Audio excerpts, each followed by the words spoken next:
Chapter 11 of History of the World War by Francis March and Richard Beamish. The Sublime Porte. As soon as the diplomatic relations between Austria and Serbia had been broken, the Turkish Grand Vizier informed the diplomatic corps in Constantinople that Turkey would remain neutral in the conflict. The declaration was not formal, for war had not yet been declared. The policy of Turkey, as represented in the ministerial paper Tasfiri Efkar, was as follows: Turkey has never asked for war, as she always has worked toward avoiding it, but neutrality does not mean indifference. The present Austro-Serbian conflict is to a supreme degree interesting to us. In the first place, one of our erstwhile opponents is fighting against a much stronger enemy. In the natural course of things, Serbia, which till lately was expressing, in a rather open way, her solidarity as a nation, still provoking us, and Greece, will be materially weakened. In the second place, the results of this war may surpass the limits of the conflict between two countries, and in that case our interests will be just as materially affected. We must, therefore, keep our eyes open, as the circumstances are momentarily changing, and do not permit us to let escape certain advantages which we can secure by active and rightly acting diplomacy. The policy of neutrality will impose on us the obligation of avoiding to side with either of the belligerents, but the same policy will force us to take all the necessary measures for safeguarding our interests and our frontiers. Whereupon a Turkish mobilization was at once ordered. The war had hardly begun when Turkey received the news that her two battleships, building in British yards, had been taken over by England. A bitter feeling against England was at once aroused. Turkish mobs proceeded to attack the British stores and British subjects, and attempts were even made against the British embassy in Constantinople and the British consulate at Smyrna. At this time Turkey was in a peculiar position. For a century she had been on the best of terms with France and Great Britain. On the other hand, Russia had been her hereditary enemy. She was still suffering from her defeat by the Balkan powers, and her statesmen saw in this war great possibilities. She desired to recover her lost provinces in Europe, and saw at once that she could hope for little from the Allies in this direction. For some years, too, German intrigues, and, according to report, German money, had enabled the German government to control the leading Turkish statesmen. German generals, under General Liman von Sanders, were practically in control of the Turkish army. The commander-in-chief was Enver Bey, who had been educated in Germany and was more German than the Germans. A new system of organization for the Turkish army had been established by the Germans, which had substituted the mechanical German system for the rough and inefficient Turkish methods. Universal conscription provided men, and the Turkish soldier has always been known as a good soldier. Yet as it turned out, the German training did little for him. Under his own officers he could fight well, but under German officers, fighting for a cause which he neither liked nor understood, he was bound to fail. At first the Turkish mobilization was conducted in such a way as to be ready to act in common with Bulgaria in an attack against Greek and Serbian Macedonia, as soon as the Austrians had obtained a decisive victory over the Serbians. The entry of Great Britain into the war interfered with this scheme. Meanwhile, though not at war, the Turks were suffering almost as much as if war had been declared. Greedy speculators took advantage of the situation, and the government itself requisitioned everything it could lay its hands on. A Constantinople correspondent, writing on the 6th of August, says as follows: Policemen and sheriffs, followed by military officers, are taking by force everything in the way of foodstuffs, entering the bakeries and other shops selling victuals, boarding ships with cargoes of flour, potatoes, wheat, and rice, and taking over virtually everything, giving in lieu of payment a receipt which is not worth even the paper on which it is written. In this way many shops are forced to close. Bread has entirely disappeared from the bakeries, and Constantinople, the capital of a neutral country, is already feeling all the troubles and privations of a besieged city. Prices for foodstuffs have soared to inaccessible heights as provisions are becoming scarce. Actual hand-to-hand combats are taking place in the streets outside the bakeries for the possession of a loaf of bread, and hungry women with children in their arms are seen crying and weeping with despair. Many merchants, afraid lest the government requisition their goods, hasten to have their orders cancelled, the result being that no merchandise of any kind is coming to Constantinople either from Europe or from Anatolia. Both on account of the recruiting of their employees and of shortage of coal, the companies operating electric tramways of the city have reduced their service to the minimum, as no power is available for the running of the cars. Heartrending scenes are witnessed in front of the closed doors of the various banking establishments, where large posters are to be seen bearing the inscription, "Closed temporarily by order of the government." Immediately after war was declared between Germany and Russia, the Porte ordered the Bosporus and Dardanelles closed to every kind of shipping, at the same time barring the entrances of these channels with rows of mines. The first boat to suffer from this measure was a British merchantman, which was sunk outside the Bosporus, while another had a narrow escape in the Dardanelles. A large number of steamers of every nationality waited outside the straits for the special pilot boats of the Turkish government in order to pass in safety through the dangerous minefield.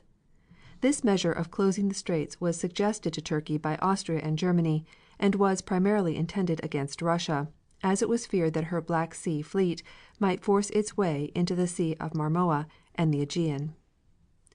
On August 2nd the Turkish Parliament was prorogued, so that all political power might center around the imperial throne. A vigorous endeavor was made to strengthen the Turkish navy. Yemal Pasha was placed at its head, with Arif Bey as chief of the naval staff. Talat Bey and Halil Bey were sent out to Bucharest to exchange views with Romanian statesmen and representatives of the Greek government in regard to the outstanding Greco-Turkish difficulties. On September 10th an official announcement from the Sublime Porte was issued defining in the first place many constitutional reforms, and in particular abolishing the capitulation, that is, the concessions made by law to foreigners, allowing them participation in the administration of justice, exemption from taxation, and special protection in their business transactions. In abolishing these capitulations, the Ottoman government declared that it would treat foreign countries in accordance with the rules of international law, and that it was acting without any hostile feeling against any of the foreign states.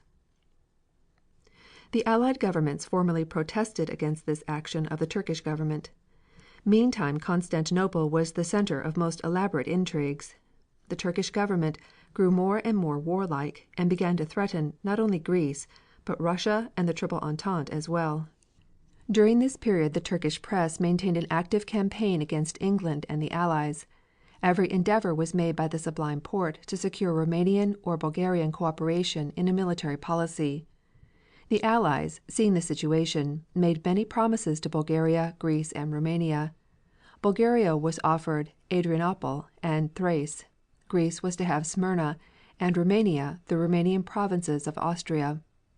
The jealousy of these powers of each other prevented an agreement. The influence of Germany became more and more predominant with the Ottoman Empire. Indeed, it is probable that an understanding had existed between the two powers from the beginning. The action of the Turkish government in regard to the Goeben and Breslau could hardly have been possible unless with a previous understanding. At last the rupture came. The following was the official Turkish version of the events which led to the Turkish declaration of war. While on the 27th of October a small part of the Turkish fleet was maneuvering on the Black Sea, the Russian fleet, which at first confined its activities to following and hindering every one of our movements, finally, on the 29th, unexpectedly began hostilities by attacking the Ottoman fleet. During the naval battle which ensued, the Turkish fleet, with the help of the Almighty, sank the mine layer Pruth, inflicted severe damage on one of the Russian torpedo boats, and captured a collier. A torpedo from the Turkish torpedo boat Garit-i-Millet sank the Russian destroyer Kalbaniets, and another from the Turkish torpedo boat Malvanet-i-Millet inflicted serious damage on a Russian Coast Guard ship. 3 officers and 72 sailors rescued by our men and belonging to the crews of the damaged and sunken vessels of the Russian fleet have been made prisoners.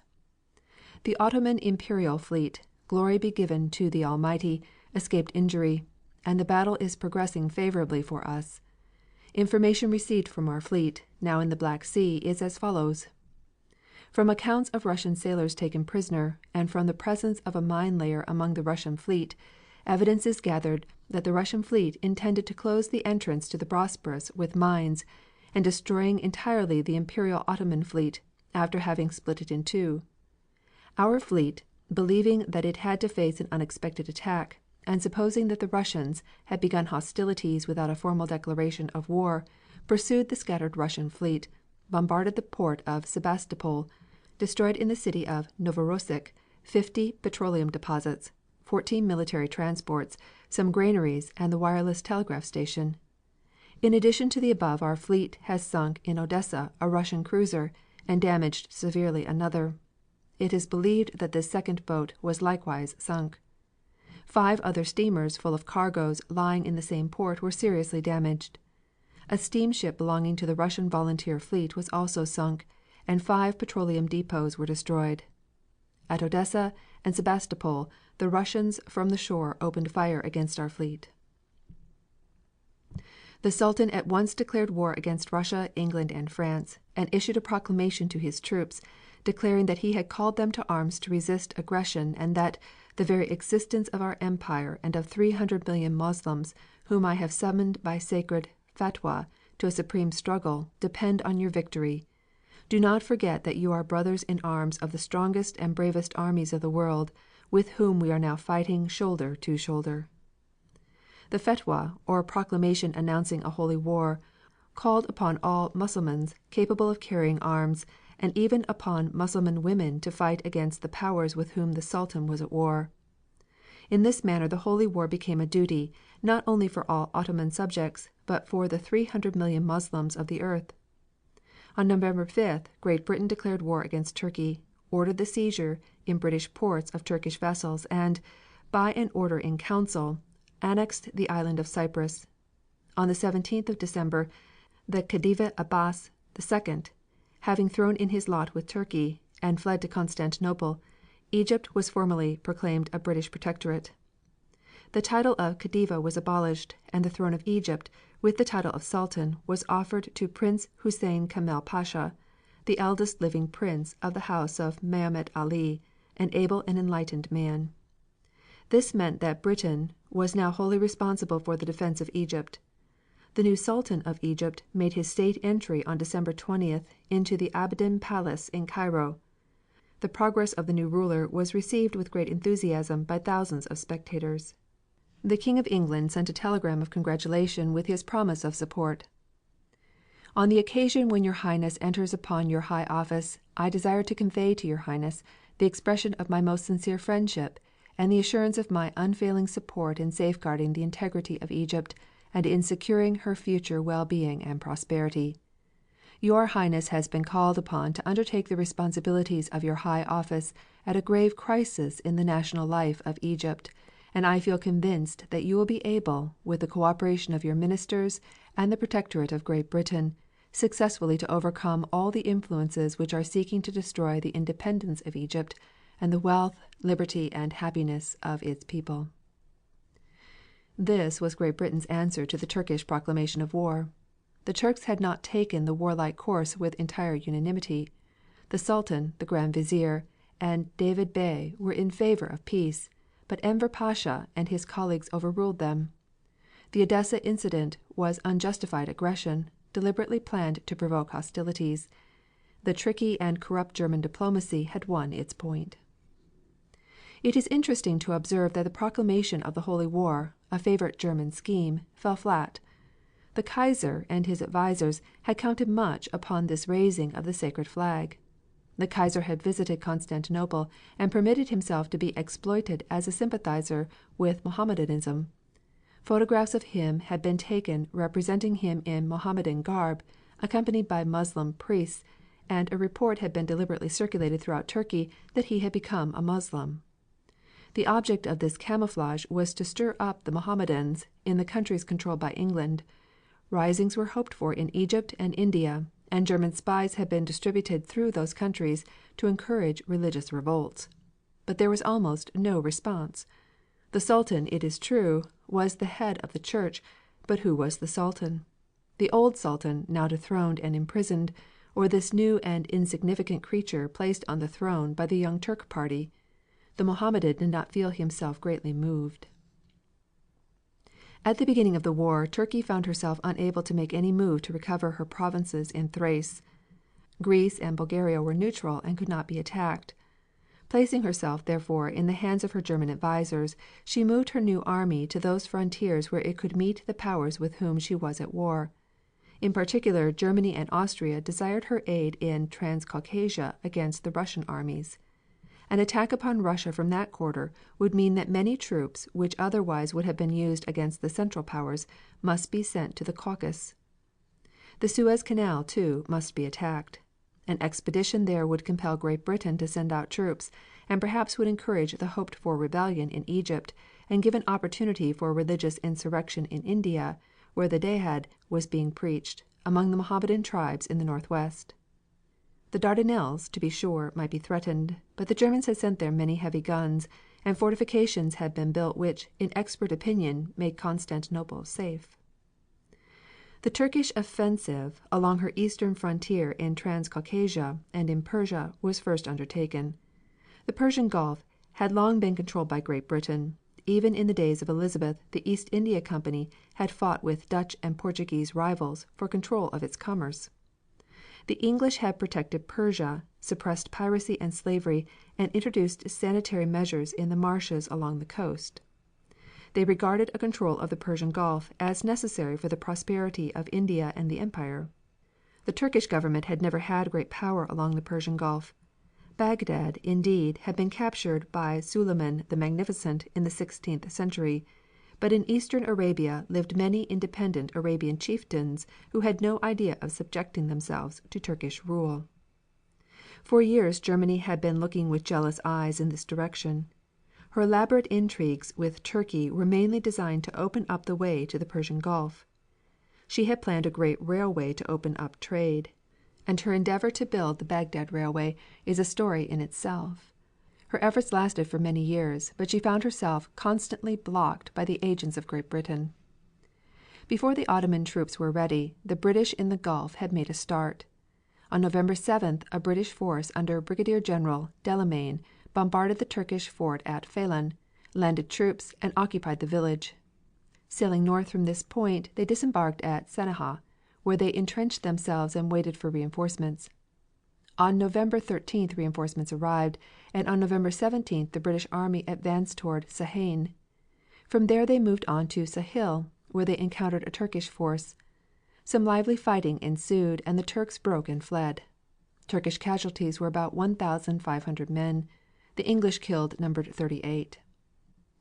The British then moved on Basra, moving by steamer along the Shatt el Arab River. On November 22nd Basra was reached, and it was found that the Turks had evacuated the place.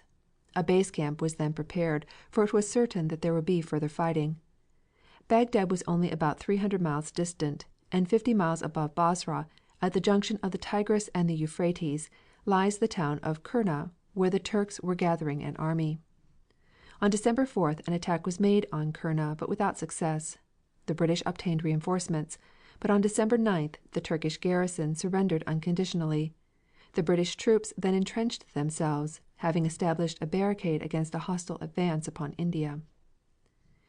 Further north the war was between Turkey and Russia. Since Persia had no military power, each combatant was able to occupy that country whenever they desired. The Turks advanced into Persia south of Lake Urmia, and, meeting with no resistance from Persia, moved northward toward the Russian frontier.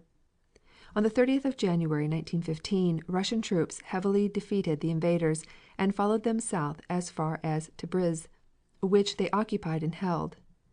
The Russian armies had also undertaken movements in this section. In the extreme northwest of Persia, a Russian column had crossed the frontier and occupied, on the 3rd of November, the town of Bayazid, close to Mount Ararat. Other columns entered Kurdistan. An expedition against Van was begun. Further north another Russian column crossed the frontier and captured the town of Karakalissa, but was held there by the Turks. These were minor expeditions. The real struggle was in Transcaucasia, where the main body of the Turkish army under Enver Pasha himself was in action. At this point the boundaries of Turkey touch upon the Russian Empire. To the north is the great Russian fortress of Kars, to the south and west the Turkish stronghold of Erzurum. The whole district is a great mountain tangle, the towns standing at altitudes of 5,000 and 6,000 feet, surrounded by lofty hills. None of the roads are good, and in winter the passes are almost impassable. In all the wars between Russia and Turkey, these mountain regions have been the scenes of desperate battles. The Turkish plan of battle was to entice the Russians from Sarikamish across the frontier, leading them on to some distance from their base. Then, while holding their front, a second force was to swing around and attack them on the left flank. The plan was simple. The difficulty was the swing of the left flank, which had to be made through high mountain paths, deeply covered with snow. The Turkish army was composed of about 150,000 men, under the command of Hassan Izzet Pasha, but Enver, with a large German staff, was the true commander. The Russian army, under General Woronzov, was about 100,000 men.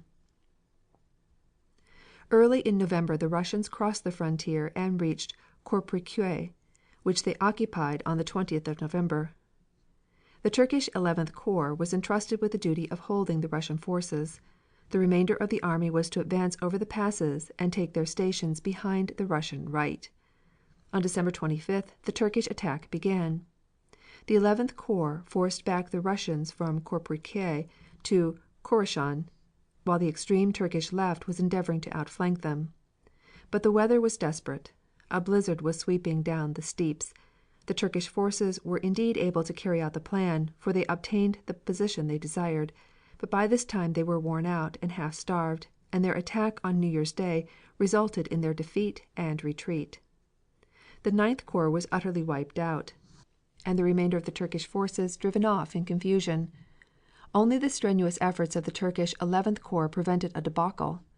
After a 3 days' battle it, too, was broken, and with heavy losses it retreated toward Erzurum. The snowdrifts and blizzards must have accounted for not less than 50,000 of the Turkish troops. The result of the battle made Russia safe in the Caucasus. But the Germans had another use for the Turkish forces. England was in control of Egypt and the Suez Canal. The German view of England's position has been well stated by Dr. Paul Rohrbach. As soon as England acquired Egypt, it was incumbent upon her to guard against any menace from Asia. Such a danger apparently arose when Turkey, weakened by her last war with Russia and by difficult conditions at home, began to turn to Germany for support. And now war has come, and England is reaping the crops which she has sown. England, not we, desired this war. She knows this, despite all her hypocritical talk, and she fears that, as soon as connection is established along the Berlin-Vienna-Budapest-Sofia-Constantinople line, the fate of Egypt may be decided. Through the Suez Canal goes the route to all the lands surrounding the Indian Ocean, and by way of Singapore to the western shores of the Pacific. These two worlds altogether have about 900 million inhabitants, more than half the population of the universe, and India lies in a controlling position in their midst. Should England lose the Suez Canal, she will be obliged, unlike the powers in control of that waterway, to use the long route around the Cape of Good Hope, and depend on the goodwill of the South African Boers. The majority among the latter have not the same views as Botha. However, it is too early to prophesy, and it is not according to German ideas to imitate our opponents by singing premature paeans of victory. But anyhow, we are well aware why anxious England already sees us on the road to India. Following out this view, a Turkish force was directed toward the Suez Canal, while German intriguers did their best to stir up revolt in Egypt itself. The story of Egypt is one of the most interesting parts of the world's history. In the early days of the world it led mankind. Its peculiar geographical position at first gave it strength, and afterward made it a prize for which all nations were ready to contend. In 1517 the Sultan Selim conquered Egypt and made it part of the Turkish realm, and in spite of many changes the sovereignty of Constantinople had continued. In recent years the misgovernment of the Khedive Ismail had brought into its control France and Britain. Then came the disposition of Ismail, the revolt under Arabi, the bombardment of Alexandria, and the battle of Tel el Kebir. Since then Egypt has been occupied by Great Britain, who restored order, defeated the armies of the Mahdi, and returned Egyptian bankruptcy into prosperity. Lord Kitchener was the English hero of the wars with the Mahdi, and Lord Cromer the administrator who gave the Egyptian peasant a comfort unknown since the days of the Pharaohs. With prosperity came again political agitation, and Germany, as has been seen, looked upon Egypt as fertile territory for German propaganda. Intrigue having failed in Egypt, a Turkish force was directed against the Suez Canal. If that could be captured, Great Britain would be cut off from India.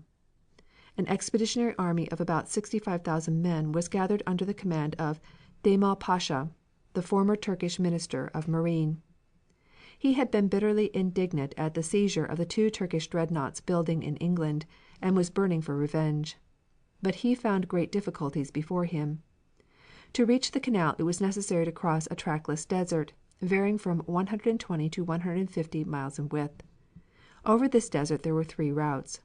The first touched the Mediterranean coast at El Arish, and then went across the desert to El Kantara on the canal, 25 miles south of Port Said. On this route there were only a few wells, quite insufficient for an army. A second route ran from Akaba on the Red Sea across the peninsula of Sinai to a point a little north of Suez. This was also badly supplied with wells. Between the two was the central route. Leaving the Mediterranean at El Arish, it ran up the valley called the Wadi El Arish to where that valley touched the second road. There was no railway, nor were these roads suitable for motor transports. For an army to move it would be necessary either to build a railway or to improve the roads. The best route for a railway was the Wadi El Arish. The Suez Canal, moreover, could be easily defended. It is over 200 feet wide, with banks rising to a height of 40 feet. A railway runs along the whole canal, and most of the ground to the east is flat, offering a good field of fire, either to troops on the banks or to ships on the canal. A considerable force of British troops, under the command of Major General Sir John Maxwell, were assigned for the protection of the canal. About the end of October it was reported that 2,000 Bedouins were marching on the canal, and on November 21st a skirmish took place between this force and some of the English troops in which the Bedouins were repelled. Nothing more was heard for more than 2 months, but on January 28, 1915, a small advance party from the Turkish army was beaten back east of El Kantara. British airmen watched the desert well and kept the British army well informed of the Turkish movements. The Turks had found it impossible to convey their full force across the desert, and the forces which finally arrived seemed to have numbered only about 12,000 men. The main attack was not developed until February 2nd. According to an account in the London Times, on that date the enemy began to move toward the Ismailia ferry. They met a reconnoitering party of Indian troops of all arms, and a desultory engagement ensued, to which a violent sandstorm put a sudden end about 3 o'clock in the afternoon. The main attacking force pushed forward toward its destination after nightfall. From 25 to 30 galvanized iron pontoon boats, 7½ meters in length, which had been dragged in carts across the desert, were hauled by hand toward the water. With 1 or 2 rafts made of kerosene tins in a wooden frame, all was ready for the attack. The first warning of the enemy's approach was given by a sentry of a mountain battery who heard, to him, an unknown tongue across the water. The noise soon increased. It would seem that Mudja Edim, holy warriors, said to be mostly old Tripoli fighters, accompanied the pontoon section, and regulars of the 75th Regiment, for loud exultations, often in Arabic, of "Brothers, die for the faith, we can die but once," betrayed the enthusiastic irregular. The Egyptians waited until the Turks were pushing their boats into the water, then the Maxims attached to the battery suddenly spoke, and the guns opened at point-blank range at the men and boats crowded under the steep bank opposite them. Immediately a violent fire broke out on both sides of the canal. A little torpedo boat, with a crew of 13, patrolling the canal, dashed up and landed a party of 4 officers and men to the south of Tussum, who climbed up the eastern bank and found themselves in a Turkish trench, and escaped by a miracle with the news. Promptly the midget dashed in between the fires and enfiladed the eastern bank amid a hail of bullets, and destroyed several pontoon boats lying unlaunched on the bank. It continued to harass the enemy, though 2 officers and 2 men were wounded. As the dark, cloudy night lightened toward dawn fresh forces went into action. The Turks who occupied the outer, or day, line of the Tusum post advanced, covered by artillery, against the Indian troops holding the inner or night position, while an Arab regiment advanced against the Indian troop at the Serapeum post. The warships on the canal and lake joined in the fray. The enemy brought some 6 batteries of field guns into action from the slopes west of Kataiba el Kalai. Shells admirably fused made fine practice at all the visible targets, but failed to find the battery above mentioned, which with some help from a detachment of infantry beat down the fire of the riflemen on the opposite bank and inflicted heavy losses on the hostile supporters advancing toward the canal. Supported by land and naval artillery, the Indian troops took the offensive. The Serapeum garrison, which had stopped the enemy 3/4 of a mile from the position, cleared its front, and the Tusum garrison, by a brilliant counter attack, drove the enemy back. 2 battalions of Anatolians of the 28th Regiment were thrown into the fight, but the artillery gave them no chance, and by 3:30 in the afternoon a third of the enemy, with the exception of a force that lay hid in bushy hollows on the eastern bank between the 2 posts, were in full retreat, leaving many dead, a large proportion of whom had been killed by shrapnel. Meanwhile the warships on the lake had been in action. A salvo from a battleship woke up Ismailia early, and crowds of soldiers and some civilians climbed every available sand hill to see what was doing, till the Turkish guns sent shells sufficiently near to convince them that it was safer to watch from cover. At about 11 in the morning 2 6-inch shells hit the Hardingi near the southern entrance of the lake. They first damaged the funnel, and the second burst inboard. Pilot Carew, a gallant old merchant seaman, refused to go below when the firing opened and lost a leg. 9 others were wounded, 1 or 2 merchantmen were hit but no lives were lost. A British gunboat was struck. Then came a dramatic duel between the Turkish big gun, or guns, and a warship. The Turks fired just over and then just short at 9,000 yards. The warship sent in a salvo of more 6-inch shells than had been fired that day. Late in the afternoon of the 3rd there was sniping from the east bank between Tusum and Serapeum, and a man was killed in the tops of a British battleship. Next morning the sniping was renewed, and the Indian troops, moving out to search the ground, found several hundred of the enemy in the hollow previously mentioned. During the fighting some of the enemy, either by accident or design, held up their hands, while others fired on the Punjabis, who were advancing to take the surrender, and killed a British officer. A sharp fight with the cold steel followed, and a British officer killed a Turkish officer with a sword thrust in single combat. A body of a German officer with a white flag was afterwards found here, but there is no proof that the white flag was used. Finally all the enemy were killed, captured, or put to flight.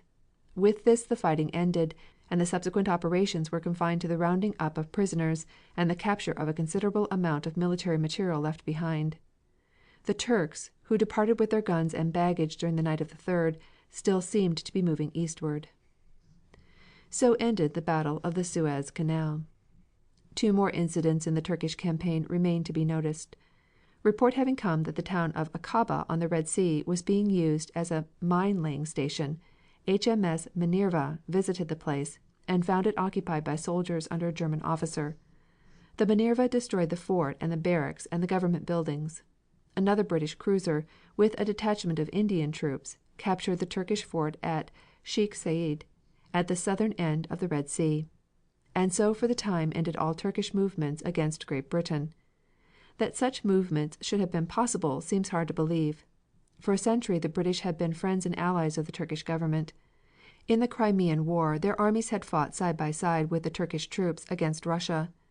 In the Russo-Turkish War Lord Beaconsfield, in the negotiations which preceded the Treaty of Berlin, had saved for Turkey much of its territory.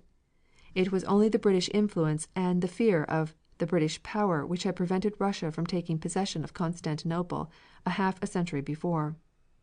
The English had always been popular in Turkey, and there was every reason at the beginning of the war to believe that their popularity had not waned. There is reason to believe that the average Turk had little sympathy with the course of his government, and if a free expression of the popular will had been possible, the Turkish army would never have been sent against either the Englishman or the Frenchman. But long years of German propaganda had done their work. The power of Enver Pasha was greater than that of the weakling Sultan, and the war was forced upon the Turkish people by German tools and German bribes. End of chapter 11. Chapter 12. Rescue of the Starving. The sufferings of Belgium during the German occupation were terrible, and attracted the attention and the sympathy of the whole world. To understand conditions it is necessary to know something of the economic situation. Since it had come under the protection of the great powers, Belgium had developed into one of the greatest manufacturing countries in the world. Nearly 2,000,000 of her citizens were employed in the great industries, and 1,200,000 on the farms. She was peaceful, industrious, and happy. But on account of the fact that more than one half of her citizenship earned their living by daily labor, she found it impossible to produce foodstuffs enough for her own needs. 78% of her breadstuffs had to be imported. From her own fields she could hardly supply her population for more than 4 months. The war and the German occupation almost destroyed business. Mines, workshops, factories, and mills were closed. Labor found itself without employment and consequently without wages. The banks would extend no credit. But even if there had been money enough, it soon became apparent that the food supply was rapidly going. The German invasion had come when the crops were standing ripe upon the field. Those crops had not been reaped, but had been trampled underfoot by the hated German. One feature of Belgian industrial life should be understood. Hundreds of thousands of her workmen were employed each day in workshops at considerable distances from their own homes. In times of peace the morning and evening trains were always crowded with laborers going to and returning from their daily toil. One of the first things seized upon by the German officials was the railroads, and it was with great difficulty that anyone, not belonging to the German army, could obtain an opportunity to travel at all, and it was with still greater difficulty that supplies of food of any kind could be transported from place to place. Every village was cut off from its neighbor, every town from the next town. People were unable even to obtain news of the great political events which were occurring from day to day, and the food supply was automatically cut off. But this was not the worst. One of the first moves of the German occupation was to quarter hundreds of thousands of troops upon their Belgian victims, and these troops must be fed even though the Belgian and his family were near starvation. Then followed the German seizure of what they called materials for war. General von Besseler, in a dispatch to the Kaiser, after the fall of Antwerp, speaks very plainly.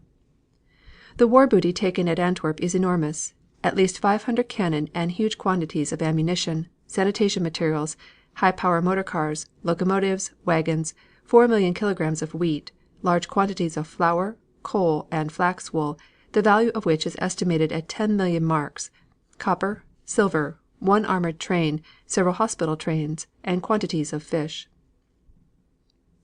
The Germans proceeded to commandeer foodstuffs and raw materials of industry. Linseed oil, oil cakes, nitrates, animal and vegetable oils, petroleum and mineral oils, wool, copper, rubber, ivory, cocoa, rice, wine, beer, all were seized and sent home to the fatherland. Moreover, cities and provinces were buried with formidable war contributions. Brussels was obliged to pay $10,000,000, Antwerp $10,000,000, the province of Brabant $90,000,000, Namur and 17 surrounding communes $6,400,000. Finally, Governor von Bissing, on the 10th of December, 1914, issued the following decree: A war contribution in the amount of $8,000,000 to be paid monthly for 1 year is imposed upon the population of Belgium. The payment of these amounts is imposed upon the 9 provinces which are regarded as joint debtors. The first 2 monthly payments are to be made by the 15th of January, 1915, at latest, and the following monthly payments by the 10th of each following month to the military chest of the Field Army of the General Imperial Government in Brussels. If the provinces are obliged to resort to the issue of stock with a view to procuring the necessary funds, the form and terms of these shares will be determined by the Commissary General for the banks in Belgium. At a meeting of the provincial councils the Vice President declared: The Germans demanded these $96 millions of the country without right and without reason. Are we to sanction this enormous war tax? If we listened only to our hearts, we should reply: No, I 96 million times no. because our hearts would tell us we were a small, honest nation living happily by its free labor. We are a small, honest nation, having faith in treaties and believing in honor. We were a nation unarmed but full of confidence when Germany suddenly hurled 2,000,000 men upon our frontiers, the most brutal army that the world has ever seen, and said to us, "Betray the promise you have given. Let my armies go by that I may crush France, and I will give you gold." Belgium replied, "Keep your gold. I prefer to die rather than live without honor." The German army has, therefore, crushed our country in contempt of solemn treaties. "It is an injustice," said the Chancellor of the German Empire. "The position of Germany has forced us to commit it, but we will repair the wrongs we have done to Belgium by the passage of our armies." They want to repair the injustice as follows: Belgium will pay Germany $96,000,000. Give this proposal your vote. When Galileo had discovered the fact that the earth moves around the sun, he was forced at the foot of the stake to abjure his error, but he murmured, "Nevertheless, it moves." Well, gentlemen, as I fear a still greater misfortune for my country, I consent to the payment of the $96,000,000, and I cry, "Nevertheless, it moves." Long live our country in spite of all. At the end of the year von Bissing renewed this assessment, inserting in his decree the statement that the decree was based upon Article 49 of the Hague Convention relating to the laws and usages of war on land. This article reads as follows: If in addition to the taxes mentioned in the above article the occupant levies other moneyed contributions in the occupied territory, they shall only be applied to the needs of the army or of the administration of the territory in question. In the preceding article it says: If in the territory occupied by the occupant collects the taxes due, dues and tolls payable to the state, he shall do so as far as possible in accordance with the legal basis and assessment in force at the time, and shall in consequence be bound to defray the expenses of the administration of the occupied territories to the same extent as the national government had been so bound. The $96,000,000 per annum was more than 6 times the amount of the direct taxes formerly collected by the Belgian state, taxes which the German administration, moreover, collected in addition to the war assessment. It was 5 times as great as the ordinary expenditure of the Belgian War Department. But this was not all. In addition to the more or less legitimate German methods of plunder, the whole country had been pillaged. In many towns systematic pillage began as soon as the Germans took possession. At Louvain the pillage began on the 27th of August, 1914, and lasted a week. In small bands the soldiers went from house to house, ransacked drawers and cupboards, broke open safes, and stole money, pictures, curios, silver, linen, clothing, wines, and food. Great loads of such plunder were packed on military baggage wagons and sent to Germany. The same conditions were reported from town after town. In many cases the houses were burnt to destroy the proof of extensive thefts. Nor were these offenses committed only by the common soldiers. In many cases the officers themselves sent home great collections of plunder. Even the royal family were concerned in this disgraceful performance. After staying for a week in a chateau in the Liege district, His Imperial Highness Prince Eitel Fritz and the Duke of Brunswick had all the dresses which were found in a wardrobe sent back to Germany. This is said to be susceptible of absolute proof. In addition to this form of plunder special pretexts were made use of to obtain money.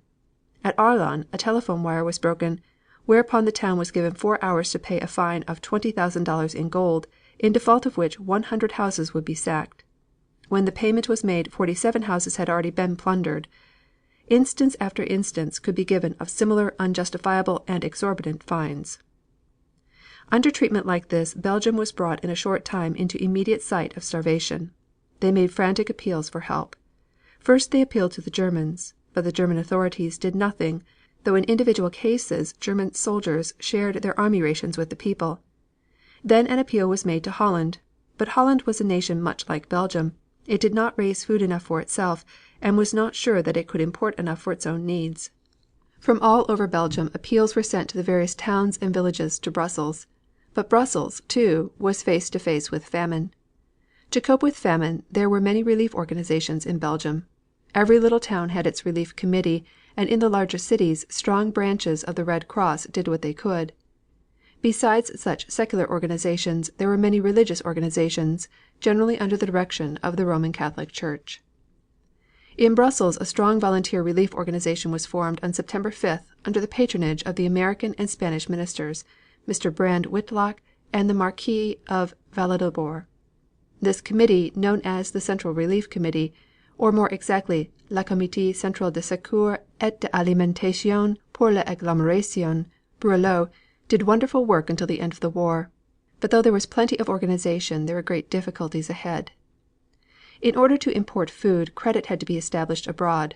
Permission had to be obtained to transport foodstuffs into Belgium through the British blockade. Permission to use the railroads and canals of Belgium had to be obtained from Germany, and, most important of all, it had to be made certain that no food thus imported should be seized by the German troops. Through the American and Spanish ministers, permission was obtained from Governor General Colmar von der Goltz to import food, and the Governor General also gave assurance that foodstuffs of all sorts imported by the committee to assist the civil population shall be reserved exclusively for the nourishment of the civil population of Belgium, and that consequently these foodstuffs shall be exempt from requisition on the part of the military authorities, and shall rest exclusively at the disposition of the committee. With this assurance the Central Relief Committee sent Emile Franqui and Baron Lambert, members of their committee, together with Mr. Hugh Gibson, Secretary of the American Legation, whose activities in behalf of Belgium attracted much favorable notice, to the city of London to explain to the British government the suffering that existed in Belgium, and to obtain permission to transport food through the British blockade. In the course of this work they appealed to the American ambassador in England, Mr. Walter Hines Page, and were introduced by him to an American mining engineer named Herbert Clark Hoover, who had just become prominent as the chairman of a committee to assist Americans who had found themselves in Europe when the war broke out and had been unable to secure funds. Mr. Hoover took up the matter with great vigor and organized an American committee under the patronage of the ministers of the United States and of Spain in London, Berlin, The Hague and Brussels, which committee obtained permission from the British government to purchase and transport through the British blockade to Rotterdam, Holland, cargo loads of foodstuffs to be ultimately transferred into Belgium and distributed by the Belgium Central Relief Committee under the direction of American citizens headed by Mr. Brand Whitlock. The following brief notices in connection with this committee appeared in the London Times. October 24, 1914. A commission has been set up in London under the title of the American Commission for Relief in Belgium. The Brussels committee reports feeding 300,000 daily. November 4. The Commission for Relief in Belgium yesterday issued their first weekly report, 3 London wall buildings. A cargo was received yesterday at Brussels just in time. Estimated monthly requirements: 6,000 tons grain, 5,000 tons maize, 3,000 tons rice and peas. Approved by the Spanish and American ministers, Brussels. The personality of the various gentlemen who devoted themselves to Belgian relief is interesting, not only because of what they did, but because they are unusual men. The Spanish minister, who bore the peculiar name of Marquis of Villalobar y O'Neill, had the appearance of an Irishman, as he was on the maternal side, and was a trained diplomat, with delightful manners and extraordinary strength of character. Another important aid in the Belgian relief work was the Mexican charge d'affaires, Senor Don German Buell. Hugh Gibson, Secretary of the American Legation, wittily described this gentleman as the representative of a country without a government to a government without a country. The business man in the American Legation was this secretary. Mr. Gibson had the appearance of a typical Yankee, although he came from Indiana. He was about 30 years old, with dark eyes, crisp hair, and a keen face. He was noted for his wit as well as his courage. Many interesting stories are told of him. He had often been under fire, and he was full of stories of his exploits told in a witty and modest way. The following incident shows something of his humor. Like most of the Americans in Belgium, he was followed by spies. With one of these Gibson became on the most familiar terms, much to the spy's disgust. One very rainy day, when Gibson was at the legation, he discovered his pet spy standing under the dripping eaves of a neighboring house. Gibson picked up a raincoat and hurried over to the man. "Look here, old fellow," said he, "I am going to be in the legation for 3 hours. You put on this coat and go home. Come back in 3 hours and I'll let you watch me for the rest of the day." Mr. Brand Whitlock, the American minister, was a remarkable man. Before coming to Belgium he had become a distinguished man of letters. Beginning as a newspaper reporter in Chicago, he had studied law and been admitted to the Illinois bar in 1894, and to the bar of the State of Ohio in 1897. He had entered into politics, and been elected mayor of Toledo, Ohio, in 1905, and again in 1907, 1909, and 1911. Meanwhile he had been writing novels, The 13th District, The Turn of the Balance, The Fall Guy, and 40 Years of It. He had accepted the appointment of American Minister to Belgium with the idea that he would find leisure for other literary work, but the outbreak of the war affected him deeply. A man of sympathetic character, who had lived all his life in an amiable atmosphere, had been a member of prison reform associations and charitable societies, he now found himself surrounded by a storm of horrors. Day by day he had seen the distress and suffering of thousands of people. He threw himself at once into the work of relief. His health was not strong, and he always looked tired and worn. He was the scholarly type of man, the kind who would be happy in a library, or in the atmosphere of a college, but he rose to the emergency. The American legation became the one stable point around which the starving and suffering population could rally. Belgians will never forget what he did in those days. On Washington's birthday, they filed before the door of the American legation at number 74 Rue de Treves, men, women, and children of all classes, some in furs, some in the garments of the poor, noblemen, scholars, workmen, artists, shopkeepers, and peasants, to leave their visiting cards, some engraved, some printed, and some written on pieces of paper, in tribute to Mr. Whitlock and the nation which he represented. But the man whose name stands cut above all others as one of the biggest figures in connection with the work of relief was Mr. Herbert C. Hoover. Mr. Hoover came of Quaker stock. He was born at West Branch, Iowa, in 1874, graduated from Leland Stanford University in 1895, specialized in mining engineering, and spent several years in mining in the United States and in Australia. He married Miss Lou Henry of Monterey, California, in 1899, and with his bride went to China as chief engineer of the Chinese Imperial Bureau of Mines. He aided in the defense of Tientsin during the Boxer Rebellion. After that he continued engineering work in China until 1902, when he became a partner of the firm of Bewick, Moring & Co., mine operators, of London, and was consulting engineer for more than 50 mine companies. He looked extremely youthful, smooth shaven, with a straight nose, and a strong mouth and chin. To him, more than anyone else, was due the creation and success of the Commission for Relief in Belgium. The splendid organization which saved from so much suffering more than 7 million non-combatants in Belgium and 2 million in northern France was his achievement. A good story is told in the Outlook of September 8, 1915, which illustrates his methods. It seems that before the Commission was fairly on its feet, there came a day when it was a case of snarling things in red tape and letting Belgium starve, or getting food shipped and letting governments howl. Hoover naturally chose the latter. When the last bag had been stowed and the hatches were battened down, writes Mr. Lewis R. Freeman, who tells the story, Hoover went in person to the one cabinet minister able to arrange for the only things he could not provide for himself, clearance papers. "If I do not get 4 cargoes of food to Belgium by the end of the week," he said bluntly, "thousands are going to die from starvation, and many more may be shot in food riots." "Out of the question," said the distinguished minister. "There is no time, in the first place, and if there was, there are no good wagons to be spared by the railroads, no dock hands and no steamers. Moreover, the Channel is closed for a week to merchant vessels, while troops are transferred to the continent." "I have managed to get all these things," Hoover replied quietly, "and now I am through with them all, except the steamers. This wire tells me that these are now loaded and ready to sail, and I have come to you to arrange for their clearance." The great man gasped. There are even now men in the Tower for less than you have done," he ejaculated. "If it was for anything but Belgium relief, if it was anybody but you, young man, I should hate to think of what might happen. As it is, I suppose there's nothing to do but congratulate you on a jolly clever coup, and I'll see about the clearance at once." Mr. Lloyd George tells the following story. It seems the Commission on Belgium Relief was attempting to simplify its work by arranging for an extension of exchange facilities on Brussels. Mr. Lloyd George, then Chancellor of the Exchequer, sent for Hoover. What happened is told in Mr. George's words. "Mr. Hoover," I said, "I find that I am quite unable to grant your request in the matter of Belgian exchange, and I have asked you to come here that I might explain why." Without waiting for me to go on, my boyish looking caller began speaking. 15 minutes he spoke without a break, just about the clearest expository utterance I have ever heard on any subject. He used not a word too much, nor yet a word too few.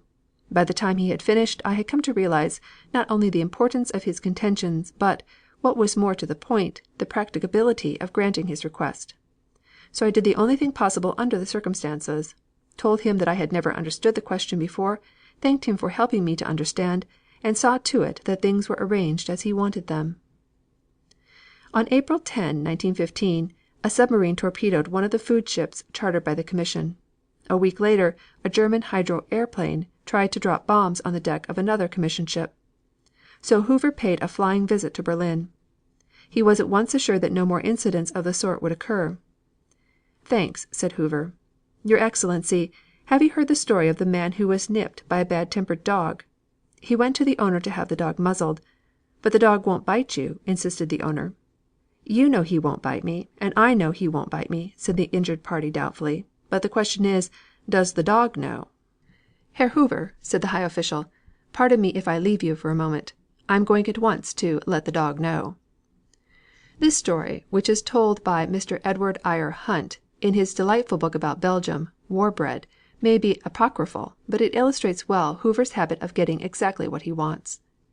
When Mr. Hoover accepted the chairmanship of the Commission for Relief in Belgium, he established his headquarters at 3 London Wall Buildings, London, England, and marshaled a small legion of fellow Americans, businessmen, sanitary experts, doctors and social workers, who, as unpaid volunteers, set about the great task of feeding the people of Belgium and northern France. The Commission soon became a great institution, recognized by all governments, receiving contributions from all parts of the earth, with its own ships in every big port, and in the eyes of the Belgians and French, who received their daily bread through its agency, a monument of what Americans could do in social organizing and business efficiency, for Americans furnished the entire personnel of the Commission from the beginning. The Commission was a distinct organization from the Belgian National Committee, through and with which it worked in Belgium itself. Its functions were those of direction and supervision of all matters that had to be dealt with outside Belgium. In the occupied territories it had the help of thousands of Belgian and French workers, many of them women. The Commission did not depend, according to Mr. Hoover, on any one of its American members for leadership. Any one of them could at any time take charge and carry on the work. Honnold, Poland, Gregory, Brown, Kellogg, Lucy, White, Hunsicker, Connet, and many others who, at various periods, have given of their great ability and experience in administration could do it. At the same time it was admitted that the Commission would never have been so successful if Belgium had not already had in existence a well developed communal system. The base of the Commission's organization was a committee in every commune or municipality. You can have no idea what a great blessing it was in Belgium and northern France to have the small and intimate divisions which exist under the communal system, said Mr. Hoover. It is the whole unit of life, and a political entity much more developed than in America. It has been not only the basis of our relief organization, but the salvation of the people. Altogether there were 4,000 communal committees linked up in larger groups under district and provincial committees, which in turn came under the Belgian National Committee. Contributions were received from all over the world, but the greater part from the British and French governments. When Mr. Hoover began his work he appealed to the people of the United States, but the American response to the appeal was sadly disappointing. During his stay in America, in the early part of 1917, Mr. Hoover expressed himself on the subject of his own country's niggardliness, pointing out at the same time that the chief profits made out of providing food for Belgium had gone into American pockets.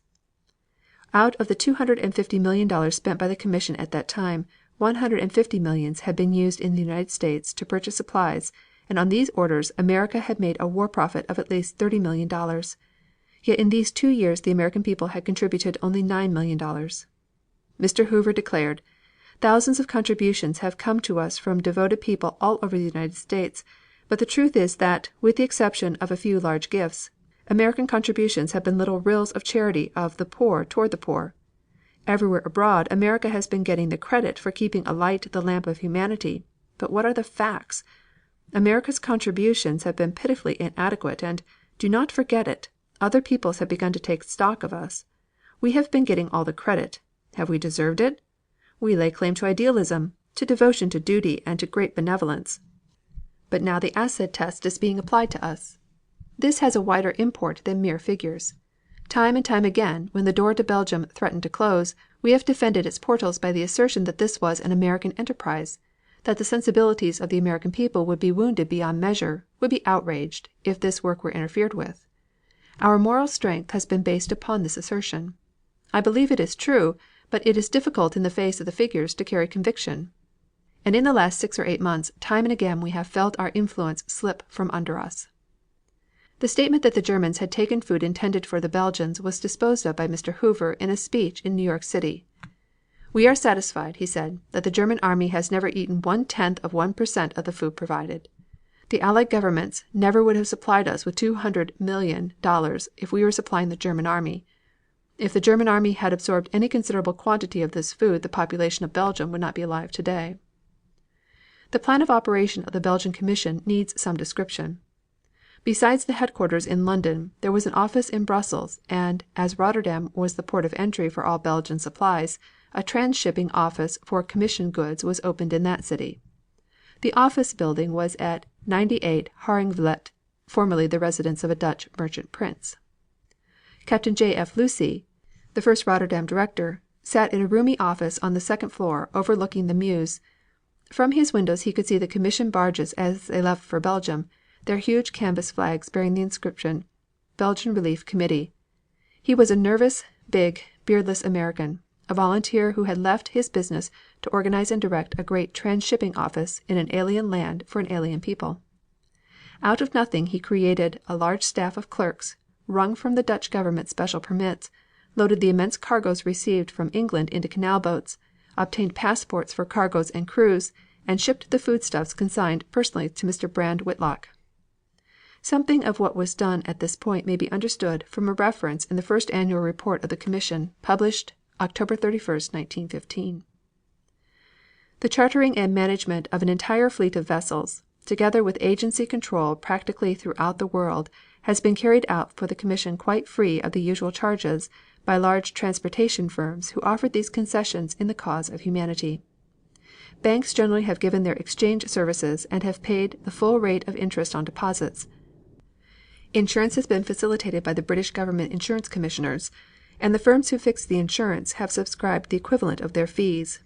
Harbor dues and port charges have been remitted at many points, and stevedoring firms have made important concessions in rates and have afforded other generous services. In Holland, exemption from harbor duties and telegraph tolls has been granted, and rail transport into Belgium provided free of charge. The total value of these Dutch concessions is estimated at 147,824 guilders. The German military authorities in Belgium have abolished custom and canal duties on all commission imports, have reduced railway rates 1/2, and on canals and railways they give right of way to commission foodstuffs wherever there is need. By mid-November gift ships from the United States were on their way to Rotterdam, but the Canadian province of Nova Scotia was first in the transatlantic race. One of the most thrilling experiences of the first year's work was the coming of the Christmas ship, a steamer full of Christmas gifts presented by the children of America to the children of war-ridden Belgium. The children knew all about it long before the ship arrived in Rotterdam. St. Nicholas Day had brought them few presents. They were hungry for friendliness, and the thought of getting gifts from children across the sea filled them with joy. Many difficulties arose which delayed the distribution of these gifts. The Germans insisted that every package should be opened and every scrap of writing taken out before the gifts were sent into Belgium. This was a tremendous task, for notes written by American children were tucked away into all sorts of impossible places. 3 motorboats made an attempt to carry these gifts into Belgium by Christmas Day. They carried boxes of clothing, outfits for babies, blankets, caps, bonnets, cloaks, shoes of every description, babies' boots, candy, fish, striped candy canes, chocolates, and mountains of nuts. Nuts such as the Belgians had never seen in their lives before, pecans, hickory nuts, American walnuts, and peanuts galore. There were scores of dolls, French bisques, smiling pleasantly, pop-eyed rag dolls, old dark mammy dolls, and Santa Clauses, teddy bears, picture books, fairy books, and story books. One child had written on the cover of her book, "Father says I ought to send you my best picture book, but I think that this one will do." The gifts made the American aid to Belgium 1,000 times more intimate and real, and never after that was American help thought of in other terms than those of burning gratitude. Among these gifts were hundreds of American flags, which soon became familiar to all Belgium. The commission automobiles bore the flag, and the children would recognize the stars and stripes and wave and cheer as it went by. Thousands upon thousands of gifts to the Belgian people followed the Christmas ship. All, or a great part, of the cargoes of 102 ships consisted of gift goods from America, and indeed from all parts of the world, and the Belgians sent back a flood of acknowledgments and thousands of beautiful souvenirs. Some of the most touching remembrances came from the children. Every child in the town of Tamise, for example, wrote a letter to America. One addressed to the President of the United States reads as follows: Highly honored Mr. President, although I am still very young, I feel already that feeling of thankfulness which we, as Belgians, owe to you, highly honored Mr. President, because you have come to our help in these dreary times. Without your help there would certainly have been thousands of war victims, and so, noble sir, I pray that God will bless you and all the noble American people. This is the wish of all the Belgian folk. On New Year's Day, Cardinal Mercier, Archbishop of Malines, issued his famous pastoral.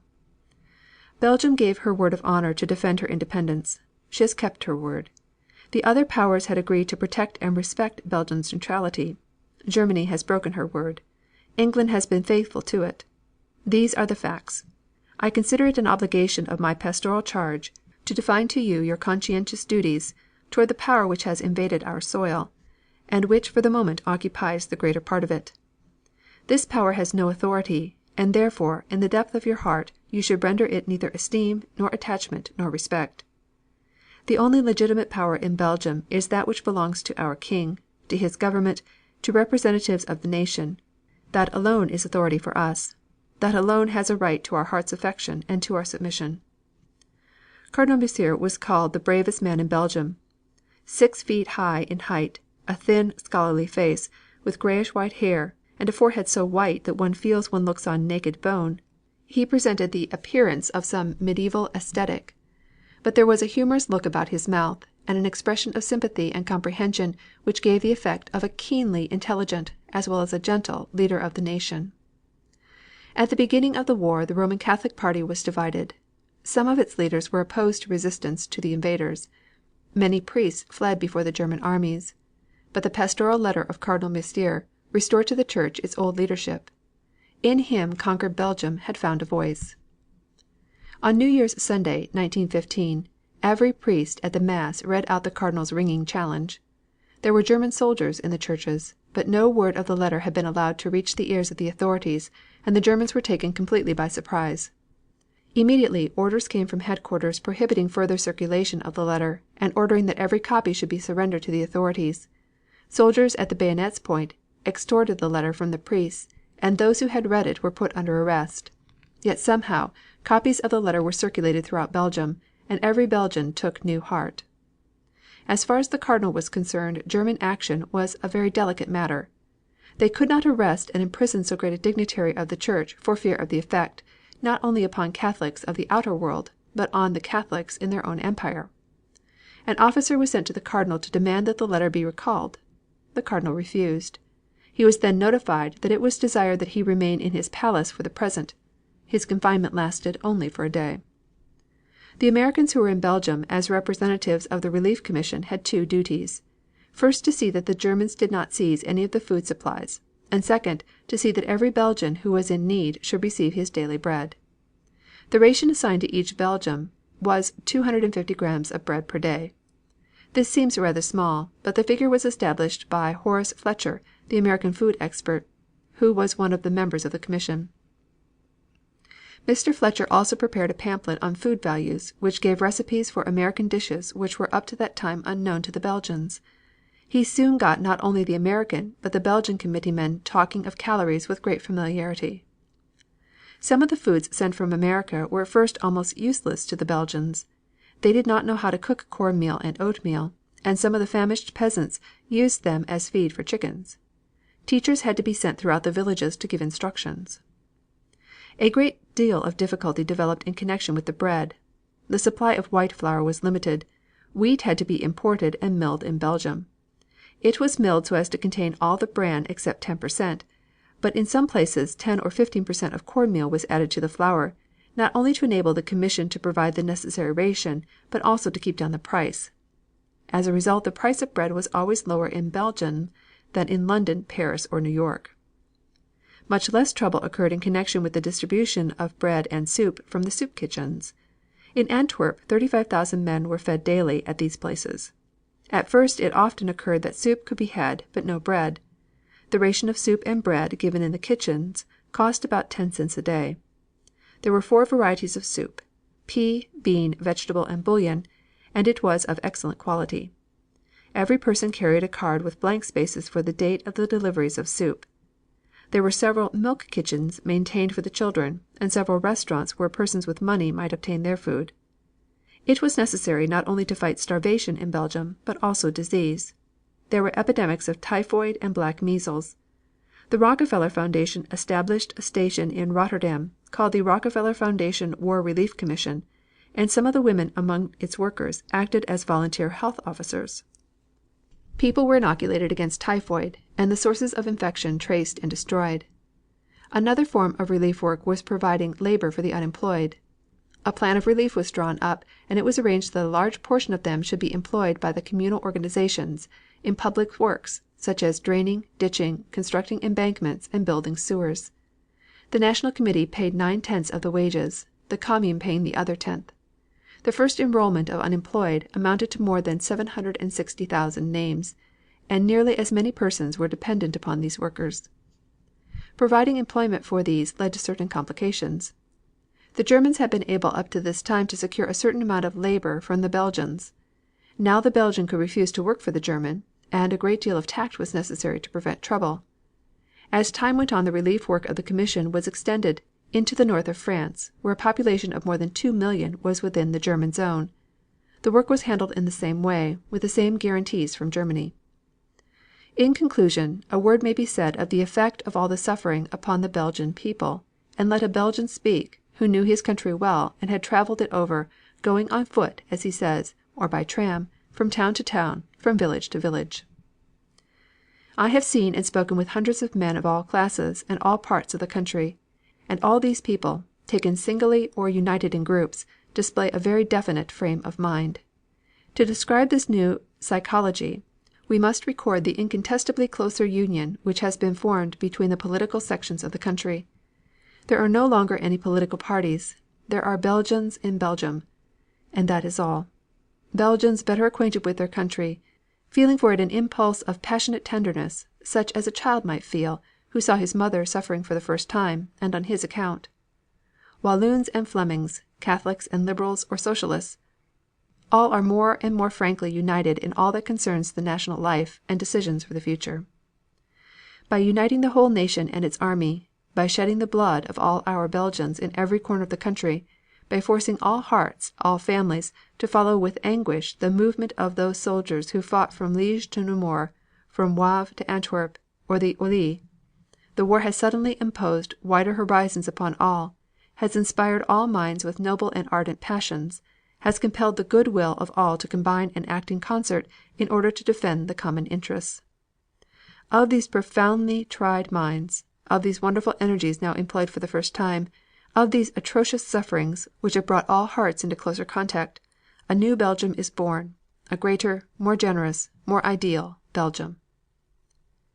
End of chapter 12. Chapter 13.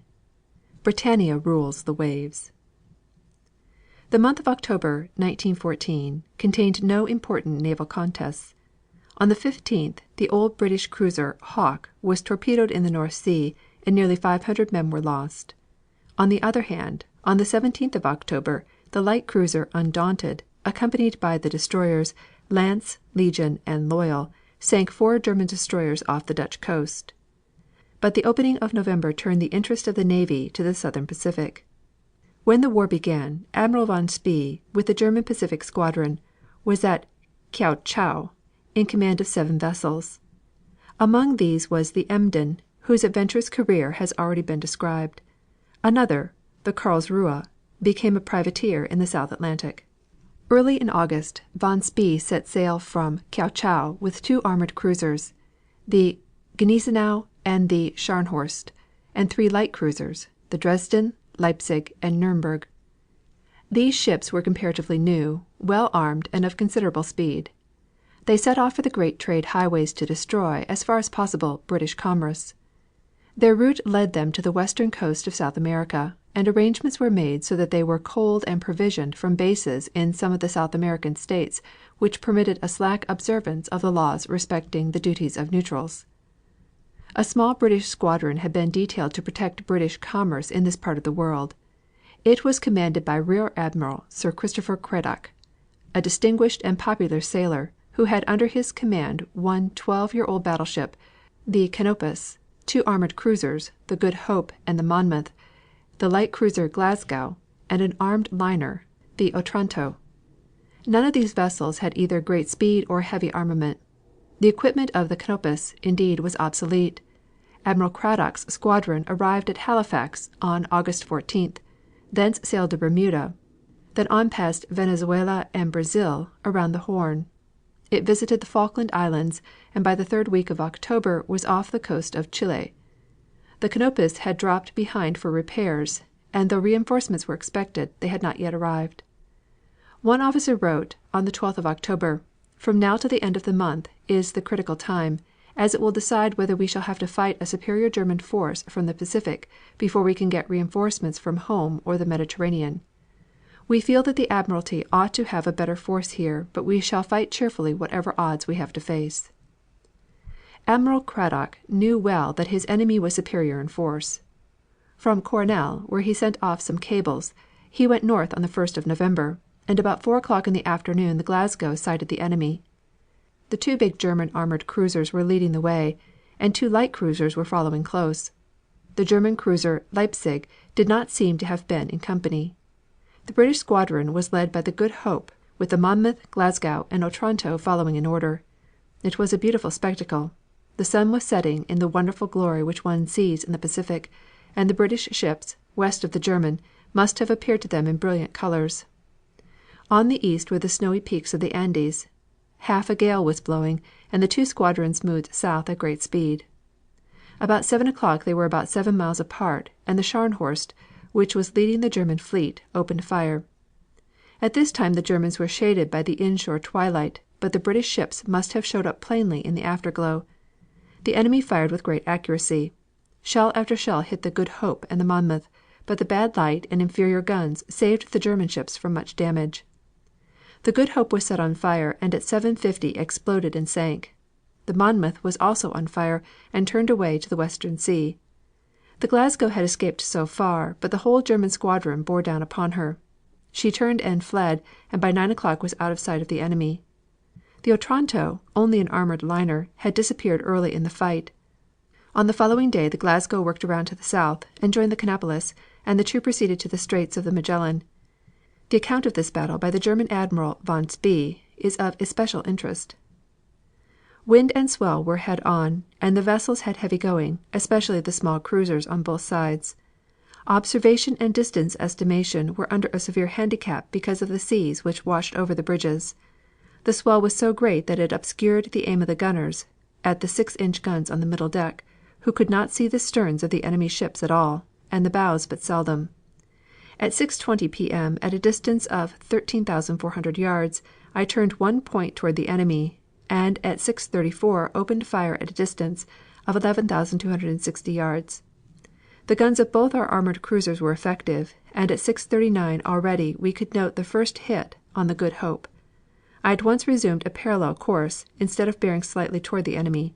The English opened their fire at this time. I assume that the heavy sea made more trouble for them than it did for us. Their two armored cruisers remained covered by our fire, while they, so far as could be determined, hit the Scharnhorst but twice, and the Gneisenau only 4 times. At 6:53, when 6,500 yards apart, I ordered a course 1 point away from the enemy. They were firing more slowly at this time, while we were able to count numerous hits. We could see, among other things, that the top of the Monmouth's forward turret had been shot away, and that a violent fire was burning in the turret. The Scharnhorst, it is thought, hit the Good Hope about 35 times. In spite of our altered course the English changed theirs sufficiently so that the distance between us shrank to 5,300 yards. There was reason to suspect that the enemy despaired of using his artillery effectively and was maneuvering for a torpedo attack. The position of the moon, which had risen at 6 o'clock, was favorable to this move. Accordingly I gradually opened up further distances between the squadrons by another deflection of the leading ship at 7:45. In the meantime it had grown dark. The range finders on the Scharnhorst used the fire on the Monmouth as a guide for a time, though eventually all range finding, aiming and observations became so inexact that fire was stopped at 7:26. At 7:23 a column of fire from an explosion was noticed between the stacks of the Good Hope. The Monmouth apparently stopped firing at 7:20. The small cruisers, including the Nuremberg, received by wireless at 7:30 the order to follow the enemy and attack his ships with torpedoes. Vision was somewhat obscured at this time by a rain squall. The light cruisers were not able to find the Good Hope, but the Nuremberg encountered the Monmouth and at 8:58 was able, by shots at closest range, to capsize her without a single shot being fired in return.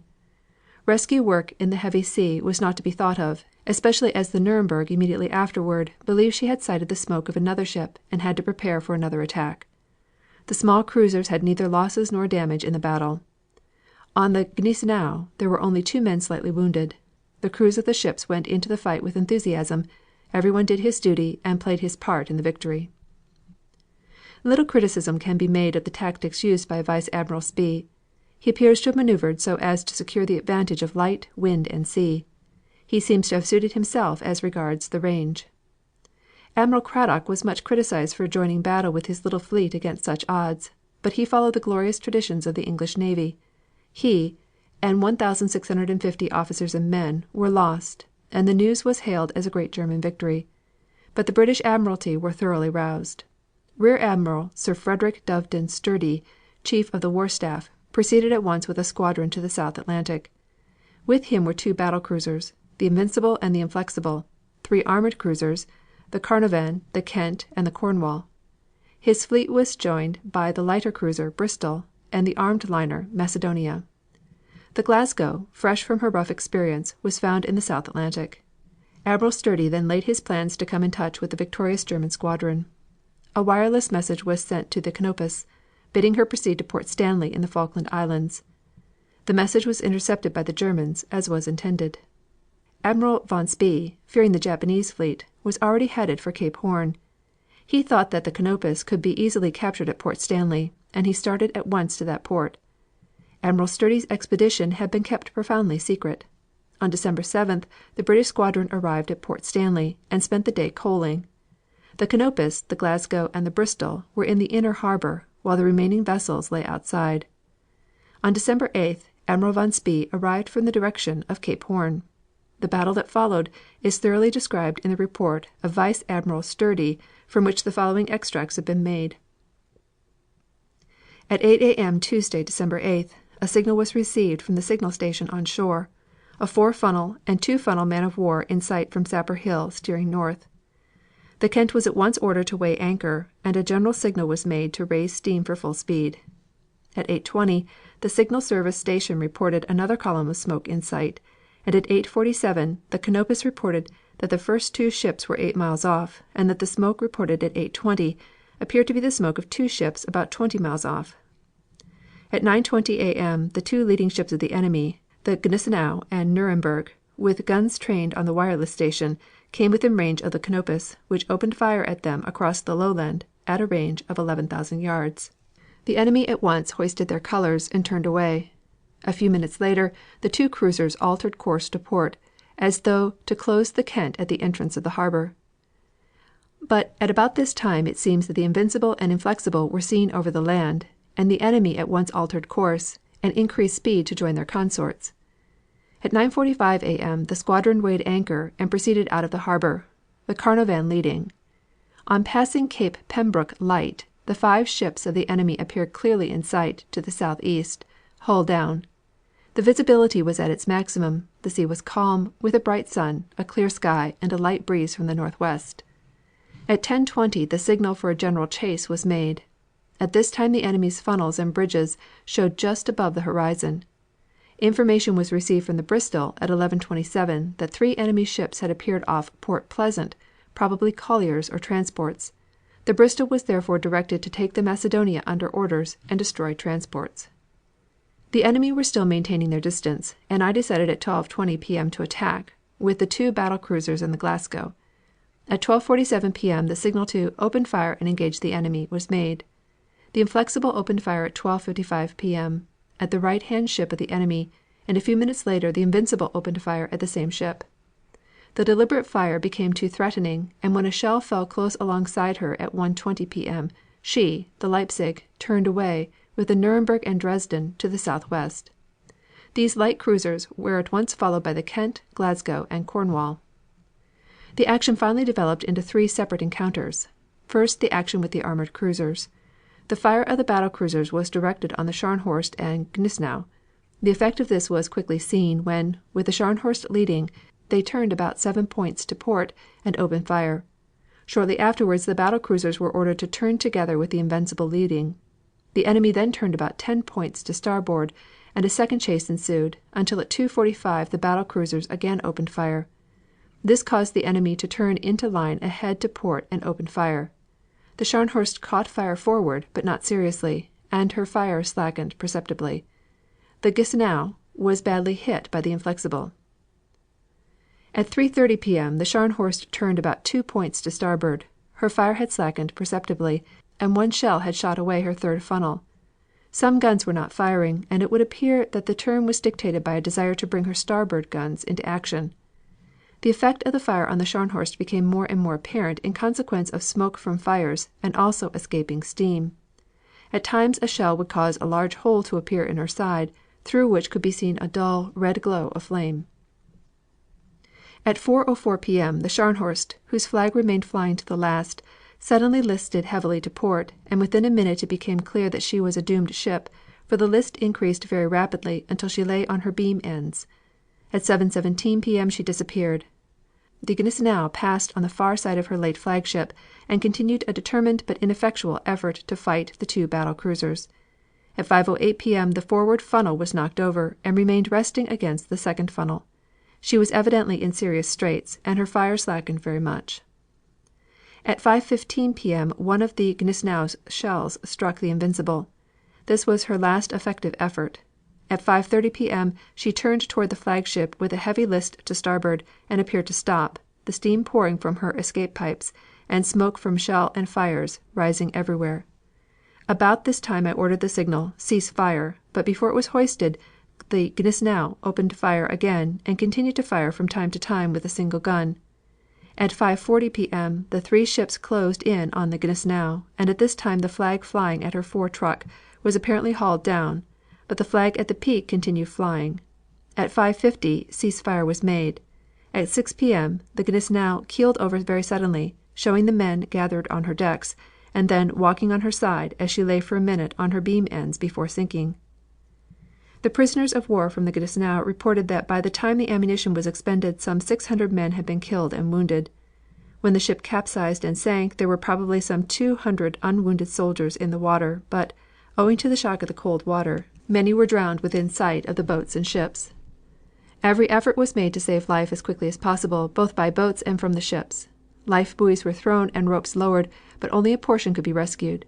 The Invincible alone rescued 108 men, 14 of whom were found to be dead after being brought on board. These men were buried at sea the following day with full military honors. Second action with the light cruisers. About 1 P.M. when the Scharnhorst and the Gneisenau turned to port to engage the Invincible and the Inflexible, the enemy's light cruisers turned to starboard to escape. The Dresden was leading, and the Nuremberg and Leipzig followed on each quarter. In accordance with my instructions, the Glasgow, Kent, and Cornwall at once went in chase of these ships. The Glasgow drew well ahead of the Cornwall and Kent, and at 3 P.M. shots were exchanged with the Leipzig at 12,000 yards. The Glasgow's object was to endeavor to outrange the Leipzig, and thus cause her to alter her course and give the Cornwall and Kent a chance of coming into action. At 4:17 P.M. the Cornwall opened fire also on the Leipzig. At 7:17 P.M. the Leipzig was on fire fore and aft, and the Cornwall and Glasgow ceased fire. The Leipzig turned over on her port side and disappeared at 9 P.M. 7 officers and 11 men were saved.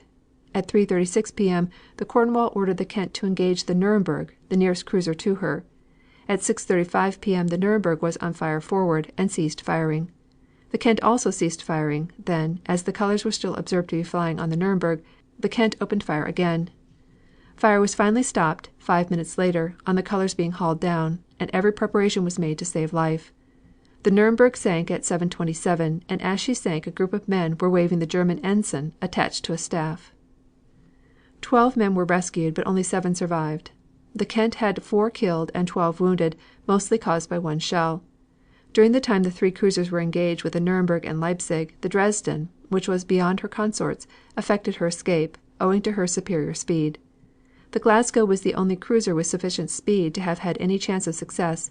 However, she was fully employed in engaging the Leipzig for over an hour before either the Cornwall or Kent could come up and get within range. During this time the Dresden was able to increase her distance and get out of sight. 3. Action with the enemy's transports. HMS Macedonia reports that only 2 ships, the steamships Baden and Santa Isabel, were present. Both ships were sunk after removal of the crews. Thus was annihilated the last squadron belonging to Germany outside the North Sea. The defeat of Cradock had been avenged. The British losses were very small, considering the length of the fight and the desperate efforts of the German fleet. Only 1 ship of the German squadron was able to escape, and this on account of her great speed. The German sailors went down with colors flying. They died as Cradock's men had died. The naval war now entered upon a new phase. The shores of Great Britain had for many years been so thoroughly protected by the British Navy that few coast fortifications had been built, except at important naval stations. Invasion on a grand scale was plainly impossible so long as the British fleets held control of the sea. With German guns across the Channel almost within hearing, it was evident that a raiding party might easily reach the English shore on some foggy night. The English people were much disturbed. They had read the accounts of the horrible brutalities of the German troops in Belgium and eastern France, and they imagined their feelings if a band of such ferocious brutes were to land in England and pillage their peaceful homes. There is a humorous side to the way in which the yeomanry and territorials entrenched themselves along the eastern coastline, but the Germans, angry at the failure of their fleets, determined to disturb British peace by raids, slight as the military advantage of such raids might be. On November 2nd a fleet of German warships sailed from the Elbe. They were 3 battle cruisers, the Seydlitz, the Moltke, and their Von der Tann, 2 armored cruisers, the Blücher and the York, and 3 light cruisers, the Kolberg, the Graudenz, and the Strasburg. They were mainly fast vessels, and the battle cruisers carried 11-inch guns. Early in the morning they ran through the nets of a British fishing fleet. Later an old coast police boat, Halcyon, was shot at a few times. About 8 o'clock they were opposite Yarmouth, and proceeded to bombard that naval station from a distance of about 10 miles. Their range was poor and their shells did no damage. Then they turned swiftly for home, but on the road back the York struck a mine and was sunk. On the 16th of December they came again full of revenge because of the destruction of von Spee and his squadron. Early in the morning early risers in Scarborough saw in the north 4 strange ships. Scarborough was absolutely without defense.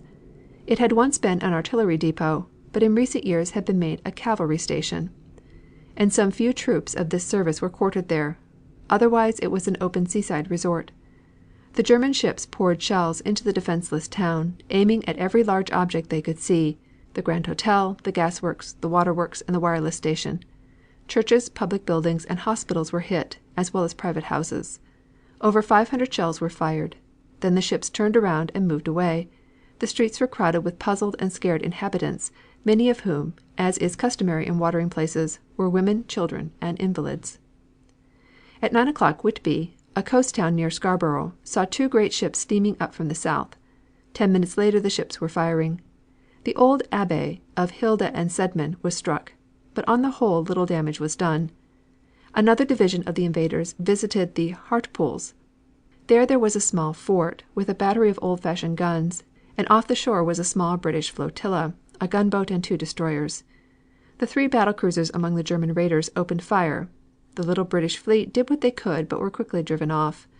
The German ships then approached the shore and fired on the English battery, the first fight with a foreign foe in England since 1690. The British battery consisted of some territorials, who stood without wavering to their guns, and kept up for half an hour a furious cannonading. A great deal of damage was done. Churches, hospitals, workhouses, and schools were all hit. The total death roll was 119, and the wounded over 300. 600 houses were damaged or destroyed, but there was a great deal of heroism, not only among the territorials, but among the inhabitants of the town, and when the last shots were fired all turned to the work of relief. Somewhere between 9 and 10 o'clock the bold German fleet started for home. The British Grand Fleet had been notified of the raid, and 2 battle cruiser squadrons were hurrying to intercept them. But the weather had thickened, and the waters of the North Sea were covered with fog belts stretching for hundreds of miles, and so the raiders returned safe to receive their Iron Crosses. The German aim in such raids was probably to create a panic, and so interfere with the English military plans. If the English had not looked at the matter with common sense, they might easily have been tempted to spend millions of pounds on seaboard fortifications, and kept millions of men at home who were more necessary in the armies of France. But the English people kept their heads. Germany, perceiving the indignation of the world at these bombardments of defenseless watering places, endeavored to appease criticism by describing them as fortified towns. But the well-known excellence of the German system of espionage makes it plain that they knew the true conditions of affairs. These towns were not selected as fortified towns, but because they were not, and destruction in unfortified towns, it was thought, would have a greater effect than in a fortified town, where it would be regarded as among the natural risks of war. During the rest of the year of 1914, no further sea fight took place in the North Sea, nor was there any serious loss to the Navy from torpedo or submarine. But on the 1st of January, 1915, the British ship Formidable, 15,000 tons, was struck by 2 torpedoes and sunk. The previous day she had left Sheerness with 8 vessels of the Channel Fleet and with no protection from destroyers. The night was a bright moonlight, and for such vessels to be moving in line on such a night without destroyers shows gross carelessness. Out of a crew of 800 men only 201 were saved, and the rescue of this part of the crew was due to the seamanship of Captain Piller of the trawler Providence, who managed to take most of those rescued on board his vessel. On January 24th the German battle cruiser squadron under Rear Admiral Hipper set sail from Wilhelmshaven. What his object was is not known. He had enlarged the minefield north of Helgoland, and north of the minefield had stationed a submarine flotilla. It is likely that he was planning to induce the British fleet to follow him into the minefield or within reach of his submarines. That same morning the British battle cruiser squadron under Vice Admiral Sir David Beatty put to sea. According to the official report of the English admiral, he was in command of the following vessels: battle cruisers, the Lion, Princess Royal, the Tiger, the New Zealand, and the Indomitable; light cruisers, the Southampton, the Nottingham, the Birmingham, the Lowestoft, the Arethusa, the Aurora, and the Undaunted, with destroyer flotillas under Commodore Tyrwhitt. The German admiral had with him the Seydlitz, the Moltke, the Deflinger, the Blucher, 6 light cruisers, and a destroyer flotilla. The English admiral apparently had some hint of the plans of the German squadron. The night of the 23rd had been foggy. In the morning, however, the wind came from the northeast and cleared off the mists. An abridgment of the official report gives a good account of the battle, sometimes called the Battle of Dogger Bank. At 7:25 A.M. the flash of guns was observed south-southeast. Shortly afterwards the report reached me from the Aurora that she was engaged with enemy ships. I immediately altered course to the south-southeast, increased speed, and ordered the light cruisers and flotillas to get in touch and report movements of the enemy. This order was acted upon with great promptitude. Indeed, my wishes had already been forestalled by the respective senior officers, and reports almost immediately followed from Southampton, Arethusa, and Aurora as to the position and composition of the enemy. The enemy had altered their course to the southeast, and from now onward the light cruisers maintained touch with the enemy and kept me fully informed as to their movements. The battle cruisers worked up to full speed, steering to the southward. The wind at the time was northeast, light, with extreme visibility. At 7:30 A.M. the enemy were sighted on the port bow, steaming fast, steering approximately southeast, distance 14 miles. Owing to the prompt reports received, we had attained our position on the quarter of the enemy and altered course to run parallel with them.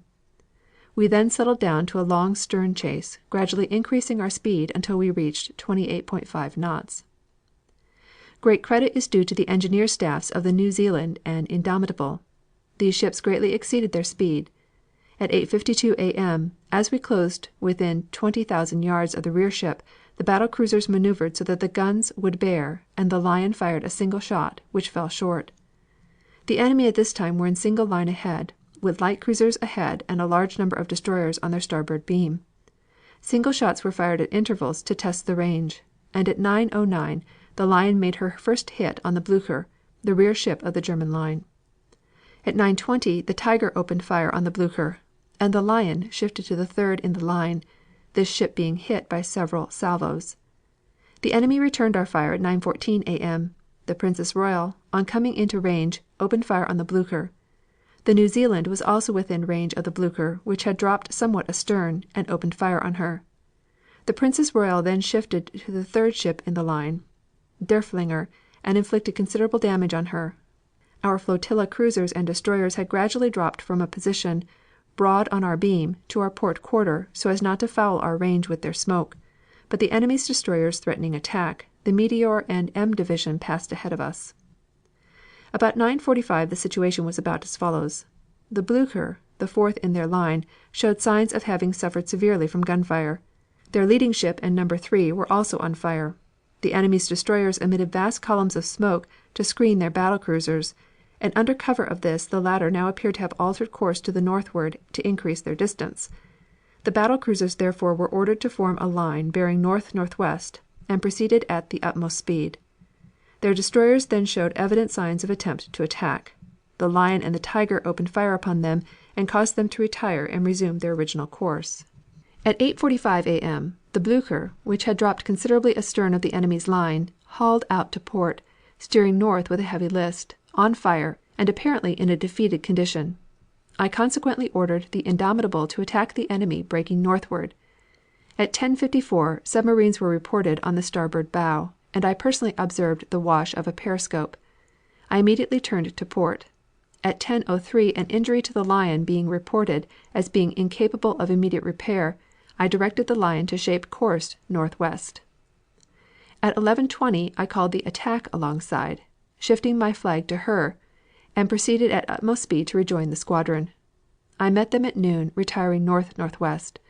I boarded and hoisted my flag on the Princess Royal, when Captain Brock acquainted me with what had occurred since the Lion fell out of line, namely that the Blucher had been sunk and that the enemy battle cruisers had continued their course to the eastward in a considerably damaged condition.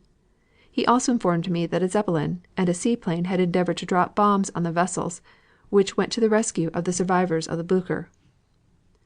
It appears from this report that as soon as the Germans sighted the British fleet they promptly turned around and fled to the southeast.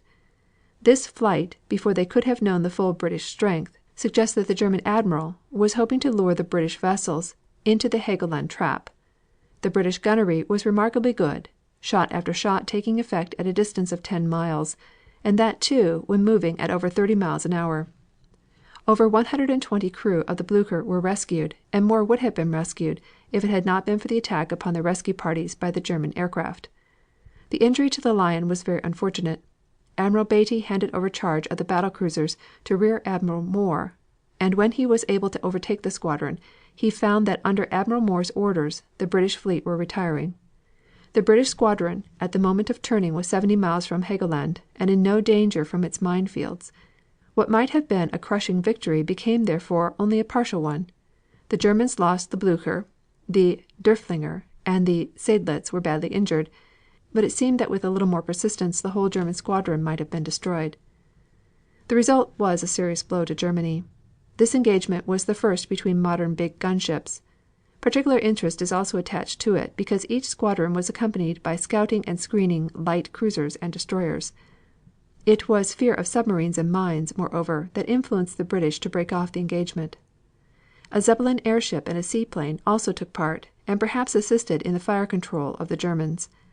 The conditions surrounding this battle were ideal for illustrating the functions of the battle cruisers. The German warship raid on the British coast of the previous month was still fresh in mind, and when this situation off the Dogger Bank arose, the timely interposing of Admiral Beatty's superior force, the fast chase, the long-range fighting, the loss of the Blucher, and the hasty retreat of the enemy were all particularly pleasing to the British people. As a result, the battle cruiser type of ship attained great popularity. Chapter 14. New Methods and Horrors of Warfare. When Germany embarked upon its policy of frightfulness, it held in reserve murderous inventions that had been contributed to the German General Staff by chemists and other scientists working in conjunction with the war. Never since the dawn of time had there been such a perversion of knowledge to criminal purposes. Never had science contributed such a deadly toll to the fanatic and criminal intentions of a war-crazed class. As the war uncoiled its weary length, and month after month of embargo and privation saw the morale of the German nation growing steadily lower, these murderous inventions were successfully called into play against the Allies. But as each horror was put into play on the battlefield, its principles were solved by the scientists of the Allied nations, and the deadly engine of destruction was turned with trebled force against the Huns. This happened with the various varieties of poison gas, with liquid fire, with trench knives, with nail-studded clubs, with armor used by shock troops, with airplane bombs, with cannon throwing projectiles weighing thousands of pounds great distances behind the battle lines. Not only did America and the Allies improve upon Germany's pattern in these respects, but they added a few inventions that went far towards turning the scale against Germany. An example of this is the tank. Originally this was a caterpillar tractor invented in America and adopted in England. At first these were of two varieties, the male carrying heavy guns only, and the females equipped with machine guns. To these was later added the Whippet tank, named after the racing dog developed in England. These Whippet tanks averaged 18 miles an hour, carrying death and terror into the ranks of the enemy. All the tanks were heavily armored and had as their motto the significant words, "Treat 'em rough." The Germans designed a heavy anti-tank rifle about 3 feet longer than the ordinary rifle and carrying a charge calculated to pierce tank armor. These were issued to the German first-line trenches at the rate of 3 to a company. That they were not particularly effective was proved by the ease with which the tanks of all varieties tore through the barbed wire entanglements and passed over the Hindenburg and Kriemhild lines, supposed by the Germans to be impregnable. The tanks in effect were mobile artillery and were used as such by all the Allied troops. Germany frantically endeavored to manufacture tanks to meet the Allied monsters, but their efforts were feeble when compared with the great output opposed to them. Before considering other inventions used for the first time in this war, it is well to understand the tremendous changes in methods and tactics made necessary by these discoveries. Put into a sentence, the changed warfare amounts to this: it is a mobilization of material, of railroads, great guns, machine guns, food, airplanes, and other engines of destruction, quite as much as it is a mobilization of men. The Germans won battle after battle at the beginning of the war because of their system of strategic railways that made it possible to transport huge armies to selected points in the shortest possible time both on the eastern and the western fronts.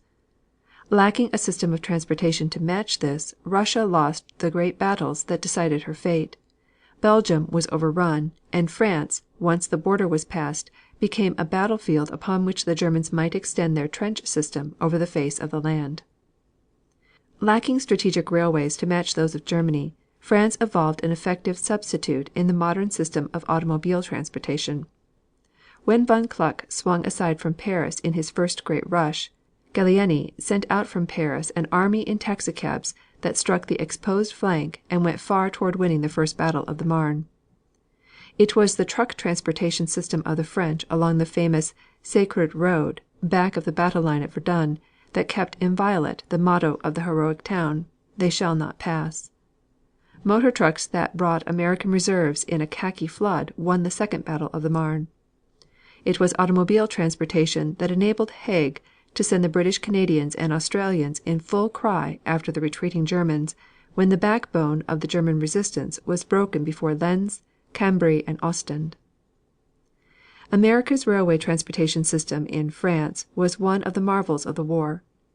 Stretching from the sector of seacoast set apart for America by the French government, it radiated far into the interior, delivering men, munitions, and food in a steady stream. American engineers worked with their brothers in arms with the Allies to construct an interweaving system of wide gauge and narrow gauge roads that served to victual and munition the entire front, and further served to deliver at top speed whole army corps.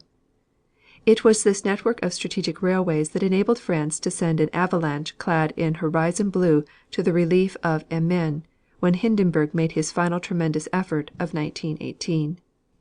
In its essentials military effort in the great conflict may be roughly divided into open warfare, trench warfare, crater warfare.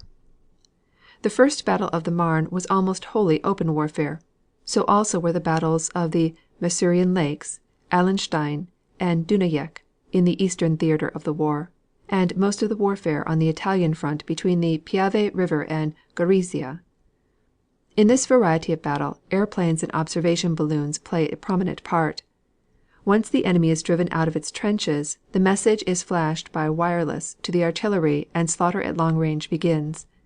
If there have been no entrenchments, as was the case in the first battle of the Marne, massed artillery send a plunging fire into the columns moving in open order and prepare the way for machine gunners and infantry to finish the rout. In previous wars, cavalry played a heroic role in open warfare. Only rarely has it been possible to use cavalry in the Great War.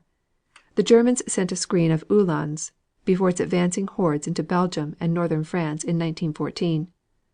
Uhlans also were in the van in the Russian invasion, but with these exceptions German cavalry was a negligible factor. British and French cavalry were active in pursuit of the fleeing Teutons when the Hindenburg line was smashed in September of 1918. Outside of that brief episode, the cavalry did comparatively nothing so far as the Allies were concerned.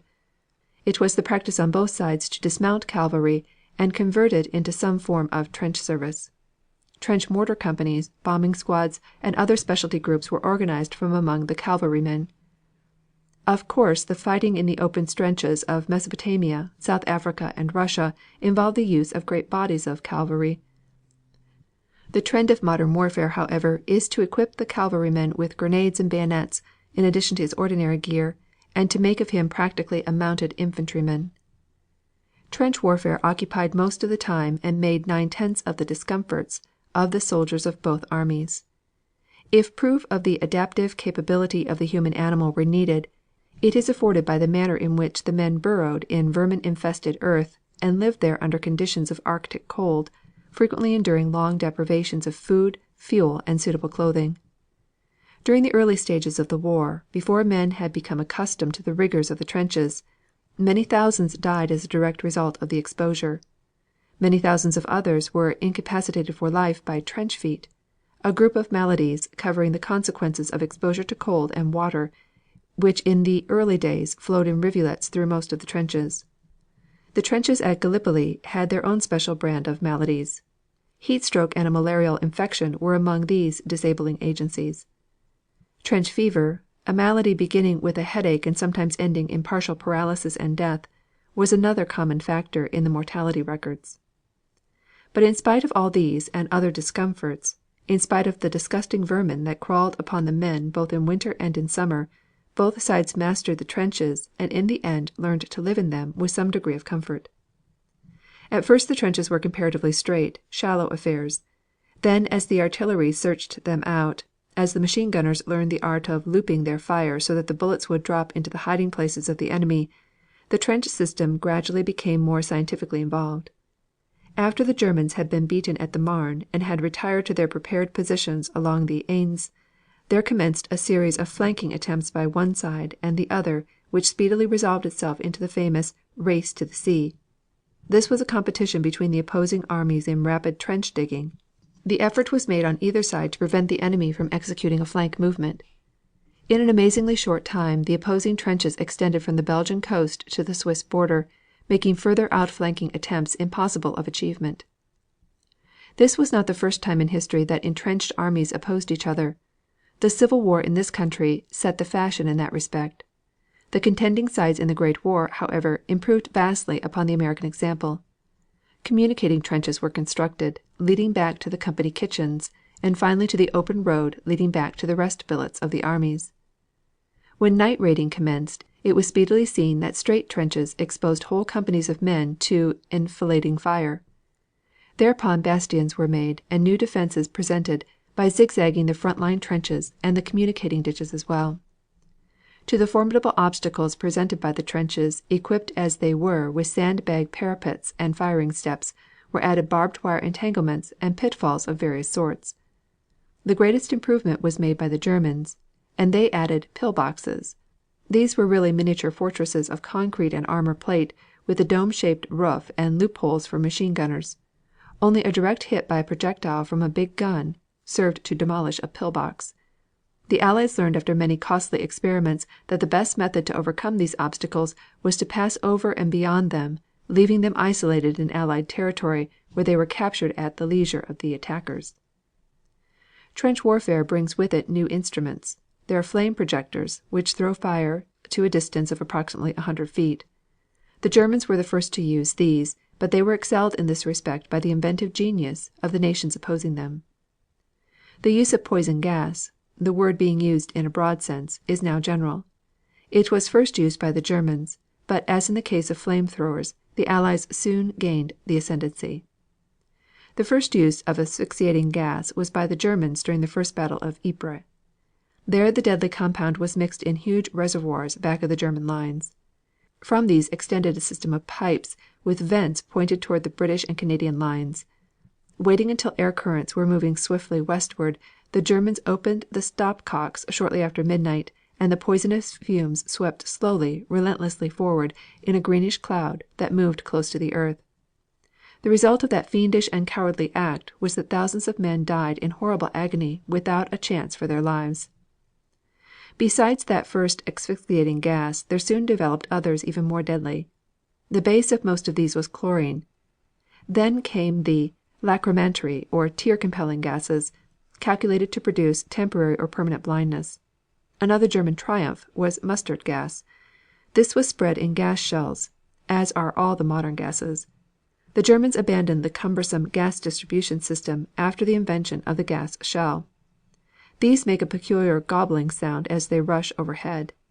They explode with a very slight noise and scatter their contents broadside. The liquids carried by them are usually of the sort that decompose rapidly when exposed to the air, and give off the acrid gases dreaded by the soldiers. They are directed against the artillery as well as against entrenched troops. Every command, no matter how small, has its warning signal in the shape of a gong or a siren warning of approaching gas. Gas masks were speedily discovered to offset the dangers of poison gases of all kinds. These were worn not only by troops in the field, but by artillery horses, pack mules, liaison dogs, and by the civilian inhabitants in back of the battle lines. Where used quickly and in accordance with instruction, these masks were a complete protection against attacks by gas. The perfected gas masks used by both sides contained a chamber filled with a specially prepared charcoal. Peach pits were collected by the millions in all the belligerent countries to make this charcoal, and other vegetable substances of similar density were also used.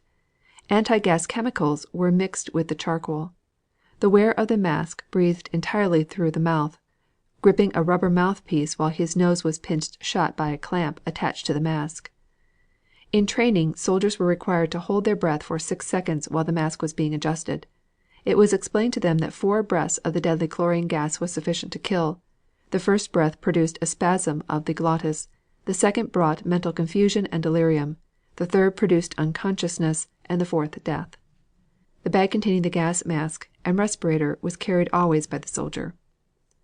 The soldier during the winter season in the front line trenches was a grotesque figure. His head was crowned with a helmet covered with khaki because the glint of steel would advertise his whereabouts. Beneath the helmet he wore a close-fitting wool cap, pulled down tightly around his ears and sometimes tied or buttoned beneath his chin. Suspended upon his chest was the khaki bag containing gas mask and respirator. Over his outer garments were his belt, brace straps, bayonet, and ammunition pouches. His rifle was slung upon his shoulder with the foot of a woolen sock covering the muzzle, and the leg of the same sock wrapped around the breech. A large jerkin made of leather, without sleeves, was worn over the short coat. Long rubber boots, reaching to the hips and strapped at ankle and hip, completely covered his legs. When anticipating trench raids or a raiding party, a handy trench knife and carefully slung grenades were added to his equipment. Airplane bombing ultimately changed the whole character of the war. It extended the fighting lines miles behind the battle front. It brought the horrors of night attacks upon troops resting in billets. It visited destruction and death upon the civilian population of cities scores of miles back of the actual front. Germany transgressed repeatedly the laws of humanity by bombing hospitals far behind the battlefront. Describing one of these atrocious acts, which took place on May 29, 1918, Colonel G. H. Andrews, chaplain of a Canadian regiment, said: "The building bombed was one of 3 large Red Cross hospitals at Boulogne and was filled with Allied wounded. A hospital in which were a number of wounded German prisoners stood not very far away. The Germans could not possibly have mistaken the building they bombed for anything else but a hospital. There were flags with a Red Cross flying, and lights were turned on them so that they would show prominently, and the windows were brightly lighted. Those inside heard the buzz of the advancing airplanes but did not give them a thought. The machines came right on, ignoring the hospital with the German wounded, indicating they had full knowledge of their objective, until they were over a wing of the Red Cross hospital that contained the operating room on the ground floor. In the operating room a man was on the table for a most difficult surgical feat. Around him were gathered the staff of the hospital and its brilliant surgeons. Lieutenant Sage of New York had just given him the anesthetic when one of the airplanes let the bomb drop. It was a big fellow. It must have been all of 250 pounds of high explosive. It hurtled downward, carrying the 2 floors before it. Through the gap thus made wounded men, the beds in which they lay, convalescents, and all on the floors came crashing down to the ground. The bomb's force extended itself to wreck the operating room, where the man on the table, Lieutenant Sage, and all in the room were killed. In all there were 37 lives lost, including 3 Red Cross nurses. The building caught fire. The concussion had blown the stairs down so that escape from the upper floors seemed impossible. But the convalescents and the soldiers who had run to the scene of the bombing let the very ill ones out of the windows, and escape was made in that way. And then, to cap the climax, the German airplanes returned over the spot of their ghastly triumph and fired on the rescuers with machine guns. God will never forgive the Huns for that act alone. Nor will our comrades ever forget it." The statement of Colonel Andrews was corroborated by a number of other officers. To protect artillery against counterfire of all kinds, both sides from the beginning used the art of camouflage. This was resorted to particularly against scouting airplanes. At first the branches of trees and similar natural cover were used to deceive the airmen. Later the guns themselves were painted with protective colorants, and screens of burlap were used instead of branches. The camoufleur, as the camouflage artist was called, speedily extended his activities to screens over highways, preventing airmen from seeing troops in motion, to the protective coloration of lookout posts, and of other necessary factors along the fighting front. Camouflage also found great usefulness in the protective coloration of battleships and merchant vessels. Scientific study went hand in hand with the art, the object being to confuse the enemy and to offer targets as small as possible to the enemy gunners.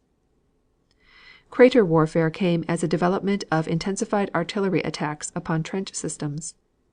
It was at Dunajec, on the eastern front, that for the first time in modern war the wheels of artillery were placed hub to hub in intensified hurricane fire upon enemy positions. The result there, under von Mackensen's direction, was the rout of the Russians. When later the same tactics were employed on the western front, the result was to destroy whole trench systems with the exception of deep dugouts, and to send the occupants of the trenches into the craters, made by shell explosions, for protection. It was observed that these craters made excellent cover, and when linked by vigorous use of the entrenching tools carried by every soldier, they made a fair substitute for the trenches. This observation gave root to an idea which was followed by both armies. This was the deliberate creation of crater systems by the artillery of the attacking force. Into these lines of craters the attacking infantry threw itself in wave after wave as it rushed toward the enemy trenches. The ground is so riddled by this intensive artillery fire that there is created what is known as moon terrain, fields resembling the surface of the moon as seen through a powerful telescope. Troops on both sides were trained to utilize these shell holes to the utmost, each little group occupying a crater, keeping in touch with its nearest group and moving steadily in unison toward the enemy. One detail in which this war surpassed all others was the use of machine guns and grenades. The Germans were first to make extensive use of the machine gun as a weapon with which to produce an effective barrage. They established machine gun nests at frequent intervals commanding the zone over which the infantry was to advance, and by skillful crossfire kept that terrain free from every living thing. The Germans preferred a machine gun, water cooled and of the barrel recoil type. The English used a Vickers Maxim and a Lewis gun, the latter the invention of an officer in the American army. The French preferred the Hotchkiss and the St. Etienne. The Americans standardized the Browning light and heavy machine guns, and these did effective service. It was asserted by American gunnery experts that the Browning excels all other weapons of its type. Two general types of grenades were used on both sides. One a defensive bomb about the size of an orange, containing a bursting charge weighing 22 ounces. Then there was a grenade used for offensive work, carrying about 32 ounces of high explosives. The defensive grenades were of cast iron, and so made that they burst into more than 100 jagged pieces when they exploded. These wounded or killed within a radius of 150 yards. In exceptional instances, the range was higher. The function of artillery in a modern battle is constantly extending. Both the big guns and the howitzers were the deciding factor in most of the military decisions reached during the war. Artillery is divided first between the big guns having a comparatively flat trajectory and the howitzers whose trajectory is curved. Then there is a further division into these four classes: field artillery, heavy artillery, railroad artillery, trench artillery. The type of field artillery is the famous 75 millimeter gun used interchangeably by the French and Americans. It is a quick firing weapon and is used against attacking masses and for the various kinds of barrages, including an anti-aircraft barrage. Included in the heavy artillery are guns and howitzers of larger caliber than the 75 millimeter. Three distinct and terrifying noises accompany explosions of these guns. First, there is the explosion when the shell leaves the gun. Then there is a peculiar rattling noise like the passing of a railway train when the shells pass overhead. And then there is the explosion at point of contact, a terrific concussion which produces the human condition called shell shock, a derangement of body and brain, paralyzing nerve and muscle centers, and frequently producing insanity. The railroad artillery comprises huge guns pulled on railways by locomotives, each gun having a number of cars as part of its equipment. These are slow firing guns of great power and hurling the largest projectiles known to warfare. The largest guns of this class were produced by American inventive genius as a reply to the German gun of St. Gobain Forest. This was a weapon which hurled a 9-inch shell from a distance of 62 miles into the heart of Paris. The damage done by it was comparatively slight, and it had no appreciable effect upon the morale of the Parisians. The greatest damage was when it struck the Roman Catholic Church of St. Gervais on Good Friday, March 29, 1918, killing 75 persons and wounding 90. 54 of those killed were women, 5 being Americans. The total effect of the bombardment by this big gun was to arouse France, England, and America to fiercer fighting pitch. The late Cardinal Farley, Archbishop of New York, expressed this sentiment when he sent the following message to the Archbishop of Paris: Shocked by the brutal killing of innocent victims gathered at religious services to commemorate the passing of our blessed Savior on Good Friday, the Catholics of New York join your noble protest against this outrage of the sanctuary on such a day and at such an hour, and, expressing their sympathy to the bereaved relatives of the dead and injured, pledge their unfaltering allegiance in support of the common cause that unites our two great republics. May God bless the brave officers and men of the Allied armies in their splendid defense of liberty and justice. Trench artillery are Stokes guns and other mortars hurling aerial torpedoes containing great quantities of high explosives. These have curved trajectories and are effective not only against trenches but also against deep dugouts, wire entanglements, and listening posts. One of the most important details of modern warfare is that of communication or liaison on the battlefield. This is accomplished by runners recruited from the trenches, by dogs, pigeons, telephone, radio. As has been heretofore stated, the airplane considered in all its developments is the newest and most important of factors in modern warfare. It photographs the enemy positions, it detects concentrations and other movements of the enemy, it makes surprise impossible, it is a deadly engine of destruction when used in spraying machine gun fire upon troops in the open. As a bombing device it surpasses the best and most accurate artillery. End of chapter 14. Chapter 15. German Plots and Propaganda in America. The pages of Germany's militaristic history are black with many shameful deeds and plots. Those pages upon which are written the intrigues against the peace of America and against the lives and properties of American citizens during the period between the declaration of war in 1914 and the armistice ending the war, while not so bloody as those relating to the atrocities in Belgium and northern France, are still revolting to civilized mankind. Germany not only paid for the murder of passengers on ships where its infernal machines were placed, not only conspired for the destruction of munitions plants and factories of many kinds, not only sought to embroil the United States, then neutral, in a war with Mexico and Japan, but it committed also the crime of murderous hypocrisy by conspiring to do these wrongs under the cloak of friendship for this country. It was in December of 1915 that the German government sent to the United States for general publication in American newspapers this statement. The German government has naturally never knowingly accepted the support of any person, group of persons, society or organization seeking to promote the cause of Germany in the United States by illegal acts, by counsel of violence, by contravention of law, or by any means whatever that could offend the American people in the pride of their own authority. The answer to this imperial lie came from the President of the United States when, in his address to Congress, April 2, 1917, urging a declaration of war on Germany, he characterized the German spy system and its frightful fruits in the following language: One of the things that has served to convince us that the Prussian autocracy was not and could never be our friend is that from the very outset of the present war it has filled our unsuspecting communities and even our offices of government with spies and sent criminal intrigues everywhere afoot against our national unity of counsel, our peace within and without, our industries and our commerce. Indeed, it is now evident that its spies were here even before the war began, and it is unhappily not a matter of conjecture, but a fact proved in our courts of justice, that the intrigues which have more than once come perilously near to disturbing the peace and dislocating the industries of the country have been carried on at the instigation, with the support and even under the personal direction of official agents of the imperial government accredited to the government of the United States. Austria cooperated with Germany in a feeble way in these plots and propaganda, but the master plotter was Count Johann von Bernstorff, Germany's ambassador. The Austro-Hungarian ambassador, Konstantin Theodor Dumba, Captain Franz von Papen, Captain Karl Boy Ed, Dr. Heinrich F. Albert, and Wolf von Ingel, all of whom are attached to the German embassy, were associates in the intrigues. Franz von Rintelen operated independently and received his funds and instructions directly from Berlin. One of the earliest methods of creating disorder in American munitions plants and other industrial establishments engaged in war work was through labor disturbances.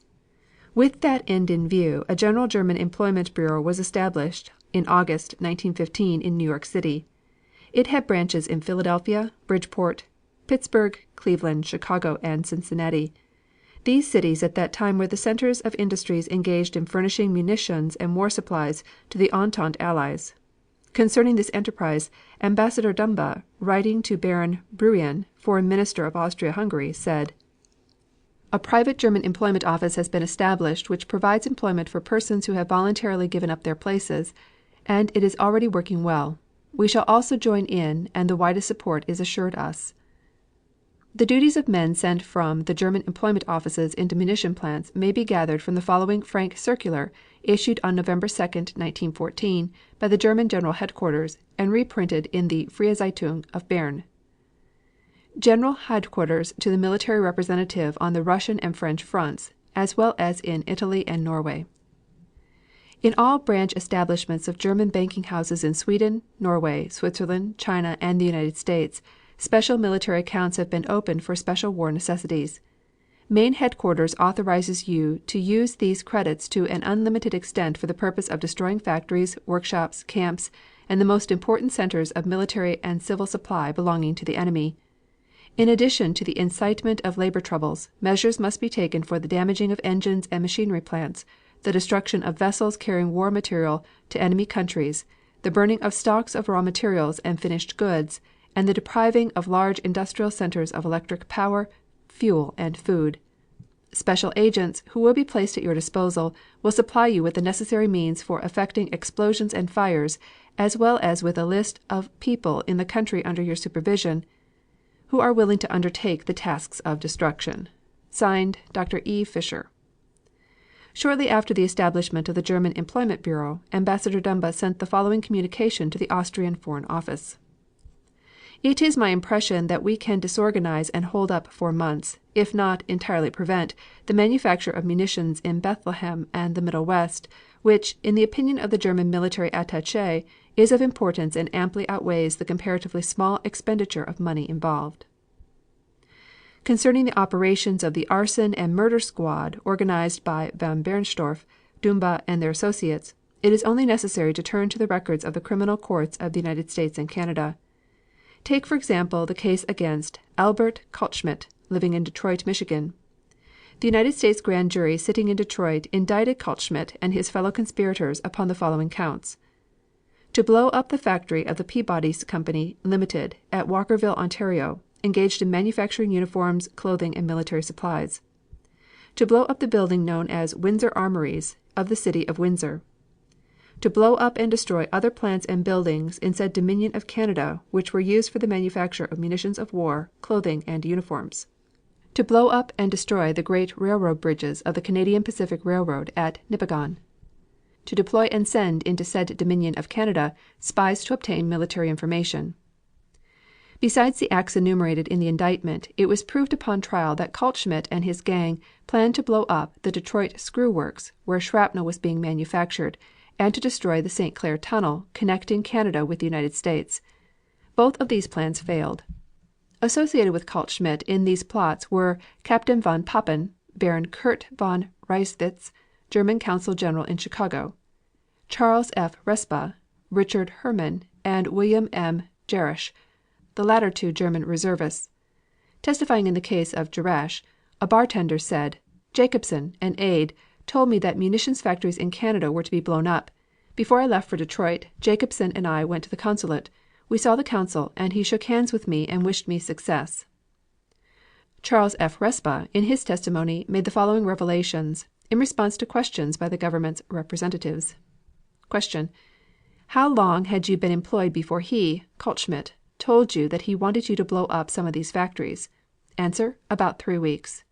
Question: Did Kaltschmidt at the time speak of any particular place that he wanted you to blow up? Answer: The particular place was the Armory. Question: Did he mention the Peabody Building at that time?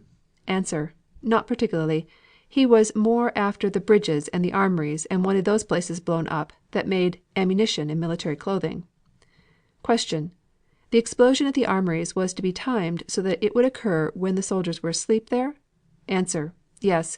He did not mention that he wanted to kill soldiers.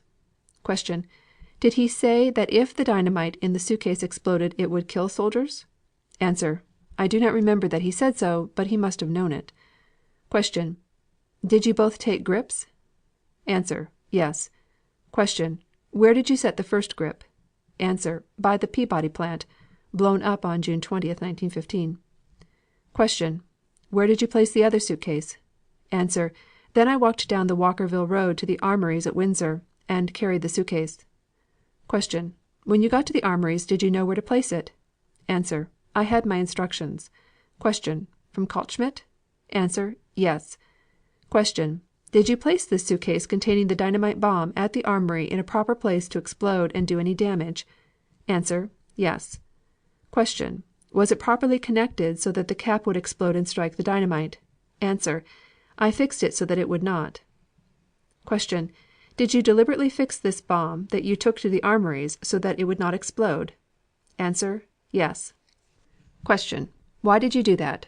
Answer: I knew that the suitcase contained 30 sticks of dynamite and if exploded would blow up the Armories and all the ammunition and kill every man in it. It is interesting to note in this connection that Kaltschmidt was sentenced to 4 years in federal prison at Leavenworth, Kansas, and to pay a fine of $20,000. Horn's sentence was 18 months in the Atlanta penitentiary and a fine of $1,000. Attempts were also made to close by explosions the tunnels through which the Canadian Pacific Railroad passes under the Selkirk Mountains in British Columbia. The German General Staff in this instance operated through Franz Bopp, the German General Counsel in San Francisco, and Lieutenant von Brinken. J. H. von Koolbergen was hired to do this work. Concerning the negotiations, von Koolbergen made this statement: Not knowing what he wanted, I went to see him. He was very pleasant and told me that he was an officer in the German army and at present working in the secret service of the German Empire under Mr. Franz Bopp, the Imperial German Consul. I went to the consulate and met Franz Bopp and then saw von Brincken in another room. He asked me if I would do something for him in Canada and I answered him, "Sure, I will do something, even blow up bridges, if there's money in it." And he said, "You are the man. If that is so, you can make good money." Von Brincken told me that they were willing to send me up to Canada to blow up one of the bridges on the Canadian Pacific Railroad or one of the tunnels. I asked him what was in it and he said he would talk it over with the German consul, Bopp. I accepted von Brincken's proposition to go to Canada and he offered me $500 to defray my expenses. On different occasions in this room, von Brincken showed me maps and information about Canada and pointed out to me where he wanted the act to be done. This was to be between Revelstake and Vancouver on the Canadian Pacific Railroad, and I was to get $3,000 in case of a successful blowing up of a military bridge or tunnel. Von Koolbergen only made a pretended offer to blow up the tunnel. He did furnish the evidence, however, which served to send Bopp and his associates to the penitentiary. Even more sensational was the plot against the International Bridge, upon which the Grand Trunk Railway crosses the border between the United States and Canada at Vanceboro, Maine. Werner Horn was a German reserve lieutenant. Von Papen delivered to him a flat order to blow up the bridge and gave him $700 for the purpose of perpetrating the outrage. Horn was partially successful. At his trial in Boston in June 1917 he made the following confession: "I admit and state that the facts set forth in the indictments as to the conveyance of explosives on certain passenger trains from New York to Boston and from Boston to Vanceboro in the state of Maine are true. I did as therein alleged, receive an explosive and conveyed the same from the city of New York to Boston, thence by common carrier from Boston to Vanceboro, Maine. On or about the night of February 1, 1915, I took said explosive in a suitcase in which I was conveying it and carried the same across the bridge at Vanceboro to the Canadian side, and there at about 1:10 in the morning of February 2, 1915, I caused said explosive to be exploded near or against the abutments of the bridge of the Canadian side, with intent to destroy the abutment and cripple the bridge so that the same could not be used for the passage of trains." Bribery of congressmen was intended by Fritz von Rintelen, operating directly in touch with the German Foreign Office in Berlin.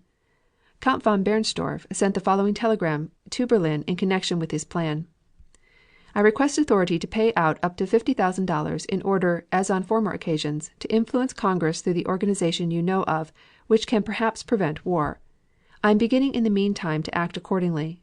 In the above circumstances a public official German declaration in favor of Ireland is highly desirable, in order to gain the support of the Irish influence here." That it was Rintelen's purpose to use large sums of money for the purpose of bribing congressmen was stated positively by George Plochman, treasurer of the Transatlantic Trust Company, where Rintelen kept his deposits. Rintelen was the main figure on this side of the water in the fantastic plot to have Mexico and Japan declare war upon the United States. During the trial of Rintelen in New York City in May, 1917, it was testified that he came to the United States in order to embroil it with Mexico and Japan if necessary, that he was doing all he could and was going to do all he could to embroil this country with Mexico, that he believed that if the United States had a war with Mexico it would stop the shipment of ammunition to Europe, that he believed it would be only a matter of time until we were involved with Japan. Rintelen also said that General Huerta was going to return to Mexico and start a revolution there, which would cause the United States to intervene and so make it impossible to ship munitions to Europe. Intervention, he said, was one of his trump cards. Mexico was the happy hunting ground for pro-German plotters, and the German ambassador in Mexico, Heinrich von Eckhardt, was the leader in all the intrigues. The culmination of Germany's effort against America on this continent came on January 19, 1917, when Dr. Alfred Zimmermann, head of the German Foreign Office, sent the following cable to Ambassador von Eckhardt: "On the 1st of February we intend to begin submarine warfare unrestricted. In spite of this, it is our intention to endeavor to keep neutral the United States of America. If this attempt is not successful, we propose an alliance on the following basis with Mexico: that we shall make war together and together make peace. We shall give general financial support, and it is understood that Mexico is to reconquer the lost territory in New Mexico, Texas, and Arizona. The details are left to you for settlement.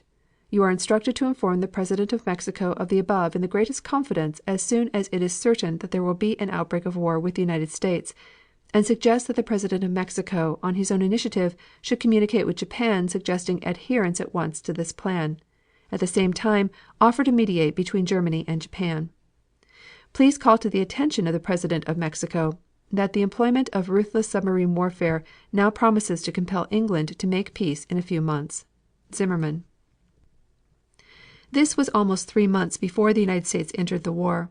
An example of German blindness and diplomatic folly, it stands unrivaled in the annals of the German Foreign Office. Plots against shipping were the deadliest in which the German conspirators engaged. Death and destruction followed in their wake. In direct connection of von Bernstorff and his tools with these outrages, the following testimony by an American Secret Service man employed by Wolf von Igel is interesting. It refers to an appointment with Captain von Kleist, superintendent of Schley's bomb factory in Hoboken, New Jersey. We sat down and spoke for about 3 hours. I asked him the different things that he did, and said if he wanted an interview with Mr. von Igel, my boss, he would have to tell everything. So he told me that von Papen gave Dr. Schley, the partner of von Kleist in this factory, a check for $10,000 to start this bomb factory. He told me that he, Mr. von Kleist, and Dr. Schley, and a man by the name of Becker, on the Friedrich der Grosse, were making the bombs, and Captain Volpert, Captain Boda, and Captain Steinberg had charge of putting these bombs on the ships. They put these bombs in cases and shipped them as merchandise on these steamers, and they would go away on the trip and the bombs would go off after the ship was out 4 or 5 days, causing a fire and causing the cargo to go up in flames. He also told me that they have made quite a number of these bombs, that 30 of them were given to a party by the name of O'Leary, and that he took them down to New Orleans, where he had charge of putting them on ships down there, this fellow O'Leary. About 400 bombs were made under von Igel's direction. Explosions and fires were caused by them on 33 ships sailing from New York Harbor alone. 4 of the bombs were found at Marseilles on a vessel which sailed from Brooklyn in May, 1915. The evidence collected in the case led to the indictment of the following men for feloniously transporting on the steamship Kirk Oswald a bomb or bombs filled with chemicals designed to cause incendiary fires: Rintelen, Volpert, Boda, Schmidt, Becker, Garbade, Pradel, Paredes, von Kleist, Schimmel, Schley, Steinberg, and others. The last 3 named fled from justice, Schley being supplied with $1,000 for that purpose by Wolf von Igel. He eluded the federal authorities until April 1918, when he was found hiding in Cuba under the protection of German Secret Service agents. All the others except Schmidt were found guilty and sentenced, on February 5, 1918, to imprisonment for 18 months and payment of a fine of $2,000 each. It was proved during the trial that Rintelen had hired Schimmel, a German lawyer, to see that the bombs were placed on ships.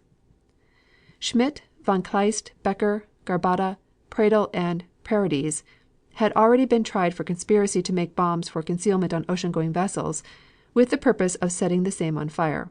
All were found guilty, and on April 6, 1917, von Kleist and Schmidt were sentenced to 2 years' imprisonment and a fine of $500 each. Robert Fay, a former officer in the German army, who came to the United States in April 1915, endeavored to prevent the traffic in munitions by sinking the laden ships at sea. In recounting the circumstances of his arrival here to the Chief of the United States Secret Service, Fay said: "I had in the neighborhood of $4,000. This money came from a man who sent me over, named Jonnerson. The understanding was that it might be worth while to stop the shipment of artillery munitions from this country. I imagined Jonnerson to be in the German Secret Service." After stating that he saw von Papen and Boy Ed, and that neither would have anything to do with him, apparently because suspicious of his identity, Fay continued: "I did not want to return to Germany without having carried out my intention, that is, the destruction of ships carrying munitions. I proceeded with my experiments, and tried to get hold of as much explosive matter as in any way possible." Fay and 2 Confederates were arrested on a lonely spot near Grantwood, New Jersey, while testing an explosive. During his examination at police headquarters in Weehawken immediately after the arrest, he was questioned as follows: Question: That large machine you have downstairs, what is that? Answer: That is a patent of mine. It is a new way of getting a time fuse. Question: Did you know where Schultz, Fay's brother-in-law, had this machine made? Answer. In different machine shops. Question. What material is it you wanted? From Deke, an accomplice. Answer. Trinitrotoluol, TNT. Question. How much did the machinery cost? Answer. Roughly speaking, $150 or $200. Question. What would be the cost of making one and filling it with explosives? Answer. About $250 each. If they had given me money enough, I should simply have been able to block the shipping entirely. Question. Do you mean you could have destroyed every ship that left harbor by means of these bombs? Answer. I would have been able to stop so many that the authorities would not have dared to send out any ships. It was proved during Fay's trial that his bomb was a practical device, and that its 40 pounds of explosive would sink any ship to which it was attached.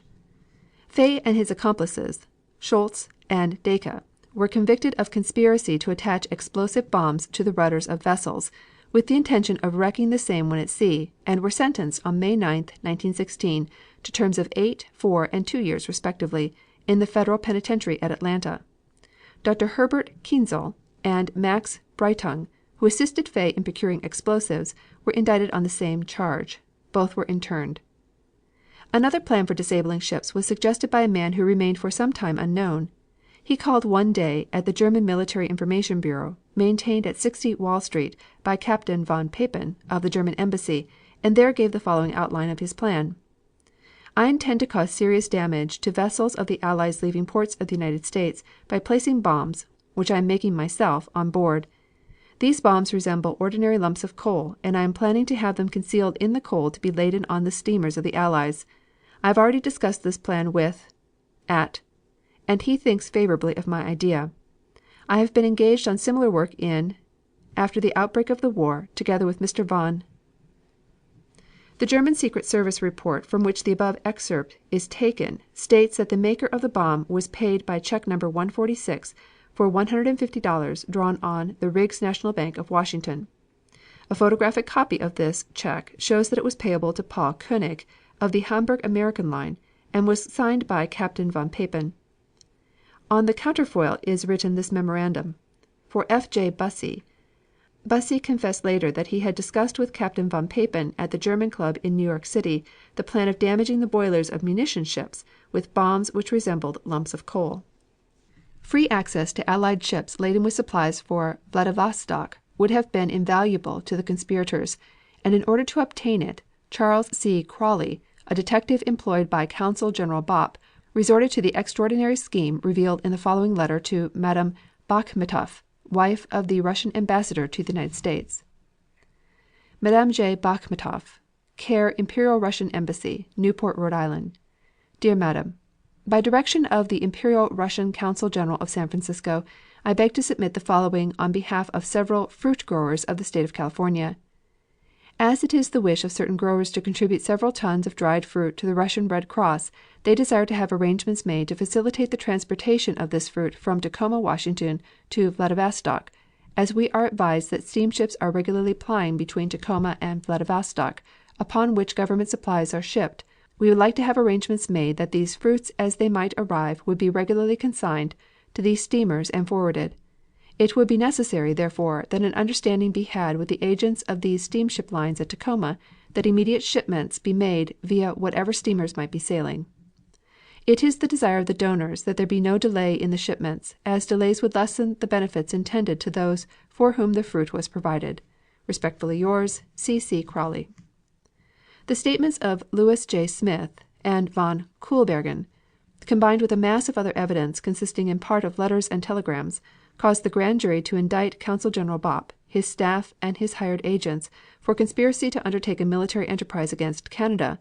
Among the purposes of this enterprise specified in the indictment was the following: to blow up and destroy with their cargoes and crews any and all vessels belonging to Great Britain, France, Japan, or Russia found within the limits of Canada which were laden with horses, munitions of war, or articles of commerce in course of transportation to the above countries. The following descriptions have been made by the United States government of the tools of von Bernstorff in German plots. Paul Koenig, the head of the Hamburg American Secret Service, who was active in passport frauds, who induced Gustav Stahl to perjure himself and declare the Lusitania armed, and who plotted the destruction of the Welland Canal. In his work as a spy he passed under 13 aliases in this country and Canada. Captains Boy Ed, von Papen, von Rintelen, Tauscher, and von Igel were all directly connected with the German government itself. There is now in the possession of the United States government a check made out to Koenig and signed by von Papen, identified by number in a secret report of the German Bureau of Investigation as being used to procure $150 for the payment of a bomb maker who was to plant explosives disguised as coal in the bunkers of merchant vessels clearing from the port of New York. Boy Ed, Dr. Bunz, the German ex-minister to Mexico, the German consul at San Francisco, and officials of the Hamburg American and North German Lloyd steamship lines evaded customs regulations and coaled and victualed German raiders at sea. Von Papen and von Igel supervised the making of the incendiary bombs on the Friedrich der Grosse, then in New York Harbor, and stowed them away on outgoing ships. Von Rintelen financed Labor's National Peace Council, which tried to corrupt legislatures and labor leaders. A lesser light of this galaxy was Robert Fay, who invented an explosive contrivance which he tied to the rudder post of vessels. According to his confession and that of his partner in murder, the money came from the German secret police. Among the other tools of the German plotters were David Lamar and Henry Martin, who, in the pay of Captain von Rintelen, organized and managed the so-called Labor's National Peace Council, which sought to bring about strikes, an embargo on munitions, and a boycott of the banks which subscribed to the Anglo-French loan.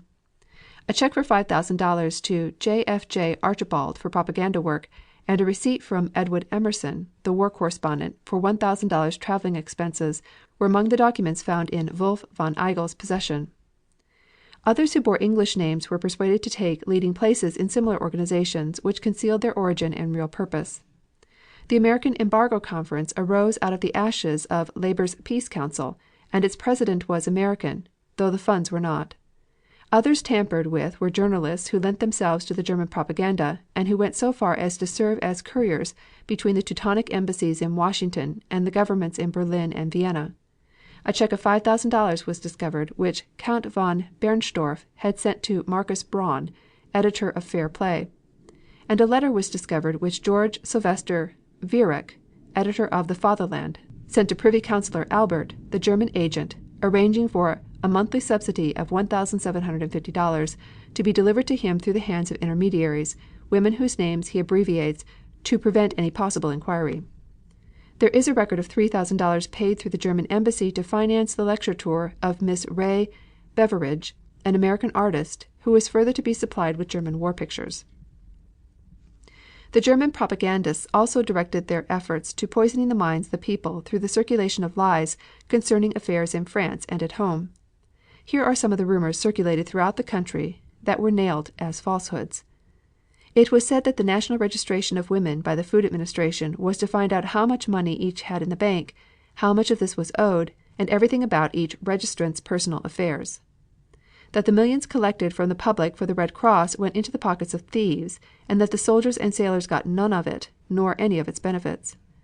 That base hospital units had been annihilated while en route overseas. That leading members of other hospital units had been executed as spies by the American government. That canned goods put up by housewives were to be seized by the government and appropriated to the use of the Army and Navy. That soldiers in training were being instructed to put out the eyes of every German captured. That all of the plums at the officers' training camps fell to Roman Catholics. The plums went to Protestants when the propagandists talked to a Catholic. That the registration of women was held so that girls would be enticed into the cities where white slaves were made of them. That the battleship Pennsylvania had been destroyed with everyone on board by a German submarine. That more than 75% of the American soldiers in France had been infected with venereal diseases. That intoxicants were given freely to American soldiers in YMCA and Knights of Columbus huts in France. But the lies and the plots failed to make any impression on the morale of American citizenry. In fact, America from the moment war was declared against Germany until the time an armistice was declared seemed to care for nothing but results. Charges of graft made with bitter invective in Congress created scarcely more than a ripple. The harder the pro-German plotters worked for the destruction of property and the incitement to labor disturbances, the closer became the protective network of Americanism against these anti-war influences. After half a dozen German lies had been casually passed from mouth to mouth as rumors, the American people came to look upon other mischievous propaganda in its true light. Patriotic newspapers in every community exposed the false reports, and citizens everywhere were on their guard against the misstatements. It was noticeable that the propaganda was intensified just previous to and during the several Liberty Loan campaigns. Proof that the American spirit rises superior to anti-American influences is furnished by the glorious records of these Liberty Loans. Every one was oversubscribed, despite the severest handicaps confronted by any nation. End of chapter 15. 16. Sinking of the Lusitania. The United States was brought face to face with the Great War and with what it meant in ruthless destruction of life when, on May 7, 1915, the crack Cunard liner Lusitania, bound from New York to Liverpool, with 1,959 persons aboard, was torpedoed and sunk by a German submarine off Old Head of Kinsale, southwestern Ireland. 2 torpedoes reached their mark. The total number of lives lost when the ship sunk was 1,198. Of these, 755 were passengers and the remainder were members of the crew. Of the drowned passengers, 124 were Americans and 35 were infants. Remember the Lusitania later became a battle cry just as Remember the Maine acted as a spur to Americans during the war with Spain. It was first used by the famous Black Watch, and later American troops shouted it as they went into battle. The sinking of the Lusitania, with its attendant destruction of life, sent a thrill of horror through the neutral peoples of the world. General opposition to the use of submarines in attacking peaceful shipping, especially passenger vessels, crystallized as the result of the tragedy, and a critical diplomatic controversy between the United States and Germany developed. The American government signified its determination to break off friendly relations with the German Empire unless the ruthless practices of the submarine commanders were terminated. Germany temporarily agreed to discontinue these practices. Among the victims of the Curander's destruction were some of the best known personages of the Western Hemisphere. Alfred Gwynne Vanderbilt, multimillionaire; Charles Frohman, noted theatrical manager; Charles Klein, dramatist, who wrote The Lion and the Mouse; Justice Miles Forman, author; and Elbert Hubbard, known as Fra Elbertus, widely read iconoclastic writer, were drowned. The ocean off the pleasant southern coast of Ireland was dotted with bodies for days after the sinking of the liner. The remains of many of the victims, however, never were recovered. When the Lusitania prepared to sail from New York on her last trip, 50 anonymous telegrams addressed to prominent persons aboard the vessel warned the recipients not to sail with the liner. In addition to these warnings was an advertisement inserted in the leading metropolitan newspapers by the German embassy, advising neutral persons that British steamships were in danger of destruction in the war zone about the British Isles. This notice appeared the day the Lusitania sailed, May 1st, and was placed next the advertisement of the Cunard line. Following is the advertisement. Notice: travelers intending to embark on the Atlantic voyage are reminded that a state of war exists between Germany and her allies and Great Britain and her allies; that the zone of war includes the waters adjacent to the British Isles; that, in accordance with formal notice given by the Imperial German Government, vessels flying the flag of Great Britain, or any of her allies, are liable to destruction in those waters, and that travelers sailing in the war zone on ships of Great Britain or her allies do so at their own risk. Imperial German Embassy, Washington, D.C., April 22, 1915. Little or no attention was paid to the warnings, only the usual number of persons canceling their reservations. The general agent of the Cunard line at New York assured the passengers that the Lusitania's voyage would be attended by no risk whatever, referring to the liner's speed and watertight compartments. As the great Cunarder drew near the scene of her disaster, traveling at moderate speed along her accustomed route, there was news of freight steamers falling victims to Germany's undersea campaign. It was not definitely established, however, whether the liner was warned of danger. At 2 o'clock on the fine afternoon of May 7th, some 10 miles off of the Old Head of Kinsale, The Lusitania was sighted by a submarine 1,000 yards away. A second later the track of a torpedo, soon followed by another, was seen, and each missile crashed into the Lusitania's hull with rending detonations.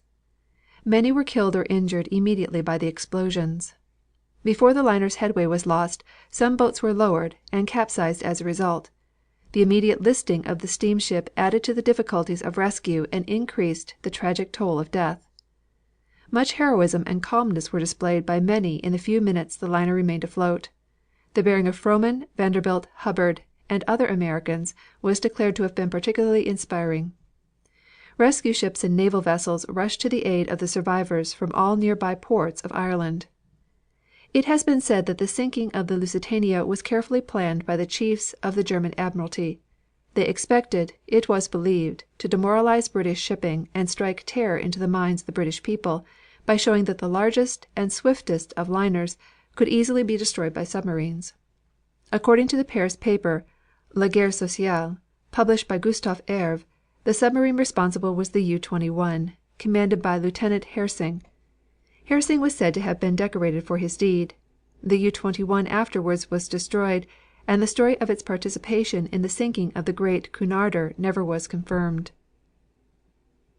Immediately upon the news of the Lusitania disaster, President Wilson took steps to hold Germany to that strict accountability of which he had notified Berlin when the war zone operations were begun earlier in the year. His first communication, protesting against the sinking of the liner in the name of humanity, and demanding a disavowal, indemnity, and assurance that the crime would not be repeated, was dispatched on May 13th. On May 30th the German reply argued that the liner carried munitions of war and probably was armed. The official German version of the incident by the German Admiralty staff over the signature of Admiral Behncke was given. The submarine sighted the steamer, which showed no flag, May 7th at 2:20 o'clock, Central European Time, afternoon, on the southeast coast of Ireland, in fine, clear weather. At 3:10 o'clock one torpedo was fired at the Lusitania, which hit her starboard side below the captain's bridge. The detonation of the torpedo was followed immediately by a further explosion of extremely strong effect. The ship quickly listed to the starboard and began to sink. The second explosion must be traced back to the ignition of quantities of ammunition inside the ship. These extenuations were all rejected by the United States, and the next note prepared by President Wilson was of such character that Secretary of State Byron resigned. The second communication was sent on July 11th, and on July 22nd another was cabled. September 1st Germany accepted the contentions of the United States in regard to submarine warfare upon peaceful shipping. There were continued negotiations concerning the specific settlement to be made in the case of the Lusitania. On February 4th, 1916, arrived a German proposition which, coupled with personal parleys carried on between German Ambassador von Bernstorff and United States Secretary of State Lansing, seemed in a fair way to conclude the whole controversy. It was announced on February 8th that the two nations were in substantial accord, and Germany was declared to have admitted the sinking of the liner was wrong and unjustified, and promised that reparation would be made.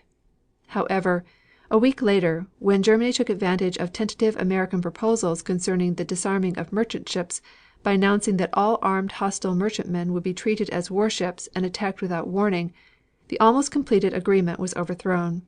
The renewal of negotiations were continuing when the torpedoing of the cross-channel passenger ship Sussex, without warning, on March 24th, impelled the United States to issue a virtual ultimatum, demanding that the Germans immediately cease their present modes of naval warfare on pain of the rupture of diplomatic relations with the most powerful existing neutral nation. The Lusitania, previous to her sinking, had figured in the war news, first at the conflict, when it was feared she had been captured by a German cruiser while she was dashing across the Atlantic toward Liverpool, and again on February of 1915, when she flew the American flag as a ruse to deceive submarines while crossing the Irish Sea. This latter incident called forth a protest from the United States. On her fatal trip the cargo of the Lusitania was worth $735,000. As a great transatlantic liner, the Lusitania was a product of the race for speed, which was carried on for years among larger steamship companies, particularly of England and Germany. When the Lusitania was launched, it was a wonder of the maritime world. Its mastery of the sea, from the standpoint of speed, was undisputed. Progress of the Lusitania on its first voyage to New York, September 7, 1907, was watched by the world. The vessel made the voyage in 5 days and 54 minutes, at that time a record. Its fastest trip, made on the western voyage, was 4 days 11 hours 42 minutes. This record, however, was wrested from it subsequently by the Mauretania, a sister ship, which set the mark of 4 days 10 hours 41 minutes that still stands.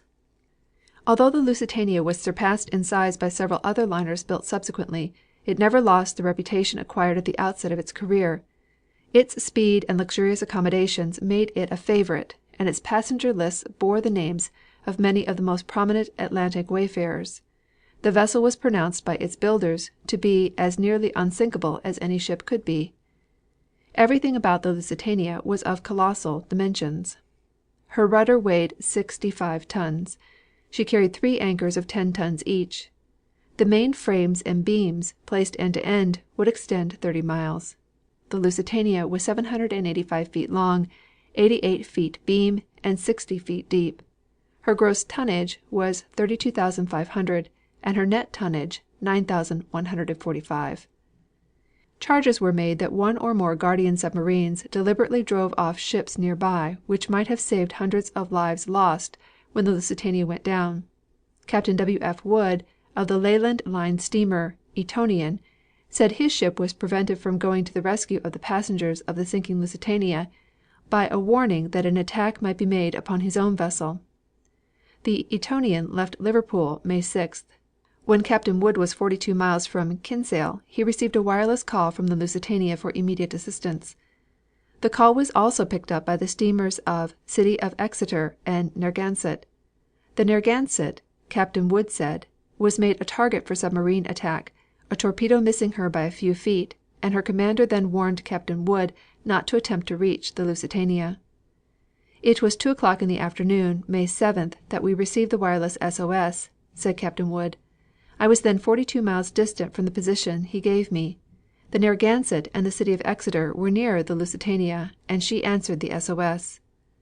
At 5 o'clock I observed the City of Exeter cross our bows, and she signaled, "Have you heard anything of the disaster?" At that moment I saw a periscope of a submarine between the Tonina and the City of Exeter, about a quarter of a mile directly ahead of us. She dived as soon as she saw us. I signaled to the engine room for every available inch of speed. Then we saw the submarine come up astern of us. I now ordered full speed ahead, and we left the submarine behind. The periscope remained in sight about 20 minutes. No sooner had we lost sight of the submarine astern than another appeared on the starboard bow. This one was directly ahead and on the surface, not submerged. I starboarded hard away from him, he swinging as we did. About 8 minutes later he submerged. I continued at top speed for 4 hours and saw no more of the submarines. It was the ship's speed that saved her, that's all. The Narragansett, as soon as she heard the SOS call, went to the assistance of the Lusitania. One of the submarines discharged a torpedo at her and missed her by not more than 8 feet. The Narragansett then warned us not to attempt to go to the rescue, and I got her wireless call while I was dodging the 2 submarines. You can see that 3 ships would have gone to the assistance of the Lusitania had they not been attacked by the 2 submarines. The German government defended the brutal destruction of non-combatants by false assertions that the Lusitania was an armed vessel and that it was carrying a great store of munitions. Both of these accusations were proved to be mere fabrications. The Lusitania was absolutely unarmed, and the nearest approach to munitions was a consignment of 1,250 empty shell cases and 4,200 cases of cartridges for small arms. Intense indignation swept over the neutral world, the tide rising highest in America. It may well be said that the destruction of the Lusitania was one of the greatest factors in driving America into the war with Germany. Concerning the charge that the Lusitania carried munitions, Dudley Field Malone, collector of the port of New York, testified that he made personal and close inspection of the ship's cargo, and saw that it carried no guns and that there were no munitions in its cargo. His statement follows.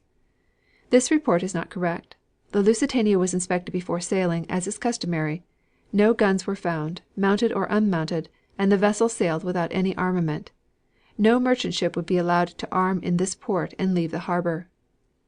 Captain W.T. Turner, of the Lusitania, testifying before the coroner's inquest at Kinsale, Ireland, was interrogated as follows: "You were aware threats had been made that the ship would be torpedoed?"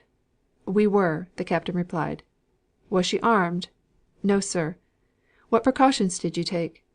"We had all the boats swung when we came within the danger zone, between the passing of Fastnet and the time of the accident." The coroner asked him whether he had received a message concerning the sinking of a ship off Kinsale by a submarine. Captain Turner replied that he had not. "Did you receive any special instructions as to the voyage?" "Yes, sir." "Are you at liberty to tell us what they were?" "No, sir." "Did you carry them out?" "Yes, to the best of my ability." "Tell us in your own words what happened after passing Fastnet." "The weather was clear," Captain Turner answered. "We were going at a speed of 18 knots. I was on the port side and heard Second Officer Hefford call out, 'Here's a torpedo!' I ran to the other side and saw clearly the wake of a torpedo. Smoke and steam came up between the last two funnels. There was a slight shock. Immediately after the first explosion there was another report, but that may possibly have been internal. I at once gave the order to lower the boats down to the rails. I directed that women and children should get into them. I also had all the bulkheads closed. Between the passing of Fastnet about 11 o'clock and of the torpedoing I saw no sign whatever of any submarines. There was some haze along the Irish coast, and when we were near Fastnet I slowed down to 15 knots. I was in wireless communication with shore all the way across." Captain Turner was asked whether he had received any messages in regard to the presence of submarines off the Irish coast. He replied in the affirmative. Questioned regarding the nature of the message, he replied: "I respectfully refer you to the Admiralty for an answer." "I also gave orders to stop the ship," Captain Turner continued, "but we could not stop. We found that the engines were out of commission. It was not safe to lower boats until speed was off the vessel. As a matter of fact, there was a perceptible headway on her up to the time she went down. When she was struck she listed to starboard. I stood on the bridge when she sank, and the Lusitania went down under me. She floated about 18 minutes after the torpedo struck her. My watch stopped at 2:36. I was picked up from among the wreckage and afterward was brought aboard a trawler. No warship was convoying us. I saw no warship and none was reported to me as having been seen. At the time I was picked up I noticed bodies floating on the surface, but saw no living persons." 18 knots was not the normal speed of the Lusitania, was it? "At ordinary times," answered Captain Turner, "she could make 25 knots, but in war times her speed was reduced to 21 knots. My reason for going 18 knots was that I wanted to arrive at Liverpool Bar without stopping, and within 2 or 3 hours of high water." "Was there a lookout kept for submarines, having regard to previous warnings?" "Yes, we had double lookouts."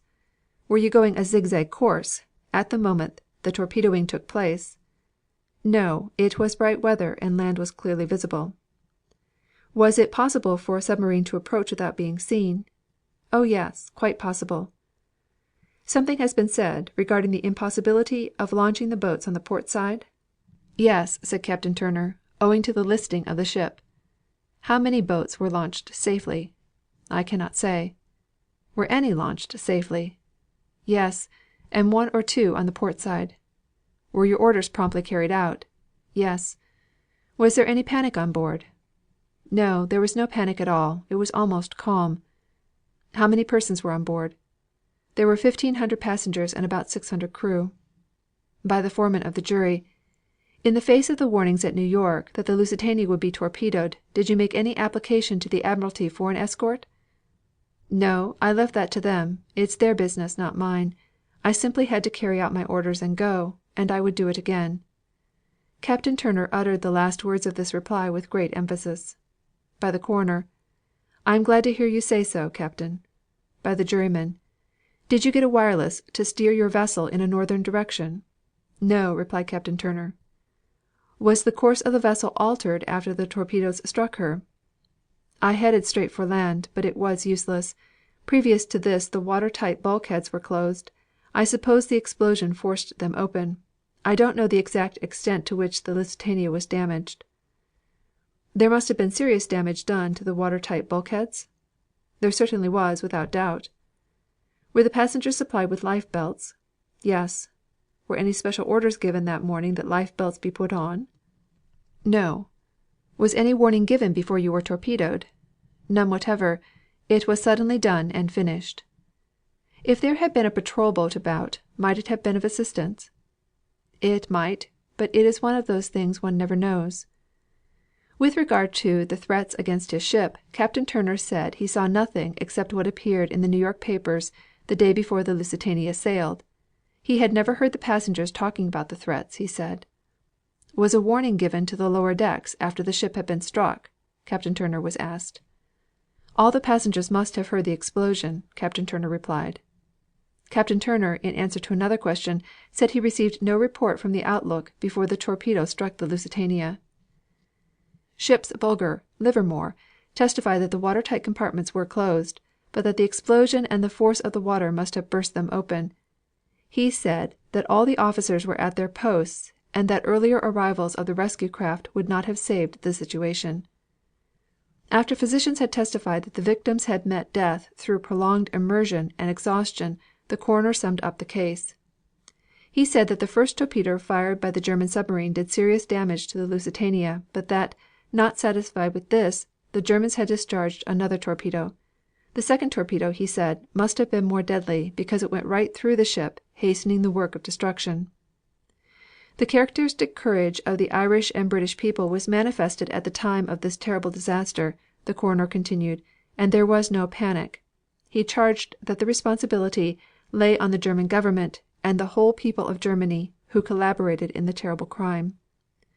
I propose to ask the jury, he continued, to return the only verdict possible for a self-respecting jury, that the men in charge of the German submarine were guilty of wilful murder. The jury then returned and after due deliberation prepared this verdict. We find that the deceased met death from prolonged immersion and exhaustion in the sea 8 miles southeast of Old Head, Kinsale, on Friday, May 7, 1915, owing to the sinking of the Lusitania by torpedoes fired by a German submarine. We find that the appalling crime was committed contrary to international law and all the conventions of all civilized nations. We also charge the officers of said submarine and the Emperor and the government of Germany, under whose orders they acted, with the crime of wholesale murder before the tribunal of the civilized world.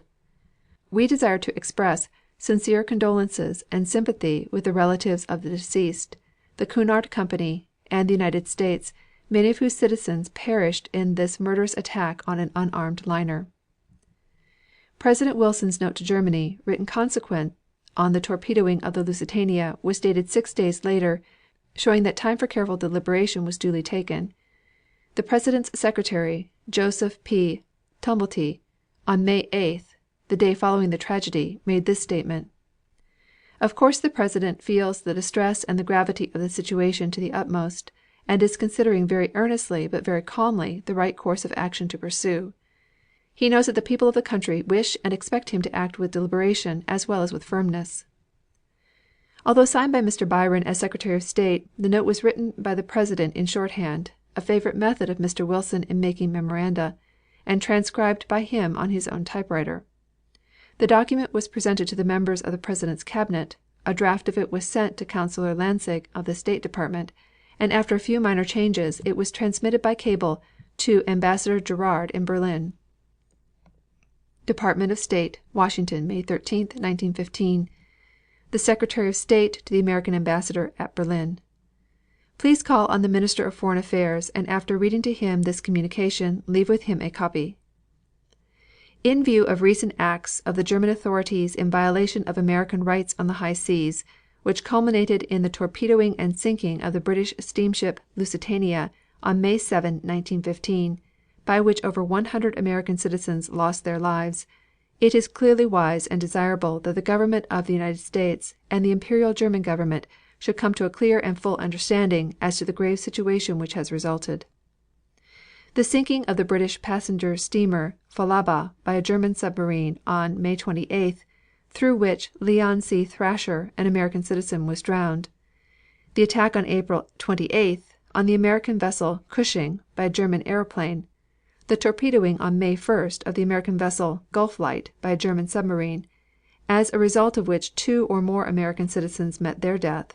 And, finally, the torpedoing and sinking of the steamship Lusitania, constitute a series of events which the government of the United States has observed with growing concern, distress, and amazement.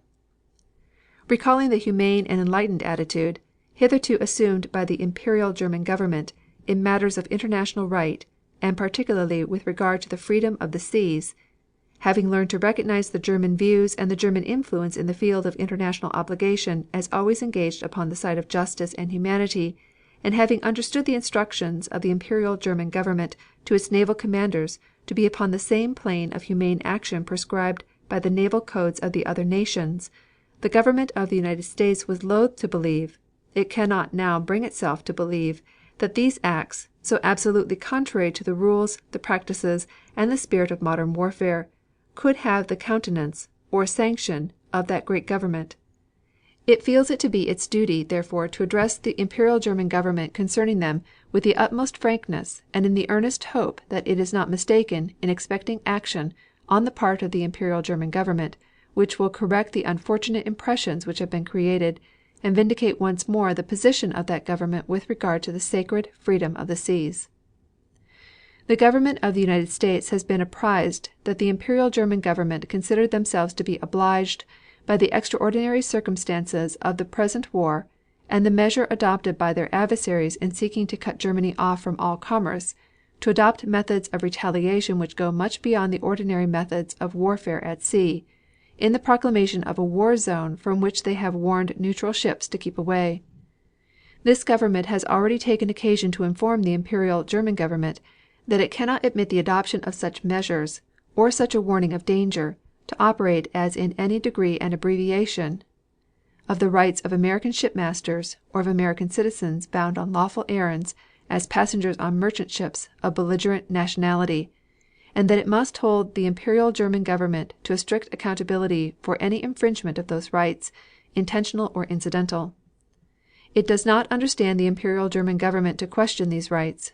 It assumes, on the contrary, that the Imperial government accepts, as of course, the rule that the lives of noncombatants, whether they be of neutral citizenship or citizens of one of the nations at war, cannot lawfully or rightfully be put in jeopardy by the capture or destruction of an unarmed merchantman, and recognize also, as all other nations do, the obligation to take the usual precaution of visit and search to ascertain whether a suspected merchantman is in fact of belligerent nationality or is in fact carrying contraband of war under a neutral flag.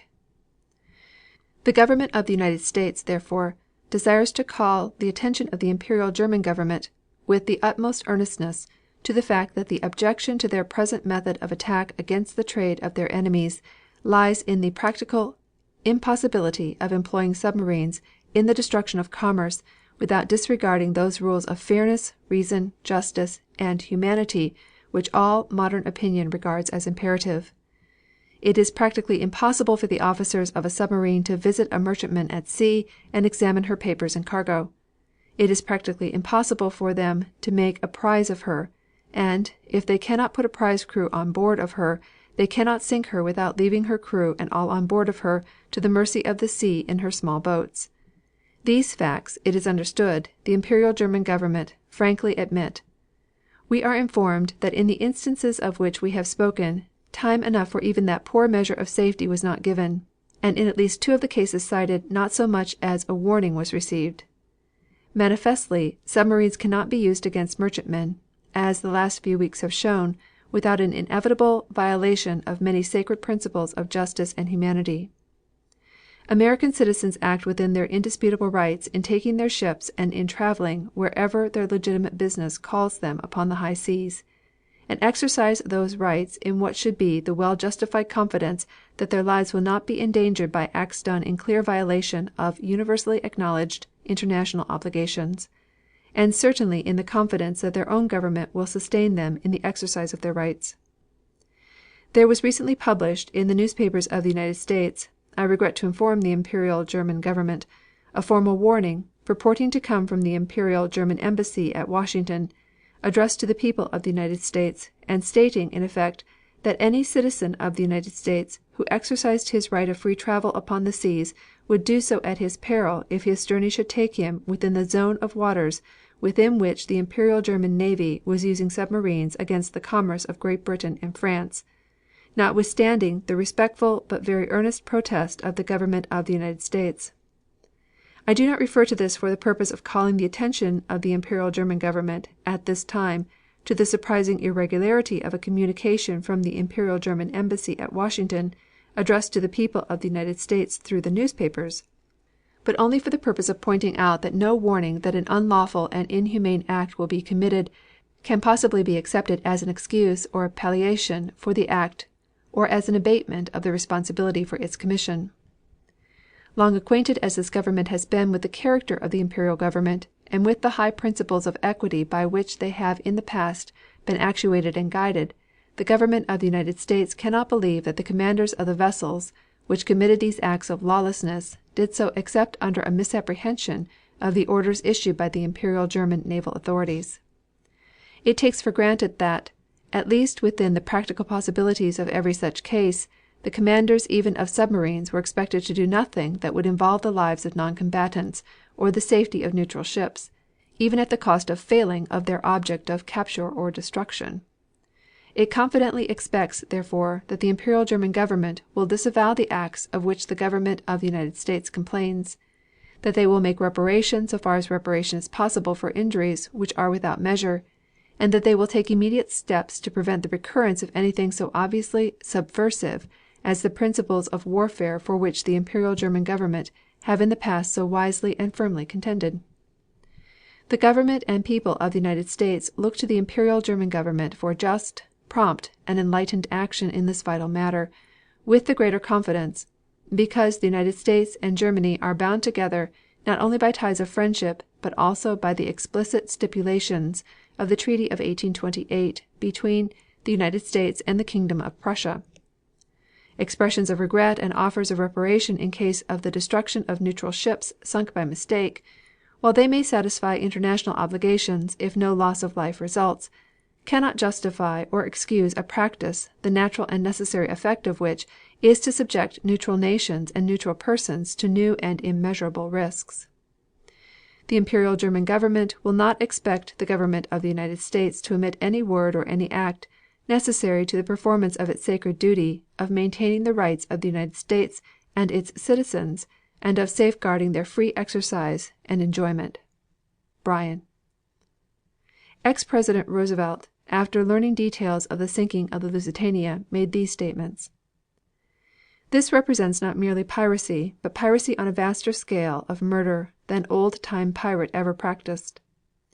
This is the warfare which destroyed Louvain and Dinant and hundreds of men and women and children in Belgium.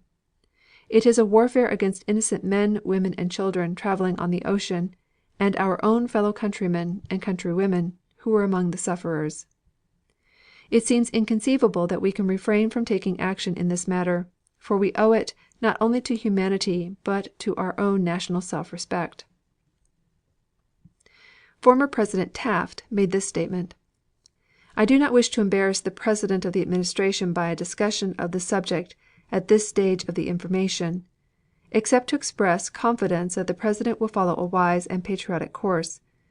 We must bear in mind that if we have a war, it is the people, the men and women, fathers and mothers, brothers and sisters, who must pay with lives and money the cost of it, and therefore they should not be hurried into the sacrifices until it is made clear that they wish it and know what they are doing when they wish it. I agree that the inhumanity of the circumstances in the case now presses us on, but in the heat of even just indignation, is this the best time to act, when action involves such momentous consequences and means untold loss of life and treasure? There are things worse than war, but delay, due to calm deliberation, cannot change the situation or minimize the effect of what we finally conclude to do. With the present condition of the war in Europe, our action, if it is to be extreme, will not lose efficiency by giving time to the people, whose war it will be, to know what they are facing. A demand for war that cannot survive the passion of the first days of public indignation, and will not endure the test of delay and deliberation by all the people, is not one that should be yielded to." President Wilson was criticized later by many persons for not insisting upon a declaration of war immediately after the sinking of the Lusitania. Undoubtedly the advice of former President Taft and of others in high statesmanship prevailed with the President. This, in substance, was that America should prepare resolutely and thoroughly, giving Germany in the meantime no excuse for charges that America's entrance into the conflict was for aggression or for selfish purposes. It was seen, even as early as the sinking of the Lusitania, that Germany's only hope for final success lay in the submarine. It was reasoned that unrestricted submarine warfare against the shipping of the world, so far as tended toward the provisioning and munitioning of the Allies, would be the inevitable outcome. It was further seen that, when that declaration would be made by Germany, America's decision for war must be made. The President and his cabinet thereupon made all their plans looking toward that eventuality. The resignation of Mr. Bryan from the cabinet was followed by the appointment of Robert Lansing as Secretary of State. It was recognized on both sides of the Atlantic that President Wilson, in all essential matters affecting the war, was active in the preparation of all state papers and in the direction of that department. Another cabinet vacancy was created when Lindley M. Garrison of New Jersey resigned the portfolio of Secretary of War because of a clash upon his militant views for preparedness. Newton D. Baker of Cleveland, Ohio, a close friend and supporter of President Wilson, was appointed in his stead. End of chapter 16. Chapter 17. Neuve Chapelle and the War in Blood-Soaked Trenches. After the immortal stand at Joffre at the first battle of the Marne, and the sudden savage thrust at the German center, which sent von Kluck and his men reeling back in retreat to the prepared defenses along the line of the Aisne, the war in the Western theater resolved itself into a play for position from deep entrenchments. Occasionally would come a sudden big push by one side or the other in which artillery was massed until hub touched hub and infantry swept to glory and death in waves of gray or blue or khaki, as the case might be. But these tremendous efforts and consequent slaughters did not change the long battle line from the Alps to the North Sea materially. Here and there a bulge would be made by the terrific pressure of men and material in some great assault, like that first push of the British at Neuve Chapelle, like the German attack at Verdun, or like the tremendous efforts by both sides on that bloodiest of all battlefields, the Somme. Neuve Chapelle deserves particular mention as the test in which the British soldiers demonstrated their might in equal contest against the enemy. There had been a disposition in England as elsewhere up to that time to rate the Germans as supermen, to exalt the potency of the scientific equipment with which the German army had taken the field. When the battle of Neuve Chapelle had been fought, although its losses were heavy, there was no longer any doubt in the British nation that victory was only a question of time. The action came as a pendant to the attack by General de Lange de Cary's French army during February 1915 at Perz, that had been a steady, relentless pressure by artillery and infantry upon a strong German position. To meet it heavy reinforcements had been shifted by the Germans from the trenches between La Bassée and Lille. The earthworks at Neuve Chapelle had been particularly depleted and only a comparatively small body of Saxons and Bavarians defended them. Opposite this body was the First British Army. The German entrenchments at Neuve Chapelle surrounded and defended the highlands upon which were placed the German batteries, and in their turn defended the road towards Lille, Roubaix, and Tourcoing.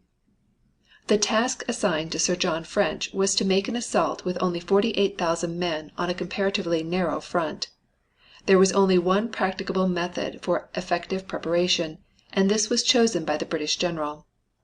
An artillery concentration absolutely unprecedented up to that time was employed by him. Field pieces firing at point-blank range were used to cut the barbed wire entanglements defending the enemy entrenchments, while howitzers and bombing airplanes were used to drop high explosives into the defenseless earthworks. Sir Douglas Haig, later to become the commander-in-chief of the British forces, was in command of the First Army. Sir Horace Smith Dorrien commanded the Second Army. It was the First Army that bore the brunt of the attack. No engagement during the first years on the Western Front was more sudden and surprising in its onslaught than that drive of the British against Neuve Chapelle. At 7 o'clock on the morning of Wednesday, March 10, 1915, the British artillery was lazily engaged in lobbing over a desultory shell fire upon the German trenches. It was the usual breakfast appetizer, and nobody on the German side took any unusual notice of it. Really, however, the shelling was scientific bracketing of the enemy's important position. The gunners were making sure of their ranges. At 7:30 range finding ended, and with a roar that shook the earth, the most destructive and withering artillery action of the war up to that time was on. Field pieces sending their shells hurtling only a few feet above the earth tore the wire emplacements of the enemy to pieces and made kindling wood of the supports. Howitzers sent high explosive shells, containing lyddite, of 15-inch, 9.2-inch, and 6-inch caliber into the doomed trenches and later into the ruined village. It was 8 o'clock in the morning, 1/2 hour after the beginning of the artillery action, that the village was bombarded. During this time British soldiers were enabled to walk about in no man's land behind the curtain of fire with absolute immunity. No German rifleman or machine gunner left cover. The scene on the German side of the line was like that upon the blasted surface of the moon, pock-marked with shell holes and with no trace of human life to be seen above ground.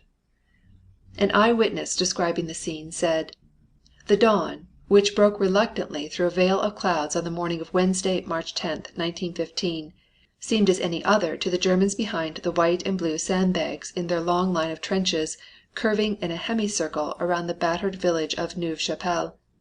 For 5 months they had remained undisputed masters of the positions they had here wrested from the British in October.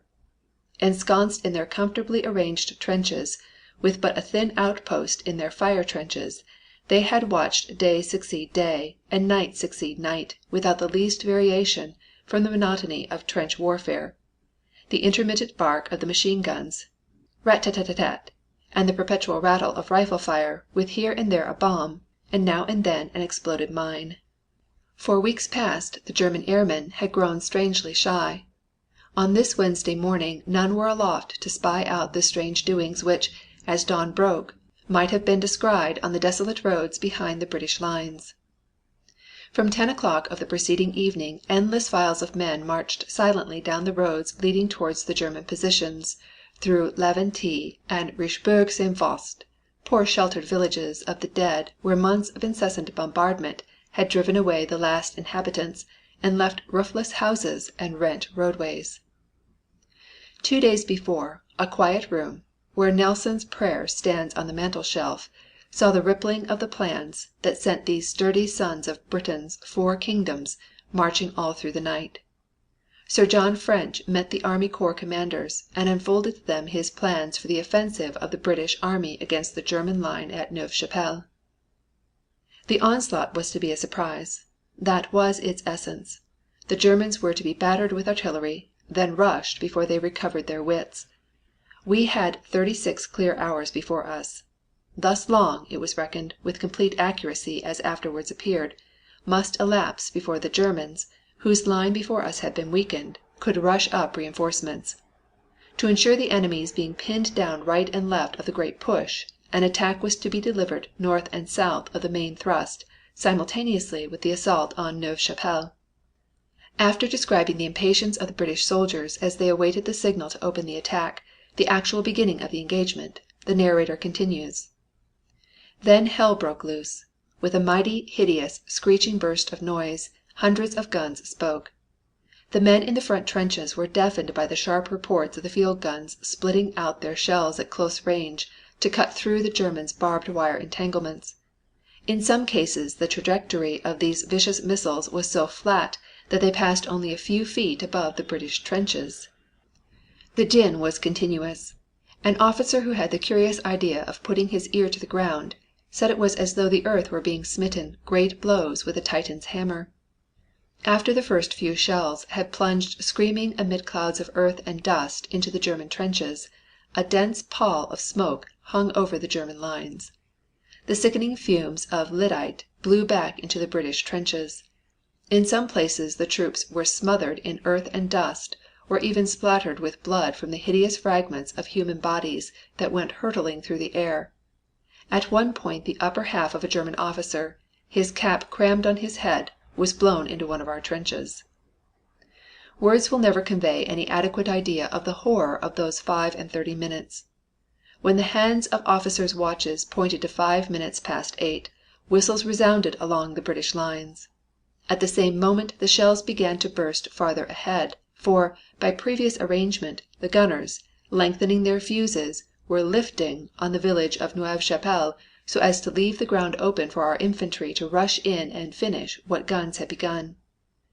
The shells were now falling thick among the houses of Neuve Chapelle, a confused mass of buildings seen reddish through the pillars of smoke and flying earth and dust. At the sound of the whistle, alas for the bugle, once the herald of victory, now banished from the fray, our men scrambled out of the trenches and hurried higgledy-piggledy into the open. Their officers were in front. Many, wearing overcoats and carrying rifles with fixed bayonets, closely resembled their men. It was from the center of our attacking line that the assault was pressed home soonest. The guns had done their work well. The trenches were blown to irrecognizable pits, dotted with dead. The barbed wire had been cut like so much twine. Starting from the Rue Tilleloy, the Lincolns and the Berkshires were off the mark first, with orders to swerve right and left respectively as soon as they had captured the first line of trenches, in order to let the Royal Irish Rifles and the Rifle Brigade through to the village. The Germans left alive in the trenches, half demented with fright, surrounded by a welter of dead and dying men, mostly surrendered. The Berkshires were opposed with the utmost gallantry by 2 German officers who had remained alone in a trench serving a machine gun. But the lads from Berkshire made their way into that trench and bayoneted the Germans where they stood, fighting to the last. The Lincolns, against desperate resistance, eventually occupied their section of the trench and then waited for the Irishmen and the Rifle Brigade to come and take the village ahead of them. Meanwhile the 2nd 39th Garhwalis on the right had taken their trenches with a rush and were away towards the village and the Bees Wood. Things had moved so fast that by the time the troops were ready to advance against the village the artillery had not finished its work. So, while the Lincolns and the Berks assembled the prisoners who were trooping out of the trenches in all directions, the infantry on whom devolved the honor of capturing the village waited. One saw them standing out in the open, laughing and cracking jokes amid the terrific din made by the huge howitzer shells screeching overhead and bursting in the village, the rattle of machine guns all along the line, and the popping of rifles. Over to the right, where the Garhwalis had been working with the bayonet, men were shouting hoarsely, and wounded were groaning as the stretcher-bearers, all heedless of bullets, moved swiftly to and fro over the shell-torn ground. There was bloody work in the village of Neuve Chapelle. The capture of a place at the bayonet point is generally a grim business, in which instant unconditional surrender is the only means by which bloodshed, a deal of bloodshed, can be prevented. If there is individual resistance here and there, the attacking troops cannot discriminate. They must go through, slaying as they go such as oppose them. The Germans have a monopoly of the finishing off of wounded men. Otherwise the enemy's resistance would not be broken, and the assailants would be sniped and enfiladed from hastily prepared strongholds at half a dozen different points. The village was a sight that the men say they will never forget. It looked as if an earthquake had struck it. The published photographs do not give any idea of the indescribable mass of ruins to which our guns reduced it. The chaos is so utter that the very line of the streets is all but obliterated. It was indeed a scene of desolation into which the Rifle Brigade, the first regiment to enter the village, I believe, raced headlong. Of the church only the bare shell remained, the interior lost to view beneath a gigantic mound of debris.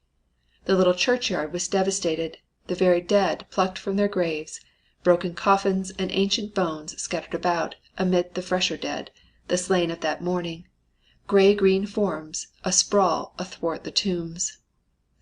Of all that once fair village but 2 things remained intact. 2 great crucifixes reared aloft, one in the churchyard, the other over against the chateau. From the cross, that is the emblem of our faith, the figure of Christ, yet intact though all pitted with bullet marks, looked down in mute agony on the slain in the village. The din and confusion were indescribable. Through the thick pall of shell smoke Germans were seen on all sides, some emerging half dazed from cellars and dugouts, their hands above their heads, others dodging round the shattered houses, others firing from the windows, from behind carts, even from behind the overturned tombstones. Machine guns were firing from the houses on the outskirts, rapping out their nerve-racking note above the noise of the rifles. Just outside the village there was a scene of tremendous enthusiasm. The Rifle Brigade, smeared with dust and blood, fell in with the 3rd Gurkhas, with whom they had been brigaded in India. The little brown men were dirty but radiant. Kukri in hand, they had very thoroughly gone through some of the houses at the crossroads on the Rue du Bois, and silenced a party of Germans who were making themselves a nuisance there with some machine guns. Riflemen and Gurkhas cheered themselves hoarse. Unfortunately for the complete success of the brilliant attack, a great delay was caused by the failure of the artillery that was to have cleared the barbed wire entanglements for the 23rd Brigade, and because of the unlooked-for destruction of the British field telephone system by shell and rifle fire. The check of the 23rd Brigade banked other commands back of it, and the 25th Brigade was obliged to fight at right angles to the line of battle. The Germans quickly rallied at these points and took a terrific toll in British lives. Particularly this was true at 3 specially strong German positions, one called Port Arthur by the British, another Pitre Mill, and the third was the fortified bridge over Delays Creek. Because of the lack of telephone communication, it was impossible to send reinforcements to the troops that had been held up by barbed wire and other emplacements, and upon which German machine guns were pouring a steady stream of death.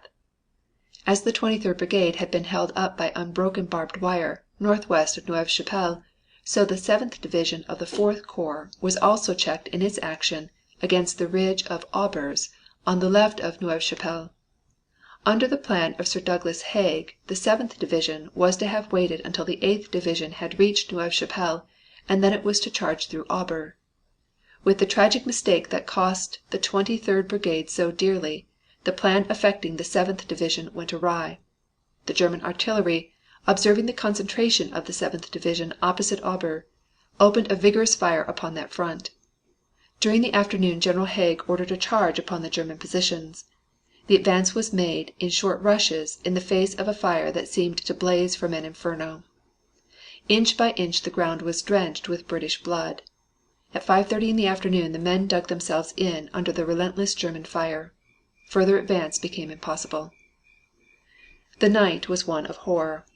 Every minute the men were under heavy bombardment. At dawn on March 11th the dauntless British infantry rushed from the trenches in an effort to carry Aubers, but the enemy artillery, now greatly reinforced, made that task an impossible one. The trenches occupied by the British forces were consolidated, and the salient made by the push was held by the British with bulldog tenacity. The number of men employed in the action on the British side was 48,000. During the early surprise of the action the loss was slight. Had the wire in front of the 23rd Brigade been cut by the artillery assigned to such action, and had the telephone system not been destroyed, the success of the thrust would have been complete.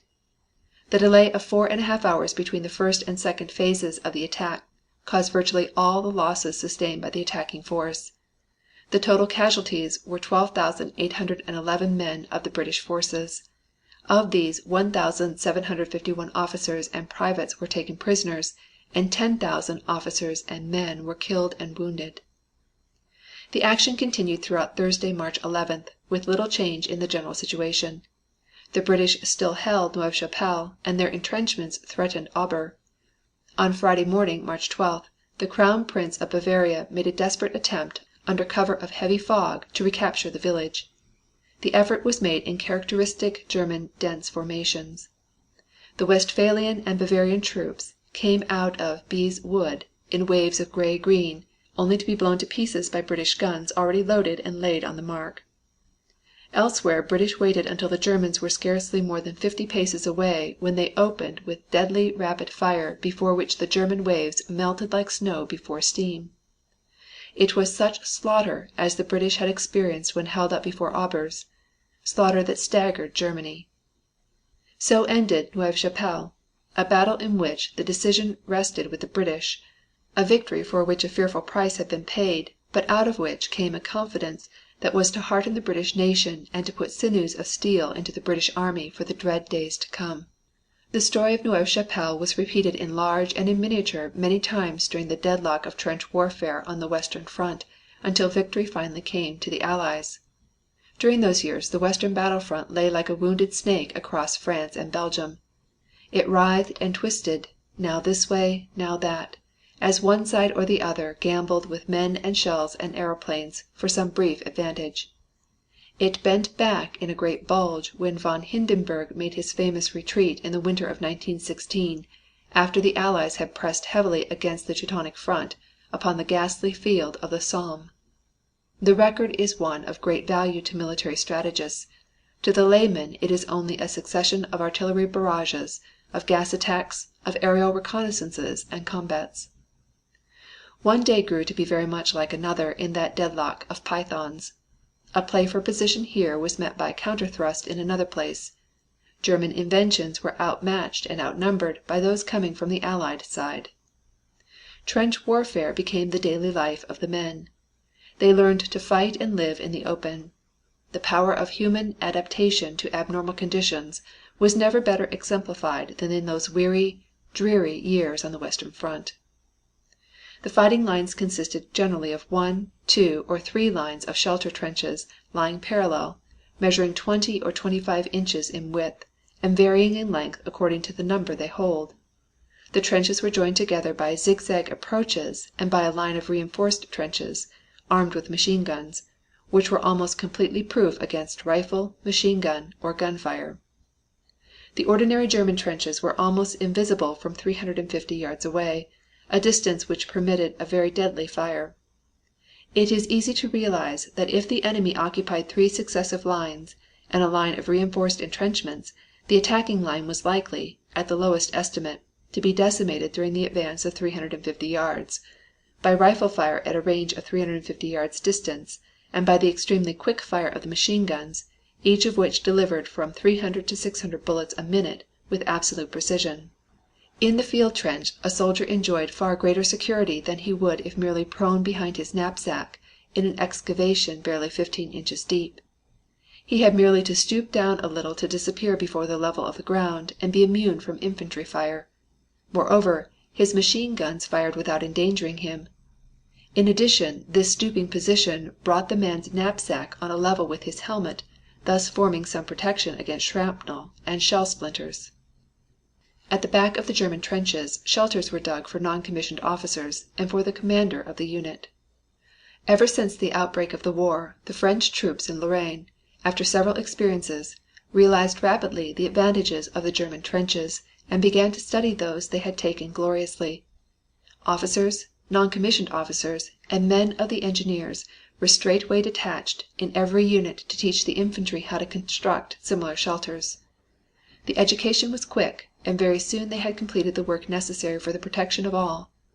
The tools of the enemy casualties, the spades and picks left behind in deserted villages, were all gladly piled on to the French soldiers' knapsacks, to be carried willingly by the very men who used to grumble at being loaded with even the smallest regulation tool.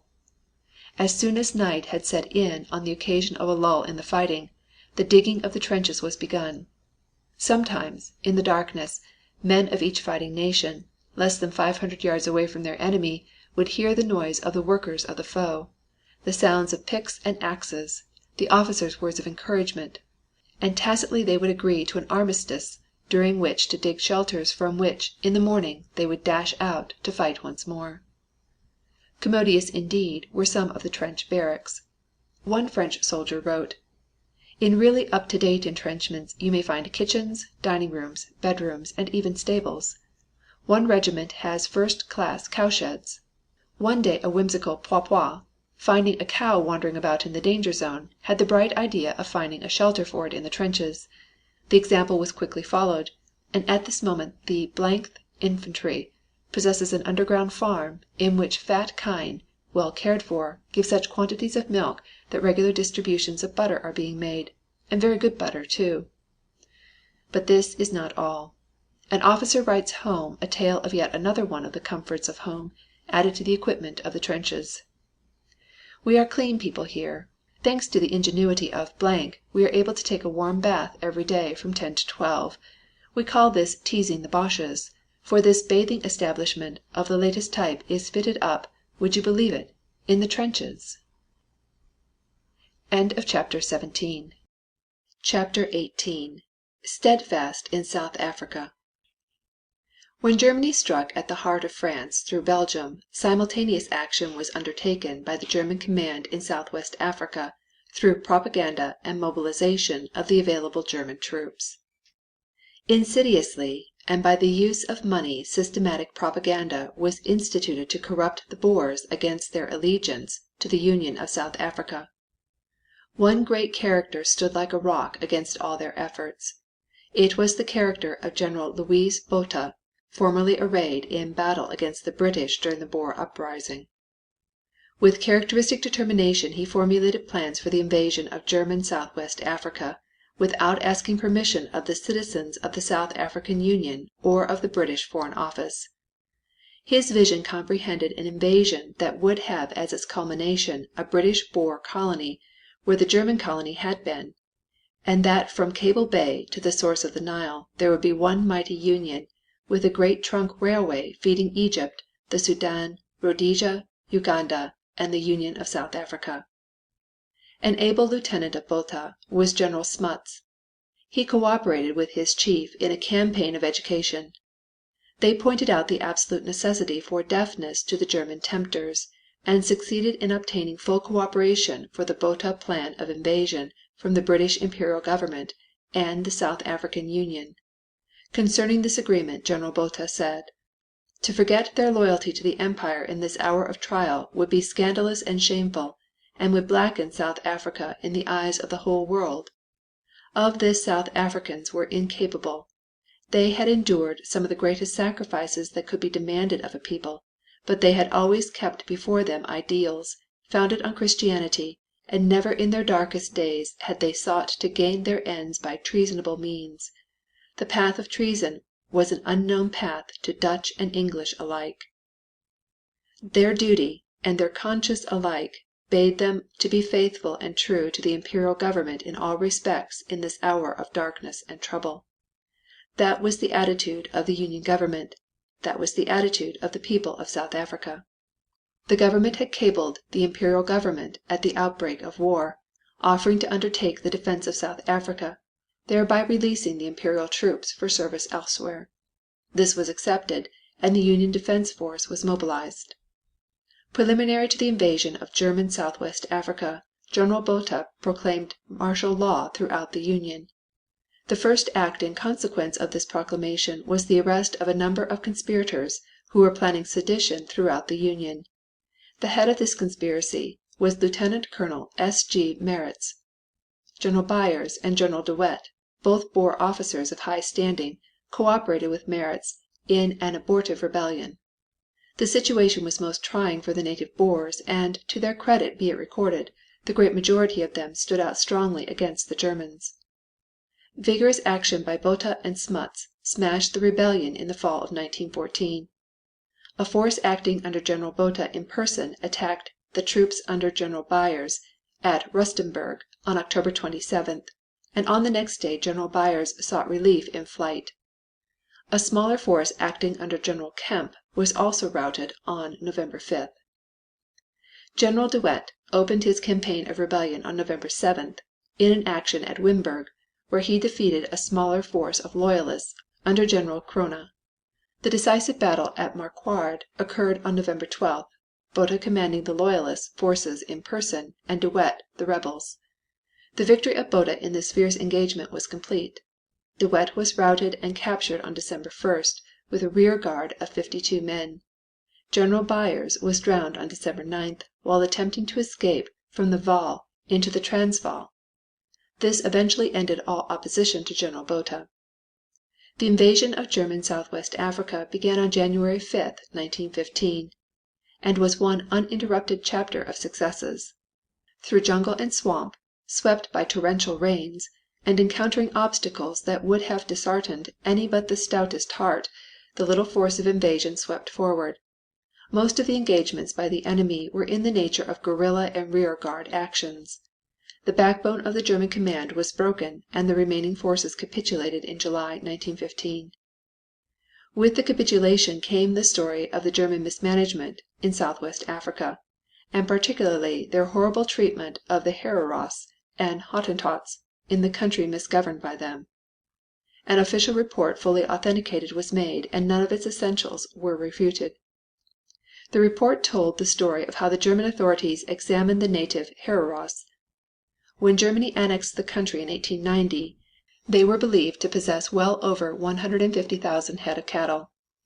After the Rinderpest scourge of 1897, they still owned something like 90,000 head. By 1902, less than 10 years after the arrival of the first German settlers, the Hereros had only 45,898 head of cattle, while the 1,051 German traders and farmers then in the country owned 44,487. The policy of robbing and killing the natives had by that time received the sanction of Berlin. By the end of 1905 the surviving Hereros had been reduced to pauperism and possessed nothing at all. In 1907 the Imperial German government, by ordinance, prohibited the natives of Southwest Africa from possessing livestock. The wholesale theft of the natives' cattle, their only wealth, with the direct connivance and approval of the Berlin government, was one of the primary causes of the Herero rebellion of 1904. The revolt was suppressed with characteristic German ruthlessness. But the Germans were not content with the mere suppression of the rising. They had decided upon the practical extinction of the whole tribe. For this purpose Leutwein, who was apparently regarded as too lenient, was superseded by von Trotha, noted for his merciless severity. He had played a notorious part in the Chinese Boxer rebellion, and had just suppressed the Arab rising in German East Africa by the wholesale massacre of men, women, and children. As a preliminary von Trotha invited the Herero chiefs to come in and make peace, as the war was now over, and promptly shot them in cold blood. Then he issued his notorious extermination order, in terms of which no Herero, man, woman, child, or babe, was to receive mercy or quarter. Kill every one of them, he said, and take no prisoners. The hanging of natives was a common occurrence. A German officer had the right to order a native to be hanged. No trial or court was necessary. Many were hanged merely on suspicion. The Hereros were far more humane in the field than the Germans. They were once a fine race. Now there is only a miserable remnant left. This is amply proved by official German statistics. Out of between 80,000 and 90,000 souls, only about 15,000 starving and fugitive Hereros were alive at the end of 1905, when von Trotha relinquished his task. In 1911, after all rebellions had been suppressed and tranquility restored, the government had a census taken. The figures, reproduced below, speak for themselves. Estimate official census. Hereros, 1904, 80,000. 1911, 50,130. Decrease, 64,870. Hottentots, 1904, 20,000. 1911, 9,781. Decrease, 10,219. Berg Demaras, 1904, 30,000. 1911, 12,831. Decrease, 17,169. Total, 1904, 130,000. 1911, 37,742. Decrease, 92,258. In other words, 80% of the Herero people disappeared, and more than half of the Hottentot and Berg Damara races shared the same fate. Dr. Paul Rohrbach's dictum, "It is applicable to a nation in the same way as to the individual, that the right to existence is primarily justified in the degree that such existence is useful for the progress and general development," comes forcible to mind. These natives of Southwest Africa had been weighed in the German balance and had been found wanting. Germany lost more than 1 million square miles of territory in Africa as a direct consequence of General Botha's bold action. These are divided in 4 great regions: Southwest Africa, Cameroon, Togo, and East Africa. Togoland, as this region is popularly known, extends from the north shore of the Gulf of Guinea into the interior and is bounded by French and British colonies. By a joint attack of French and British forces, beginning the second week of August, 1914, the German power in this rich domain was completely broken, and the conquest of Togoland was complete on August 26, 1914. The military operation was of a desultory nature, and the losses negligible in view of the area of 33,000 square miles of highly productive land passed from German control. The fighting in the great region of Cameroon was somewhat more stubborn than that in Togoland. The villages of Bonaberi and Douala were particularly well defended. The British and French fought through swamps and jungle under the handicap of terrific heat, and always with victory at the end of the engagement. The conquest of the Cameroon was complete by the end of June 1915.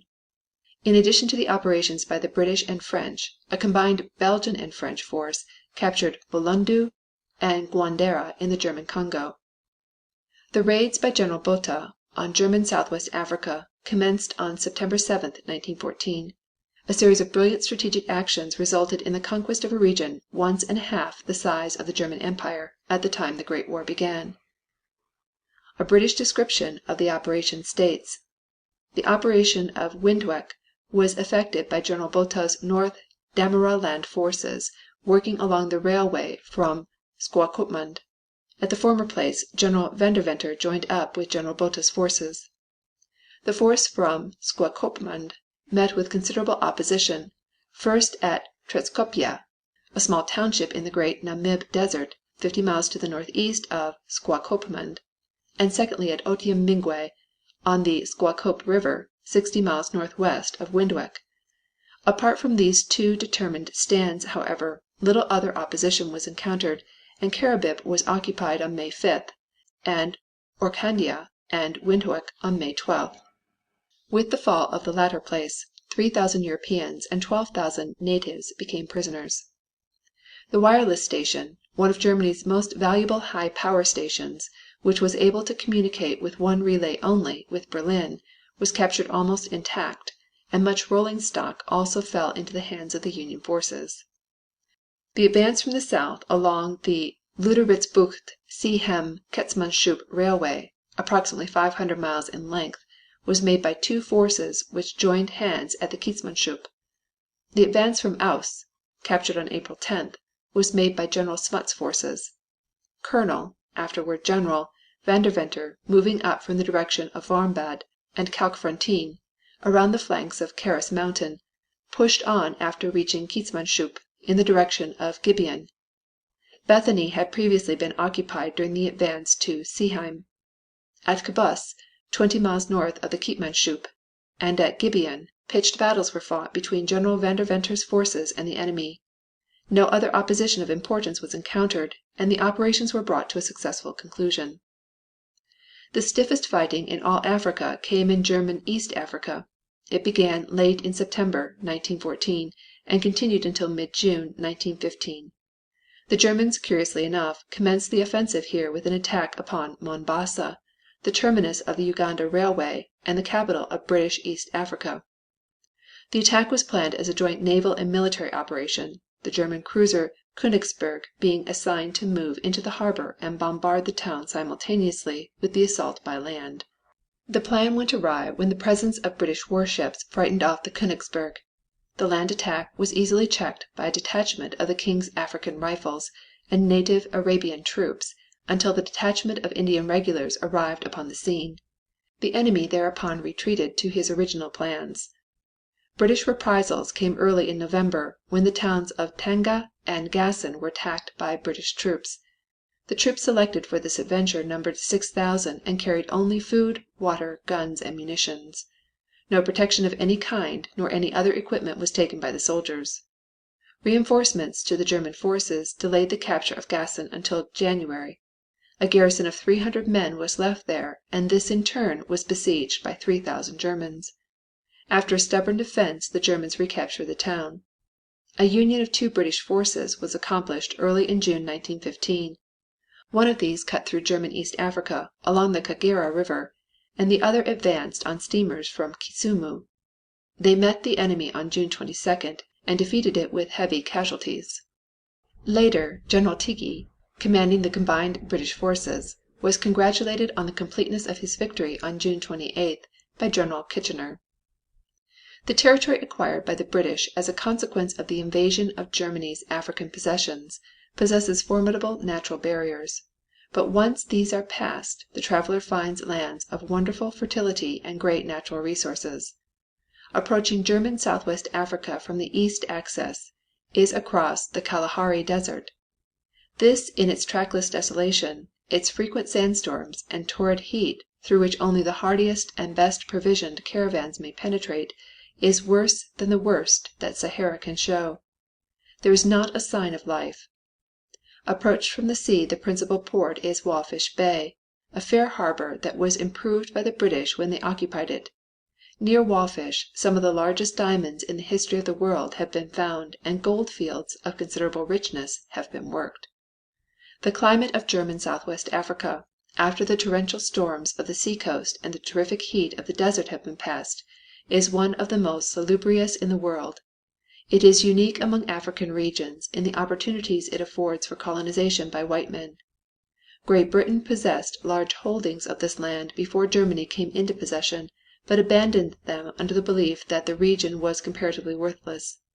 There was no misapprehension on this score when all the lands came into the possession of England as a result of the war.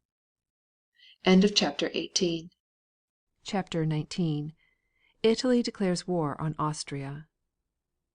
For many years before the Great War began, the great powers of Europe were divided into two great alliances, the Triple Entente, composed of Russia, France, and England, and the Triple Alliance, composed of Germany, Austria, and Italy. When the war began, Italy refused to join with Germany and Austria. Why? The answer to this question throws a vivid light on the origin of the war. Italy was a member of the Triple Alliance. She knew the facts, not only what was given to the public, but the inside facts. According to the terms of the alliance, each member was bound to stand by each other only in case of attack.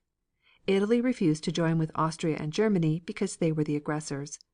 The constant assertions of the German statesmen and of the Kaiser himself that war had been forced upon them were declared untrue by their associate Italy in the very beginning, and the verdict of Italy was the verdict of the world. Not much was said in the beginning about Italy's abstention from war. The Germans, indeed, sneered a little and hinted that some day Italy would be made to regret her course. But now that the Teuton snake is scotched, the importance of Italy's action has been perceived and appraised at its true value. The Germans, from the very beginning, understood the real danger that might come to the Central Powers through Italian action. Every effort was made by the Foreign Office to keep her neutral. First threats were used. Later promises were held out of addition to Italian territory if she would send her troops to Germany's assistance. When this failed, the most strenuous efforts were made to keep Italy neutral, and a foreign German premier, Prince von Bülow, was sent to Italy for this purpose. Socialist leaders, too, were sent from Germany to urge the Italian socialists to insist upon neutrality. In July 1914 the Italian government was not taken by surprise.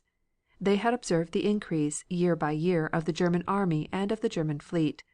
At the end of the Balkan wars they had been asked whether they would agree to an Austrian attack upon Serbia. They had consequently long been deliberating as to what their course should be in case of war, and they had made up their minds that under no circumstances would they aid Germany against England. Quite independently of her long-standing friendship with England, it would be suicide for Italy in her geographical position to enter a war which should permit her coast to be attacked by the English and French navies, and her participation in the Triple Alliance always carried the proviso that it did not bind her to fight England. This was well known to the German Foreign Office, and indeed, in France, where the writers upon war were reckoning confidently on the withdrawing of Italy from the Triple Alliance, and planning to use the entire forces of France against Germany. A better understanding of the Italian position will result from a consideration of the origin of the Triple Alliance. After the War of 1870, Bismarck, perceiving the quick recovery of France, considered the advisability of attacking her again, and, to use his own words, bleeding her white. He found, however, that if this were attempted France would be joined by Russia and England, and he would give up this plan. In order, however, to render France powerless, he planned an alliance which should be able to control Europe. A league between Germany, Austria and Russia was his desire, and for some time every opportunity was taken to develop friendship with the Czar. Russia, however, remained cool. Her pan-Slavonic sympathies were opposed to the interests of Germany. Bismarck, therefore, determined, without losing the friendship of Russia, to pursue Italy to join in the continental combination.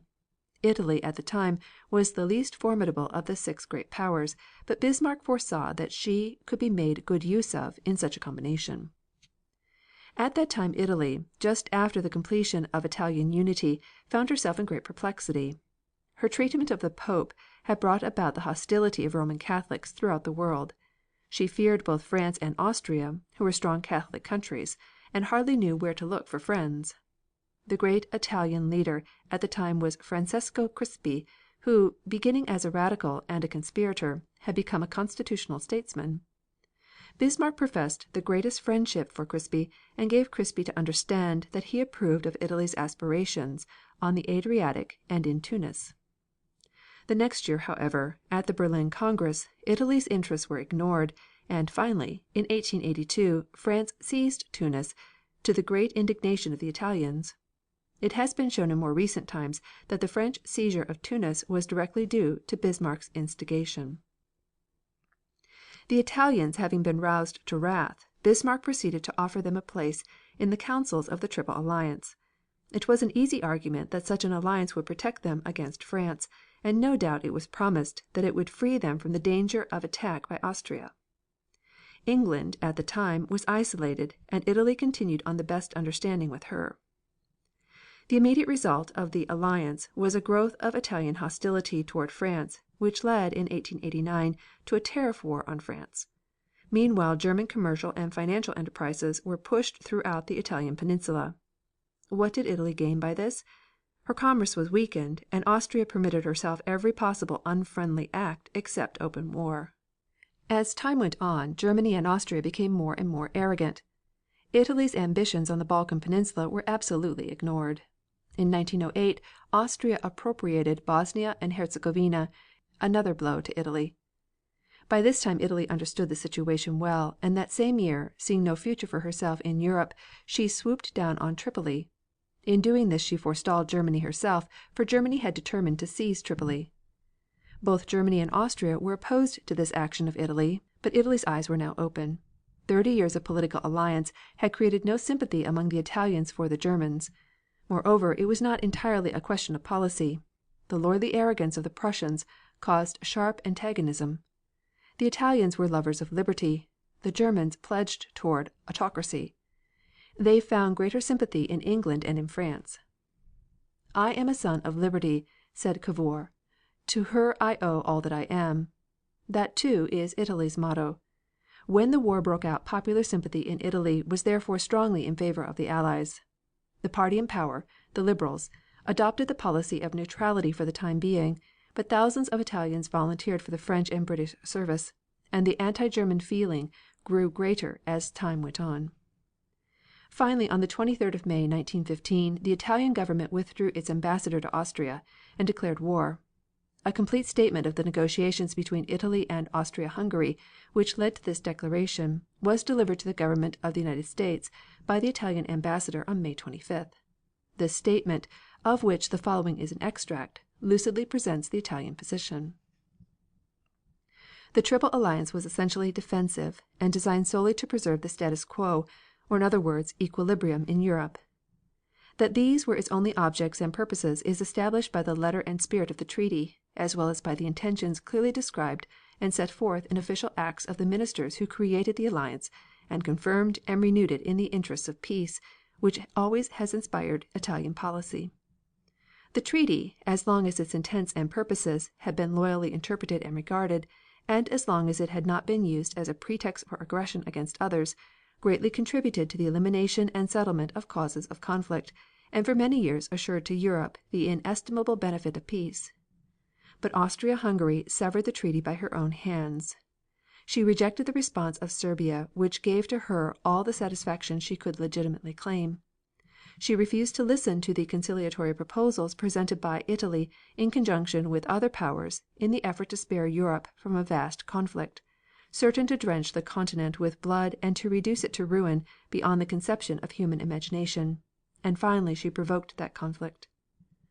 Article 1st of the treaty embodied the usual and necessary obligation of such pacts, the pledge to exchange views upon any fact and economic questions of a general nature that might arise pursuant to its terms. None of the contracting parties had the right to undertake without a previous agreement any step the consequence of which might impose a duty upon the other signatories arising under the alliance, or which would in any way whatsoever encroach upon their vital interests. This article was violated by Austria-Hungary when she sent to Serbia her note dated July 23, 1914, an action taken without the previous assent of Italy. Thus, Austria-Hungary violated beyond doubt one of the fundamental provisions of the treaty. The obligation of Austria-Hungary to come to a previous understanding with Italy was the greater because her obstinate policy against Serbia gave rise to a situation which directly tended toward the provocation of a European war.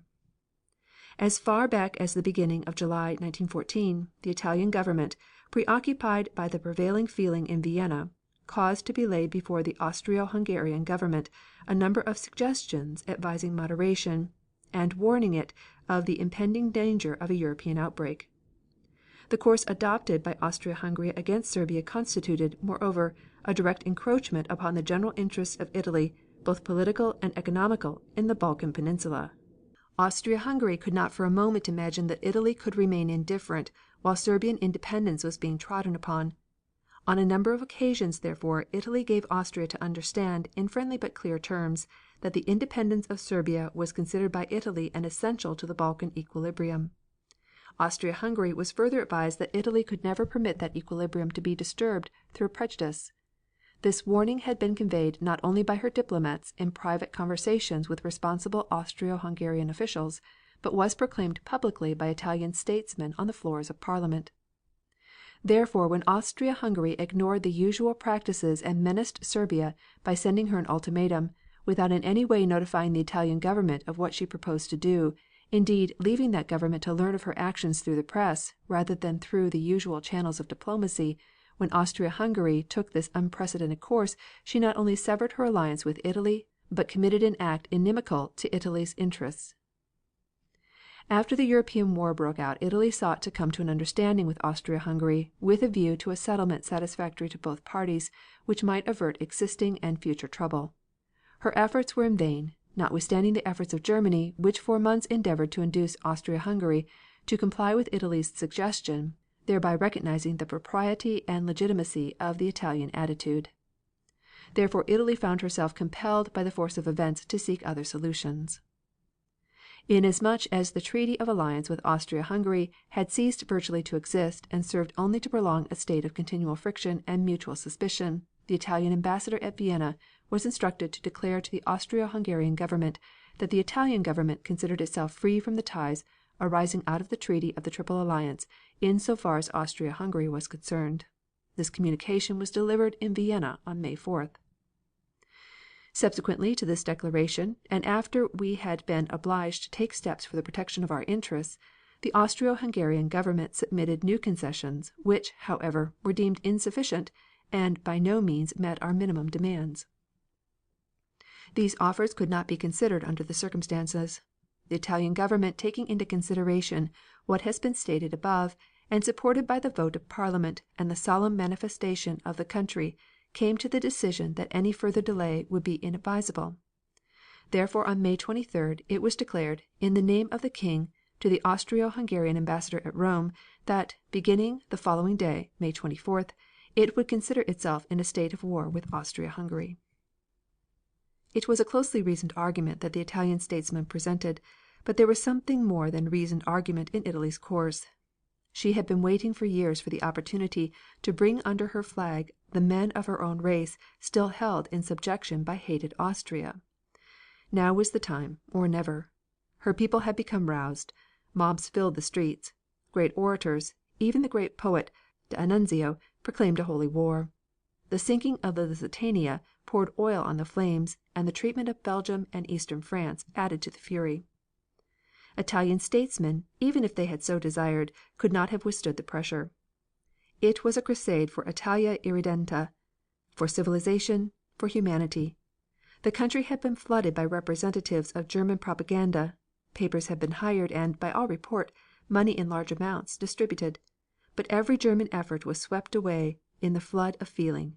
It was the people's war.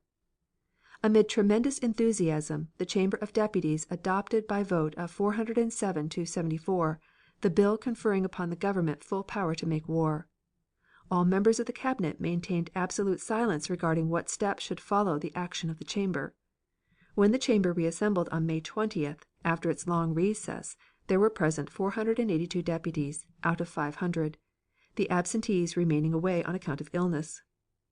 The deputies especially applauded were those who wore military uniforms and who had asked permission for leave from their military duties to be present at the sitting. All the tribunes were filled to overflowing. No representatives of Germany, Austria or Turkey were to be seen in the diplomatic tribune.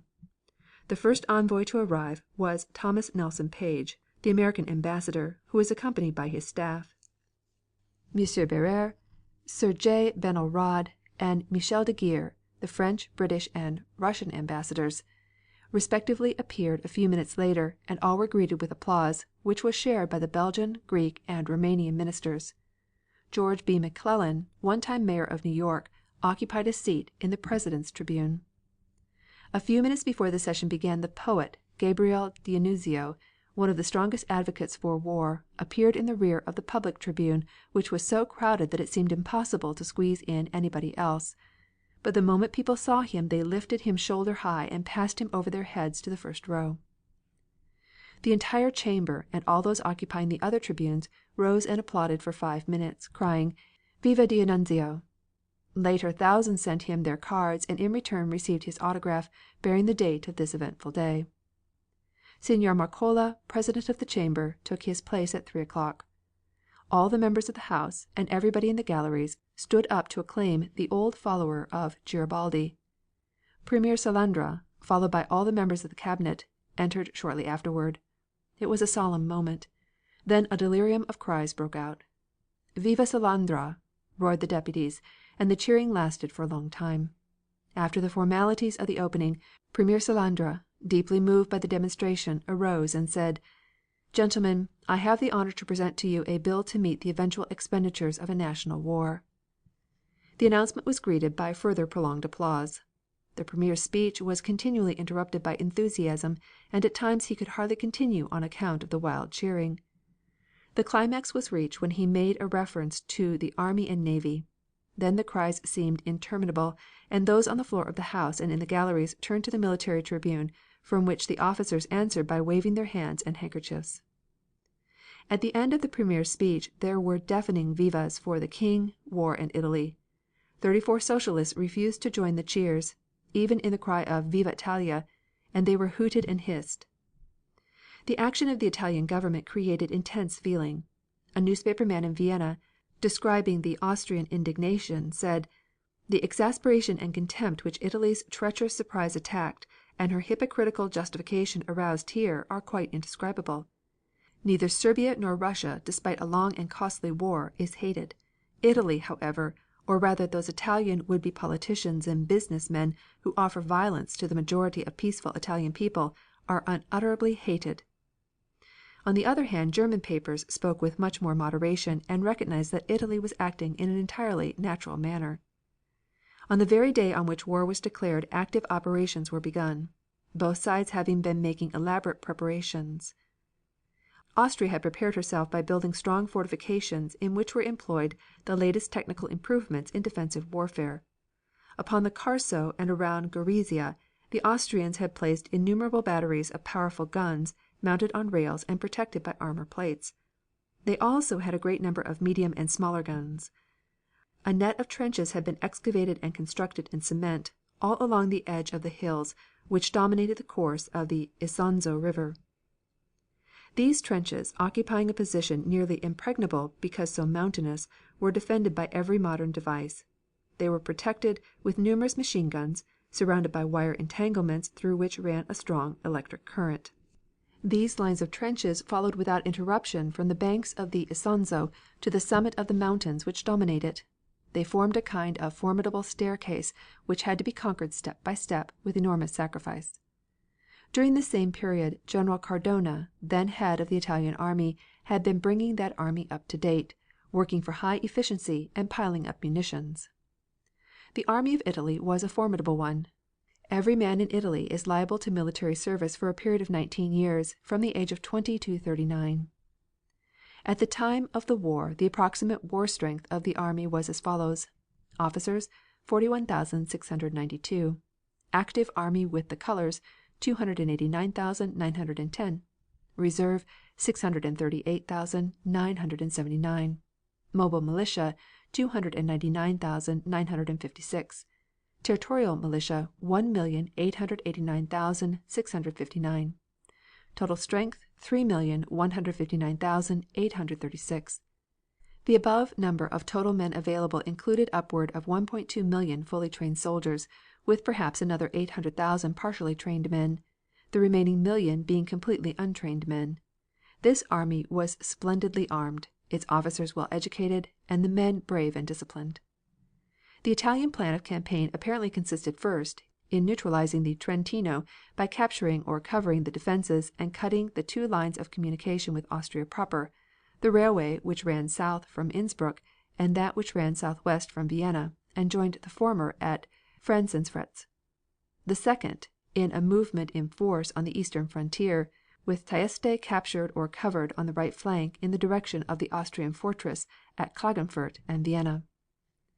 The first blow was struck by Austria on the day that war was declared. On that day bombs were dropped on Venice, and 5 other Adriatic ports were shelled from air and some from sea. The Italian armies invaded Austria on the east with great rapidity, and by May 27th a part of the Italian forces had moved across the Isonzo River to Monfalcone, 16 miles northwest of Trieste. Another force penetrated further to the north in the crown land of Gorizia and Gradisca. Reports from Italy were that encounters with the enemy had thus far been merely outpost skirmishes, but had allowed Italy to occupy advantageous positions on Austrian territory. By June 1st the Italians had occupied the greater part of the west bank of the Isonzo with little opposition. The left wing was beyond the Isonzo at Corporetto, fighting among the boulders of Montenero, where the Austrian artillery had strong positions. Monfalcone was kept under constant bombardment. A general Italian advance took place on June 7th across the Isonzo River from Corpetto to the sea, a distance of about 40 miles. Monfalcone was taken by the Italians on June 10th, the first serious blow against Trieste, as Monfalcone was a railway junction and its electrical works occupied the light and power of Trieste. Next day the center made a great blow against Gradisca and Sagrado, but the river line proved too strong. The only success was won that night at Plava, north of Borrigia, which was carried by a surprise attack. The Isonzo was in flood and presented a serious obstacle to the onrush of the Italians.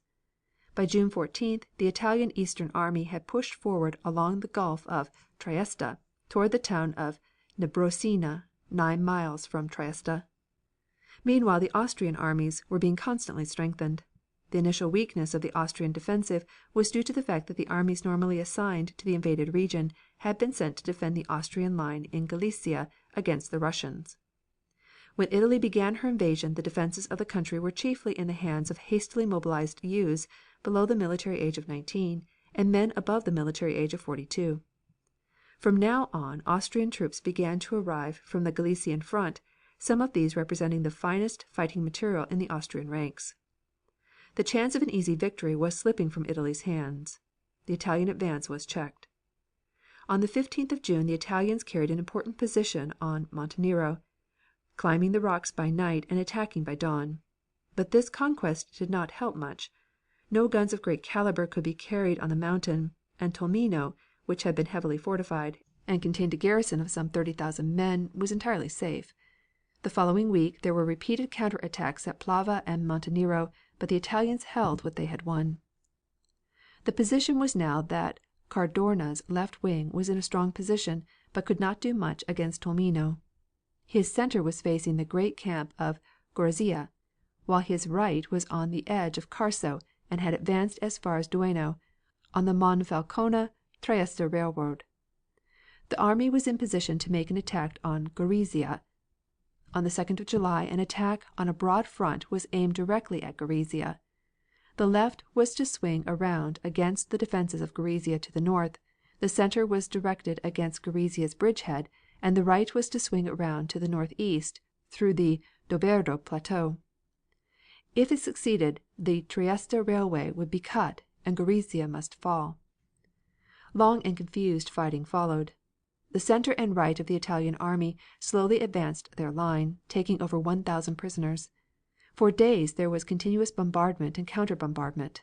The fighting on the left was terrific. In the neighborhood of Plava the Italian forces found themselves opposed by Hungarian troops, unaccustomed to mountain warfare, who at first fell back. Austrian reserves came to their aid and flung back 3 times the Italian charge. 3 new Italian brigades were brought up, and King Victor Emmanuel himself came to encourage his troops. The final assault carried the heights. On the 22nd of July the Italian right captured the crest of St. Michel, which dominates the Doberdo Plateau. Meanwhile the Austrian armies were being heavily reinforced, and General Cadorna found himself unable to make progress. Much ground had been won, but Gorizia was still unredeemed. Many important vantage points were in Italian hands, but it was difficult to advance. The rest of the 3 months' campaign was a stalemate. In the high mountains to the north Italy's campaign was a war of defense. To undertake her offensive in the Isonzo it was necessary that she guard her flanks and rear. The Tyrolese battleground contained 3 distinct points where it was necessary to operate: the Trentino salient, the passes of the Dolomites, and the passes of the Carnic Alps. Early in June Italy had won control of the ridges of the mountains in the 2 latter points, but the problem in the Trentino was more difficult. It was necessary, because of the converging valleys, to push her front well inland. On the Carnic Alps the fighting consisted of unimportant skirmishes. The main struggle centered around the pass of Montecroce Carnico. In 2 weeks the Alpini had seized dominating positions to the west of the pass, but the Austrians clung to the farther slopes. A great deal of picturesque fighting went on, but not much progress was made. Further west in the Dolomite region there was more fighting. On the 30th of May Cartina had been captured and the Italians moved north toward the Pusterthal Railway. Progress was slow as the main routes to the railway were difficult. By the middle of August they were only a few miles from the railway, but all the routes led through defiles, and the neighboring heights were in the possession of the Austrians. To capture these heights was a most difficult feat which the Italians performed in the most brilliant way, but even after they had passed these defiles success was not yet won. Each Italian column was in its own grove, with no lateral communication. The Austrians could mass themselves where they pleased. As a result, the Italian forces were compelled to halt. In the Trentino campaign the Italians soon captured the passes and moved against Trenta and Roverito. These towns were heavily fortified, as were their surrounding heights. The campaign became a series of small fights on mountain peaks and mountain ridges. Only small bodies of troops could maneuver, and the raising of guns up steep precipices was extremely difficult. The Italians slowly succeeded in gaining ground, and established a chain of posts around the heights, so that often one would see guns and barbed wire entrenchments at a height of more than 10,000 feet among the crevasses of the glaciers. The Alpini performed wonderful feats of physical endurance, but the plains of Lombardy were still safe. End of chapter 19. Chapter 20. Glorious Gallipoli. If ever the true mettle and temper of a people were tried and exemplified in the crucible of battle, that battle was the naval and land engagement embracing Gallipoli and the Dardanelles, and the people so tested, the British race. Separated in point of time but united in its general plan, the engagements present a picture of heroism founded upon strategic mistakes, of such perseverance and dogged determination against overwhelming natural and artificial odds as even the pages of supreme British bravery cannot parallel. The immortal charge of the Light Brigade was of a piece with Gallipoli, but it was merely a battle fragment, and its glorious record was written in blood within the scope of a comparatively few inspired minutes. In the mine-strewn Dardanelles and upon the sun-baked, blood-drenched rocky slopes of Gallipoli, death always partnered every sailor and soldier. As at Balaclava, virtually everyone knew that some one had blundered, but the army and the navy as one man fought to the bitter end to make the best of a bad bargain, to tear triumph out of impossibilities. France cooperated with the British in the naval engagement, but the greater sacrifice, the supreme carnal house of the war, the British race reserved for itself. There, the yeomanry of England, the unsung county regiments whose sacrifices and achievements have been neglected in England's generous desire to honor the men from "down under," the Australians and the New Zealanders grouped under the imperishable title of the Anzacs, there the Scotch, Welsh, and Irish knit in one devoted British army with the great fighters from the self-governing colonies waged a battle so hopeless and so gallant that the word Gallipoli shall always remind the world of how man may triumph over the fear of death, how with nothing but defeat and disaster before them men may go to their deaths as unconcernedly as in other days they go to their nightly sleep. On November 5, 1914, Great Britain declared war on Turkey. Hostilities, however, had preceded the declaration. On November 3rd the combined French and British squadrons had bombarded the entrance forts. This was merely intended to draw the fire of the forts and to make an estimate of their power. From that time on a blockade was maintained, and on the 13th of December a submarine, commanded by Lieutenant Holbrook, entered the straits and torpedoed the Turkish warship Mesudila, which was guarding the mine fields. By the end of January the blockading fleet, through constant reinforcement, had become very strong, and had seized the island of Tenedos and taken possession of Lemnos, which nominally belonged to Greece, as basis for naval operation. On the 19th of February began the great attack upon the forts at the entrance to the Dardanelles, which attracted the attention of the world for nearly a year. The expedition against the Dardanelles had been considered with the greatest care and approved by the naval authorities. That their judgment was correct, however, is another question. The history of naval warfare seems to make very plain that a ship, however powerful, is at a tremendous disadvantage when attacking forts on land. The badly served cannon of Alexandria fell, indeed, before a British fleet, but Gallipoli had been fortified by German engineers, and its guns were the Krupp cannon. The British fleet found itself opposed by unsurmountable obstacles. Looking backward, it seems possible that if at the very start Lord Kitchener had permitted a detachment of troops to accompany the fleet, success might have been attained, but without the army the navy was powerless. The peninsula of Gallipoli is a tongue of land about 50 miles long, varying in width from 12 to 2 or 3 miles. It is a mass of rocky hills so steep that in many places it is a matter of difficulty to reach their tops. On it there are few villages, but there are no decent roads and little cultivated land. On the southern shore of the Dardanelles conditions are nearly the same. Here the entrance is a flat and marshy plain, but east of this plain are hills 3,000 feet high. The high ground overhangs the sea passage on both sides, and with the exception of narrow bits of beach at their base, presents almost no opportunity for landing. A strong current continually sifts down the straits from the Sea of Marmora. Forts were placed at the entrance on both the north and south side, but they were not heavily armed and were merely outposts. 14 miles from the mouth the straits became quite narrow, making a sharp turn directly north and then resuming their original direction. The channel thus makes a ship double bend. At the entrance to the strait, known as the Narrows, were powerful fortresses, and the slopes were studded with batteries. Along both sides of the channel the low ground was lined with batteries. It was possible to attack the forts at fairly long range, but there was no room to bring any large number of ships into action at the same time. At the time of the Gallipoli adventure there were probably nearly 500,000 of men available for a defense of the straits, men well armed and well trained under German leadership. The first step was comparatively easy. The operations against the other forts began at 8 a.m. on Friday, the 19th of February. The ships engaged were the Inflexible, the Agamemnon, the Cornwallis, the Vengeance, and the Triumph from the British fleet, and the Bouvet, Suffren, and the Gaulois from the French, all under the command of Vice Admiral Sackville Carden. The French squadron was under Rear Admiral Guepre. A flotilla of destroyers accompanied the fleet, and airplanes were sent up to guide the fire of the battleships. At first the fleet was arranged in a semicircle some miles out to sea from the entrance of the strait. It afforded an inspiring spectacle as the ships came along and took up a position. And the picture became most awe-inspiring when the guns began to boom. The bombardment at first was slow, shells from the various ships screaming through the air at a rate of about one every 2 minutes. The Turkish batteries, however, were not to be drawn, and seeing this, the British admiral sent one British ship and one French ship close inshore toward the Sed el Bahr forts. As they went in they sped right under the guns of the shore batteries, which could no longer resist the temptation to see what they could do. Puffs of white smoke dotted the landscape on the far shore, and dull booms echoed over the placid water. Around the ships fountains of water sprang up into the air.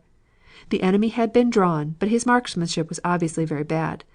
Not a single shot directed against the ships went within 100 yards of either. At sundown, on account of the failing light, Admiral Carden withdrew the fleet. On account of the bad weather, the attack was not renewed until February 25th. It appeared that the outer forts had not been seriously damaged on the 19th, and that what injury had been done had been repaired. In an hour and a half, the Cape Helles fort was silenced. The Agamemnon was hit by a shell fired at a range of 6 miles, which killed 3 men and wounded 5. Early in the afternoon Sed el Bahr was attacked at close range, but not silenced till after 5 P.M. At this time British trawlers began sweeping the entrance for mines, and during the next day the minefield was cleared for a distance of 4 miles up the straits.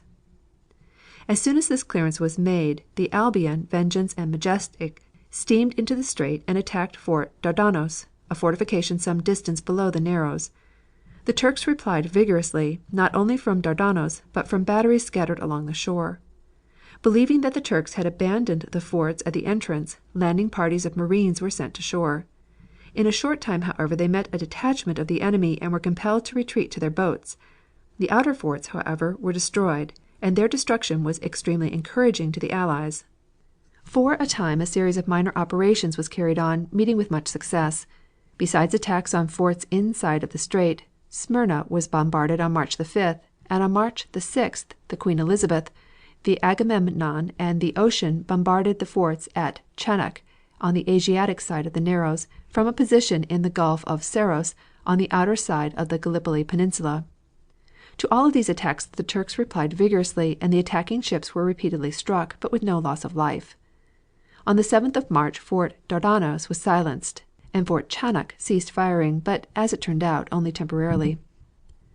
Preparations were now being made for a serious effort against the Narrows. The date of the attack was fixed for March 17th, weather permitting. On the 16th, Admiral Carden was stricken down with illness and was invalided by medical authority. Admiral de Robeck, second in command, who had been very active in the operations, was appointed to succeed him. Admiral de Robeck was in cordial sympathy with the purposes of the expedition and determined to attack on the 18th of March. At 11:15 that morning the Queen Elizabeth, Inflexible, Agamemnon, Lord Nelson, the Triumph, and Prince George steamed up the straits toward the Narrows and bombarded the forts of Chanak. At 12:22 the French squadron, consisting of the Suffren, Gaulois, Charlemagne, and Bouvet, advanced up the Dardanelles to aid their English associates. Under the combined fire of the two squadrons, the Turkish forts, which at first replied strongly, were finally silenced. All of the ships, however, were hit several times during this part of the action. A third squadron, including the Vengeance, Irresistible, Albion, Ocean, Swift Shore, and Majestic, then advanced to relieve the 6 old battleships inside the strait.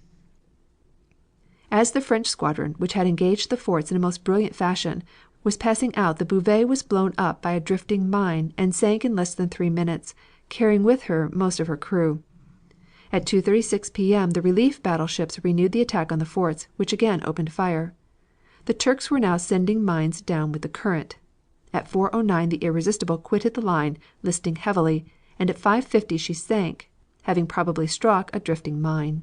At 6:05 the Ocean, also having struck a mine, sank in deep water. Practically the whole of the crews were removed safely. The Gaulois was damaged by gunfire. The Inflexible had her forward control position hit by a heavy shell, which killed and wounded the majority of the men and officers at that station and set her on fire. At sunset the forts were still in action, and during the twilight the Allied fleet slipped out of the Dardanelles. Meantime an expeditionary force was being gathered. The largest portion of this force came from Great Britain, but France also provided a considerable number from her marines and from her colonial army. Both nations avoided, as far as possible, drawing upon armies destined for service in France. In the English army there were divisions from Australia and New Zealand, and there were a number of Indian troops and territorials. The whole force was put under the command of General Sir Ian Hamilton. The commander in chief on the Turkish side was the German General Liman von Sanders, the former chief of the military mission at Constantinople. The bulk of the expeditionary force, which numbered altogether about 120,000 men, were, therefore, men whose presence in the east did not weaken the Allied strength in the west. The great difficulty of the new plan was that it was impossible to surprise the enemy. The whole Gallipoli Peninsula was so small that a landing at any point would be promptly observed, and the nature of the ground was of such a character that progress from any point must necessarily be slow. The problem was therefore a simple one. The expeditionary force gathered in Egypt during the first half of April and about the middle of the month was being sent to Lemnos. Germany was well aware of the English plans and was doing all that it could to provide a defense. On April 23d the movement began, and about 5 o'clock in the afternoon the first of the transports slowly made its way through the maze of shipping toward the entrance of Madras Bay. Immediately the patent apathy, which had gradually overwhelmed everyone, changed to the utmost enthusiasm, and as the liners steamed through the fleet, their decks yellow with khaki, the crews of the warships cheered them on to victory while the bands played them out with an unending variety of popular airs. The soldiers in the transports answered this last salutation from the Navy with deafening cheers, and no more inspiring spectacle has ever been seen than this great expedition. The whole of the fleet from the transports had been divided up into 5 divisions, and there were 3 main landings. The 29th Division disembarked off the point of the Gallipoli Peninsula near Sed el Bahr, where its operations were covered both from the Gulf of Saros and from the Dardanelles by the fire of the covering warships. The Australian and New Zealand contingent disembarked north of Gaba Tepe. Further north a naval division made a demonstration. Awaiting the Australians was a party of Turks who had been entrenched almost on the shore and had opened up a terrific fusillade. The Australian volunteers rose as a man to the occasion. They waited neither for orders nor for the boats to reach the beach, but springing out into the sea they went in to the shore and forming some sort of a rough line rushed straight on the flashes of the enemy's rifles. In less than a quarter of an hour the Turks were in full flight. While the Australians and the New Zealanders, or Anzacs as they are now generally known, from the initials of the words Australian New Zealand Army Corps, were fighting so gallantly at Gaba Tepe, the British troops were landing at the southern end of the Gallipoli Peninsula. The advance was slow and difficult. The Turk was pushed back little by little, and the ground gained organized. The details of this progress, though full of incidents of the greatest courage and daring, need not be recounted. On June 4th a general attack was made, preceded by heavy bombardments by all guns, but after terrific fighting, in which many prisoners were captured and great losses suffered, the net result was an advance of about 500 yards. As time went on the general impression throughout the Allied countries was that the expedition had failed.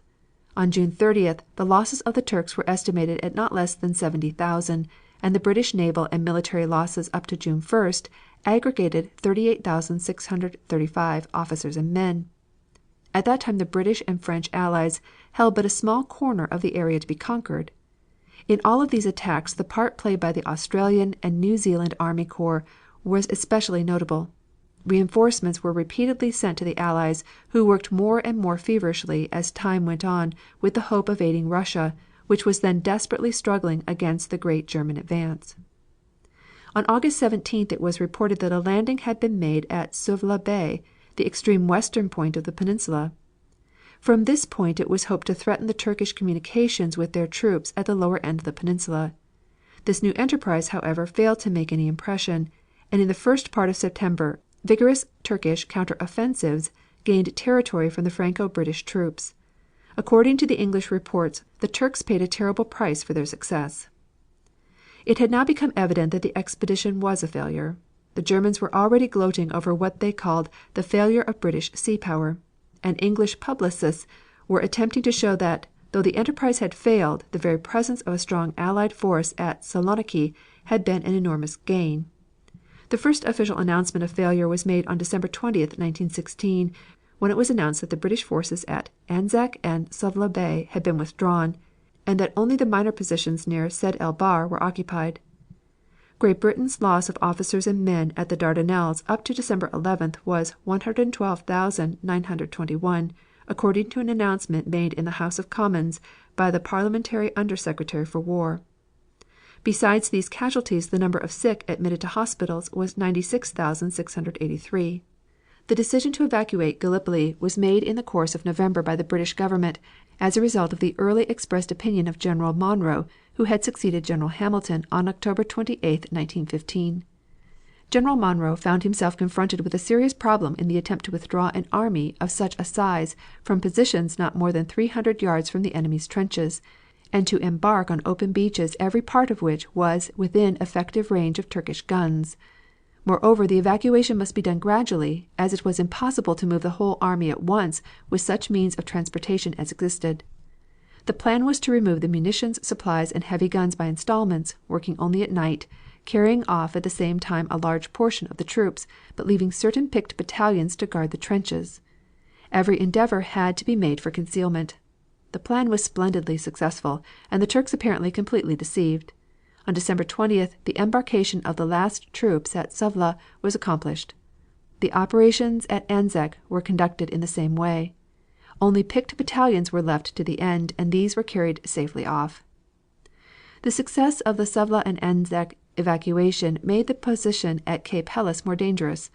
The Turks were on the lookout, and it seemed almost impossible that they could again be deceived. On January 7th an attack was made by the Turks upon the trenches, which was beaten back. That night more than half the troops had left the peninsula. The next day there was a heavy storm, which made embarkation difficult, but it was nevertheless accomplished. The whole evacuation was a clever and successful bit of work. End of chapter 20.